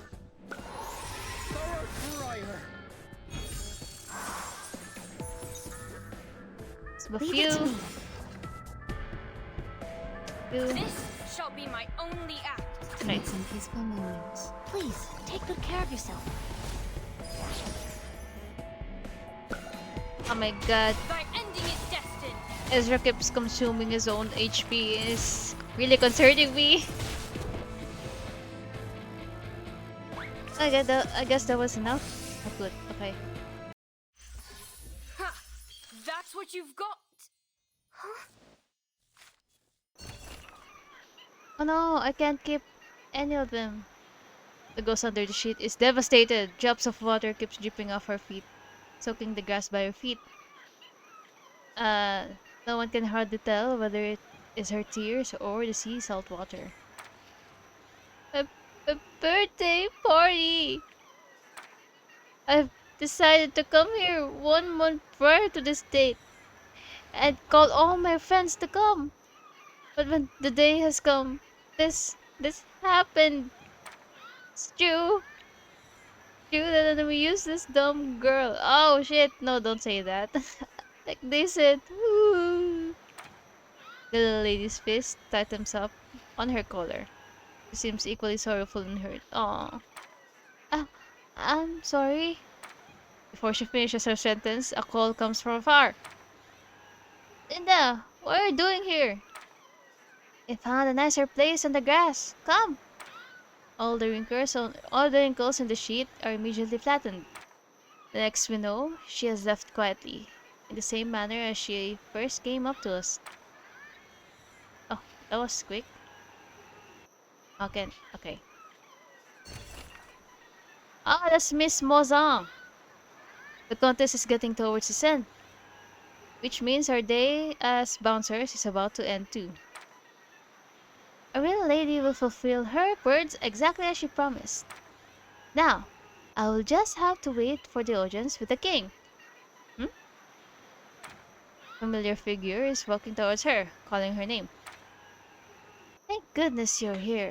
Thank goodness you're alright. You're alright. Ah, my gosh. Thank goodness you're alright, my lady. His lordship was incredibly worried when he found out you weren't home. We thought you were kidnapped by the creatures. Sensing the stranger, the carbuncles all turn around. 1,000 bright eyes suddenly appear in the dark. The porcelain lady also widens her eyes. The porcelain lady, I see. The situation is really serious. Why not? I will take care of this. She pulls out a hammer from behind, cutting at me directly. Oh shit. I'm not panicking at all. Perhaps for a critter, it is normal as a breakfast. Ow! She thinks I'm the enemy. See you again. Master of a teamwork. Ha! An experienced adult is coming to your aid. A crime group. Just to my likings. Let's go. Hail, wonderful summer night. Thoroughfire! Sadly, these are counterfeit. Actually, wait. Let me just I'll just take a quick bathroom break. I think I drank too much water. Okay, just sniff it.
Okay, I won't hydrate for now. Because I might end up in the bathroom again.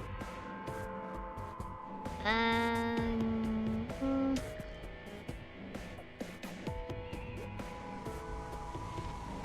let's give up Great all decision. of them. The music will speak. Intriguing, isn't it? Careful. Bravo!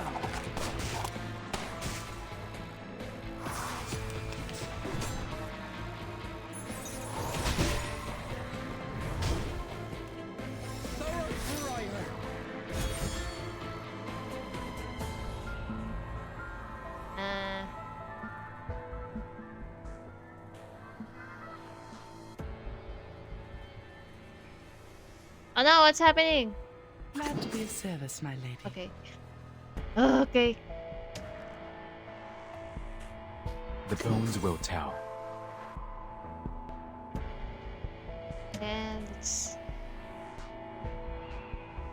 yeah, let's kick you. Your command. Just like real diamonds.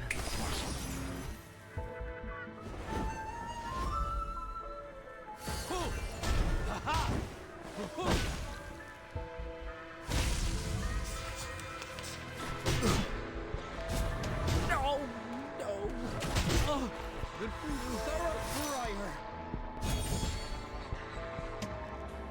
fire. What do you do? Special area, yeah. The one in here. Against Eureka. Inflict shape on bone.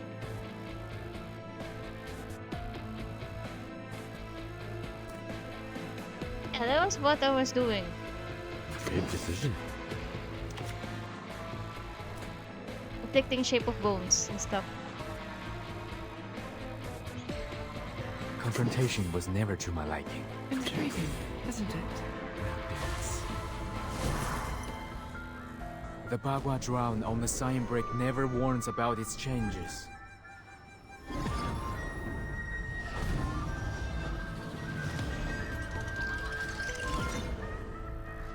Just like real diamonds.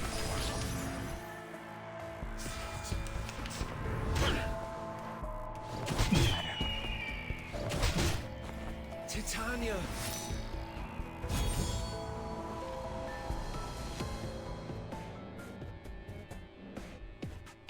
I have no channels. Okay. Time to wake up, gentlemen. Your command. Glad to be of service, my lady. Fragrance and dazzle can easily confuse one's vision. I'm sorry for you. Hold on to that. Man, she's Just as hard. I would.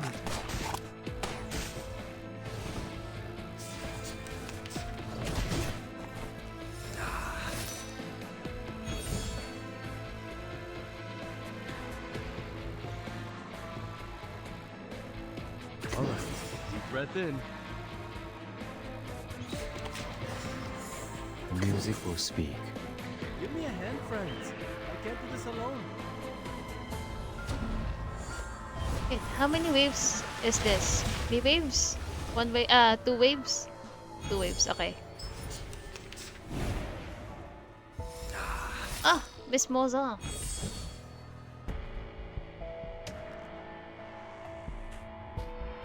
Let's do you Confrontation was never to my liking. and you. Intriguing, isn't it? The Bagua drown on the sign brick never warns about its changes. I need a channel card. Please give me a channel card for Gudyan.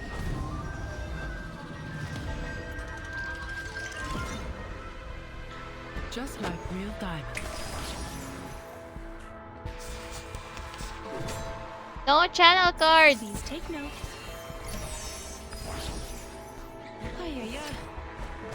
Ugh!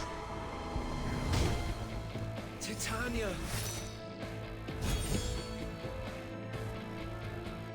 I need a channel card. Please give me a channel card. Yes! I still have debuff. Music will speak. All right, deep breath in. Glad to be of service, my lady. Pardon me. Give me a hand, friends. I can't do this alone.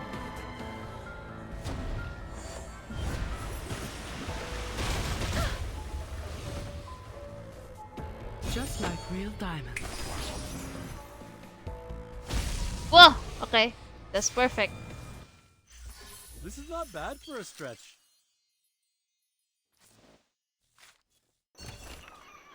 Nothing like that. This is Burton, and these carbuncles are also my friends. The porcelain lady stops at her motion of throwing out the carbuncle into her hand. In her hand, she puts down the carbuncle and holds its hands and twirls it around instead. This is awkward. Please pardon my misjudgment. I'm terribly sorry if any feelings were hurt. Despite her sincere apology, more and more carbuncles gather around them. Ah, okay. The bipedal beasts! It's the bipedal beasts! They found ours! They will take our away! Like they take us older cousins! Younger cousins! Boy cousins and auntie cousins! They go together and whisper. I suddenly have a bad feeling about this. I was suddenly in sync with this lowly species. Before having any second thought, the night sky suddenly starts to shake. And the earth trembles as well. Every carbuncle on the knoll is thrown around and slides down the slope. The ring suddenly stands up. It claps a hand on its belly as a gesture of protest. Are?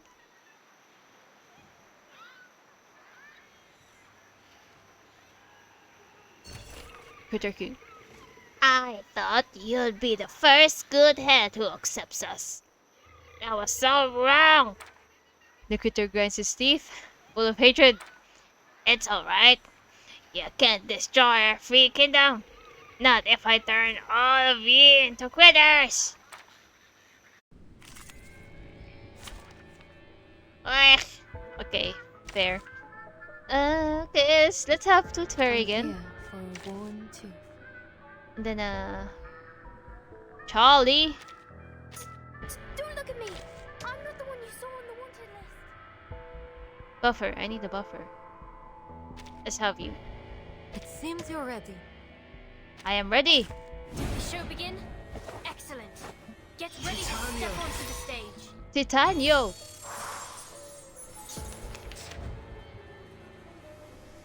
Okay, same thing. Oh shit. This AP plus 1 continues up. Okay. Okay, I get it. Have. I can buff the NPC. I can buff Nick Bottom. That was certainly a choice. No worries. Our blood will burn.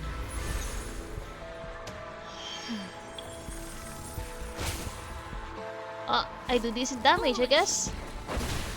Oh! Wait, what will happen if that crossed the line? Oh fuck, it hurts! Titania! Eric!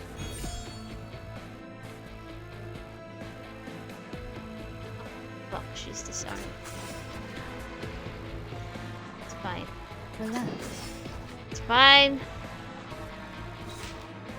I smell the scent of mint oil. Let's just heal you because you also consume HP. Viking trick!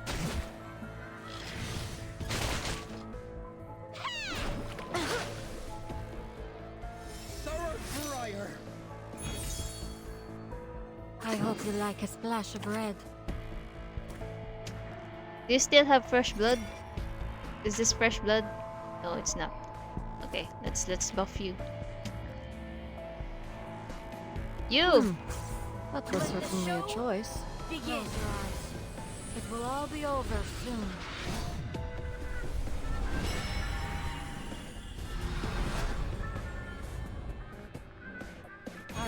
Glory comes in a tide of blood. Foolish!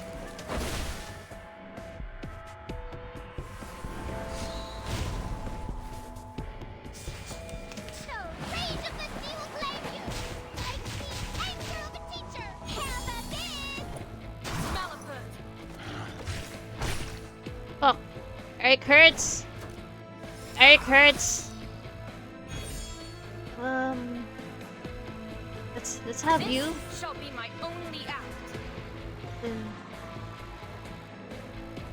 Yeah, huh? Needs in peace below. I need to heal. Thy ending is destined. On. Okay, Eric's done. Next, yo. I hope it's enough for single target.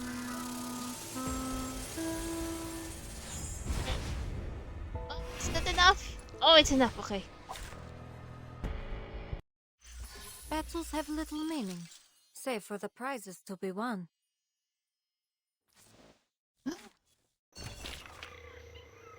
Yay! It's done! The giant critter swings his spikes back and forth, and the carbuncles flees away. Oh my god. Oh, the grammar! The grammar is itching at me. And the carbuncles flee away from it, like tides escaping the land. Seems like it will do whatever it takes to stop us from leaving, even losing its life in the fight. Why? She cowers against me, trembling, like a vulnerable shoot stand against the bitter wind of winter. Then we hear a familiar voice. Your Majesty, perhaps the rule of this contest has slipped your mind. As the rule stated, whoever wins the contest will be the next king. The carbuncles stop. They, too, are shocked by this breaking news. As the rule stated! As the rule stated! They squeak. As the rule stated, this young lady is now the king of this kingdom. She has the right to decide her next destination. Oh, great! We have a new king! We're having a new king! Regardless of the anger of the former king, the carbuncles cheer loudly. In jubilation, the critter elderly crowns the little lady with a tiara made of twigs and a bottle of gurgling recovery potion. Now, honorable lady, go, take your friend. Yet she shakes her head. Huh? I want to stay. I very much adore your great transformation plan. I reckon this is a brilliant idea. If you don't feel safe here, you're all welcomed in my mansion. You're going to love the place. It's just me. It is just me living there, no one else. But the critter elderly shakes its head too. But you cannot live with critters, my lady. Her eyes widen in surprise. Oh my gosh, the grammar is killing me. Please, wait, take a sip of this. She hastily opens the bottle, pouring the liquid onto the elderly's mouth. Wait, what about me? But nothing happens. What about me? Why? Burton drank this and she turned... Oh, I guess I already drank it. Okay. The critter elderly smiles and quickly adjusts his bow tie. I told you, it's different. You should go home. Don't keep his lordship waiting, Miss Sotheby. It jumps, giving us a firm, short shove. My body becomes light as a feather, floating in the air, along with the shimmering dusts, bubbling potions, and the tears of a girl. A turmeric bubble traps me inside. I becomes... Oh my god. Oh, the grammar. What's with this stage? Oh my god. I become indefinitely large, but also indefinitely small. A flavor explodes on my tongue. When I close my eyes, I finally taste the gurgling recovery potion. Dr. Peppers. Dr. Peppers. Finish. Yes, give me my rewards.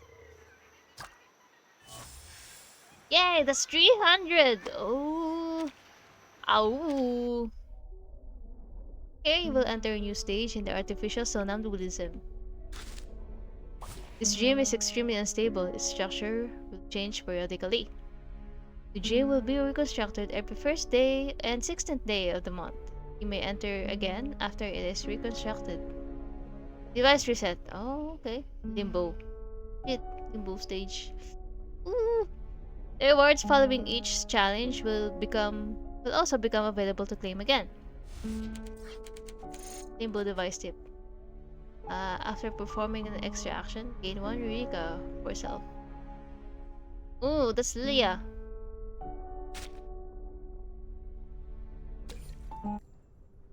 Oh shit. Oh, they also have mini stories. Oh, that's great. They have mini stories. I guess I can stream this also. Trying to beat the sonambulism. Yay! Claim.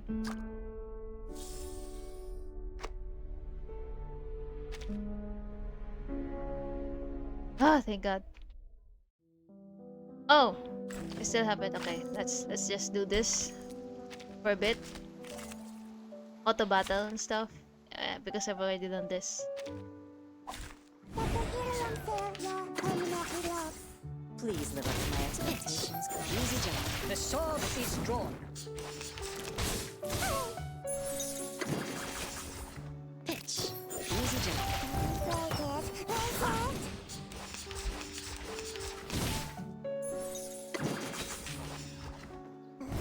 Fight for the unarmed.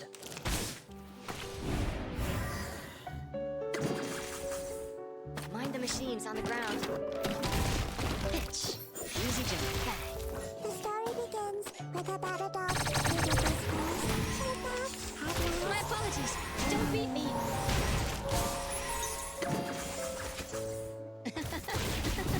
Fight for the unarmed. My apologies. Don't beat me. His trumpets sound. The judgment day has come. Easy jump.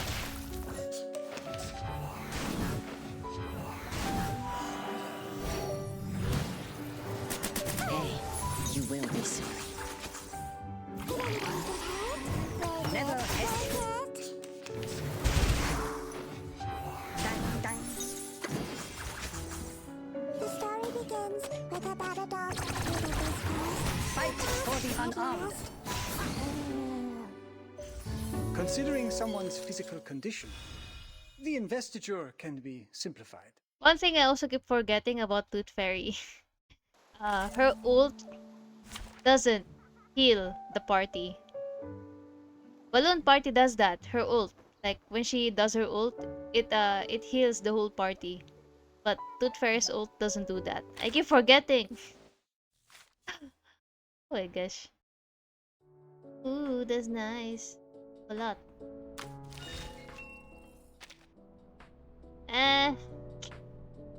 I guess I can auto battle and stuff. Who do I want? I already have Kalbanaa. What's next? I also have Click. Hold on. Ah, Dyke! Speak.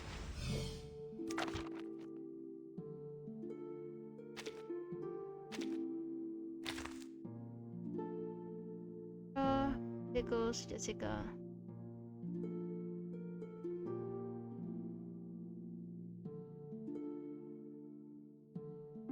Yeah, Dyke is more valuable to me. I don't know how to use Baby Blue. So, I'll just I know she's a good support. She supports a lot and stuff.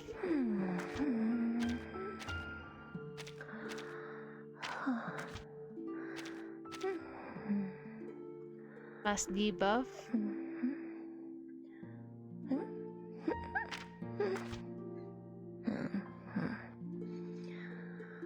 This Fix Nightmare. Cannot. Oh. Cannot dispels the effect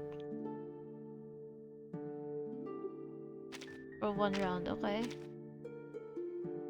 Caster takes mental damage. Okay, damage reduction. With resist state also, damage reduction. The caster takes a mental damage. Gives the attacker 1 attack. Oh. Debuffs. I guess she's also useful. But for now, I need like Speak. let's do this.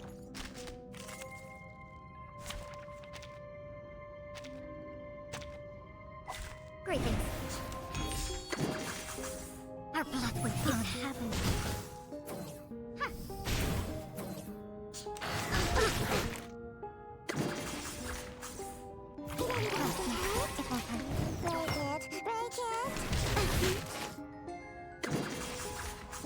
Close your eyes.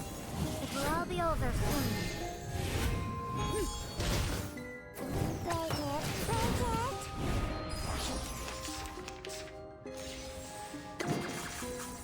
Huh.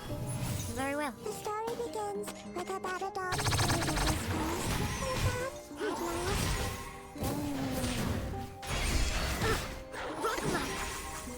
Everything has its cause and effect.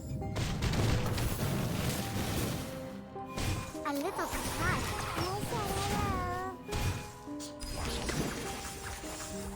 Close your eyes. It will all be over soon. I said hello. Did anybody say hello?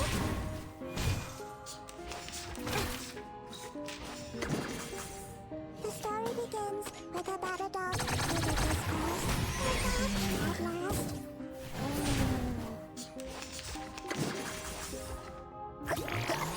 Everything has its cause and effect.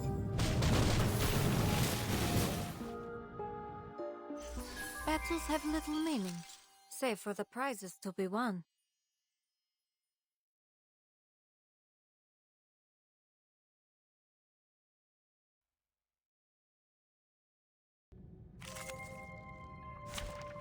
I need 2 more, so I guess 1? Okay. Greetings. Our victory comes in a tide of blood. Ha!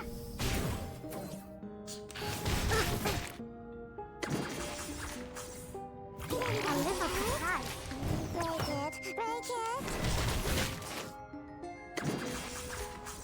Close your eyes. It will all be over soon. Break it, break it.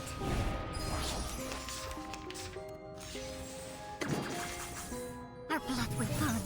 The story begins with a battle dog. At last.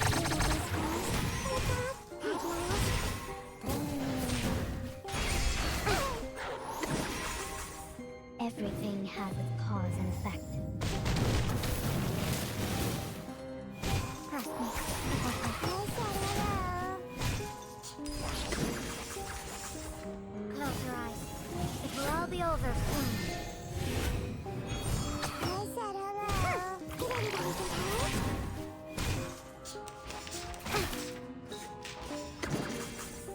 The story begins with a battle dog. At last.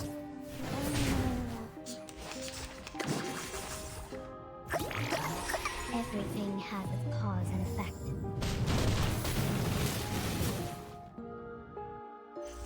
It's time to say goodbye. Don't miss me. Nice, okay. Oh, I still need 1 more.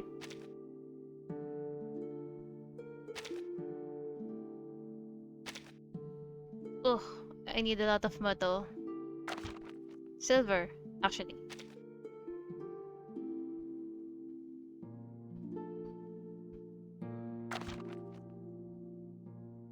Can I? Do I still have enough? Nah, I'll just do it tomorrow, I guess. I have enough. When I have enough, what do you call this?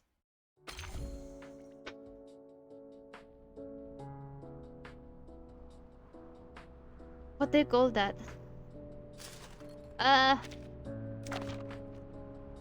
Cellular activity, yes. This? Yes, I can. I'm done with weekly. Yes. What's this? Ah, satisfaction. I guess I'll just fill this in tomorrow.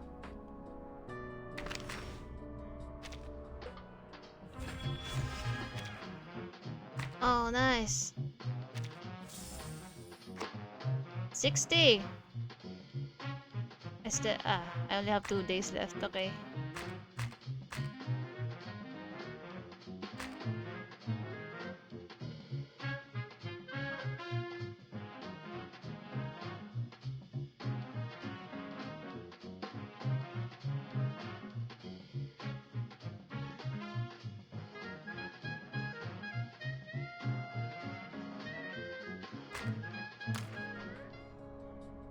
Okay.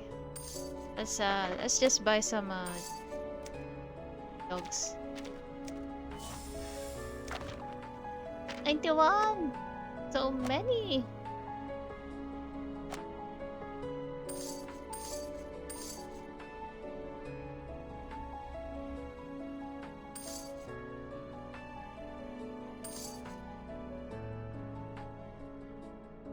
The alternation of day and night maintains balance of the world. However, when electric light prolongs the day and eats into the night, the balance is gone. Followed by the furnace.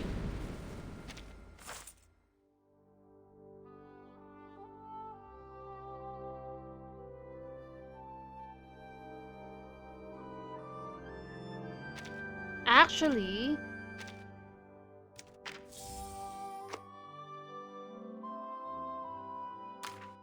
is that enough?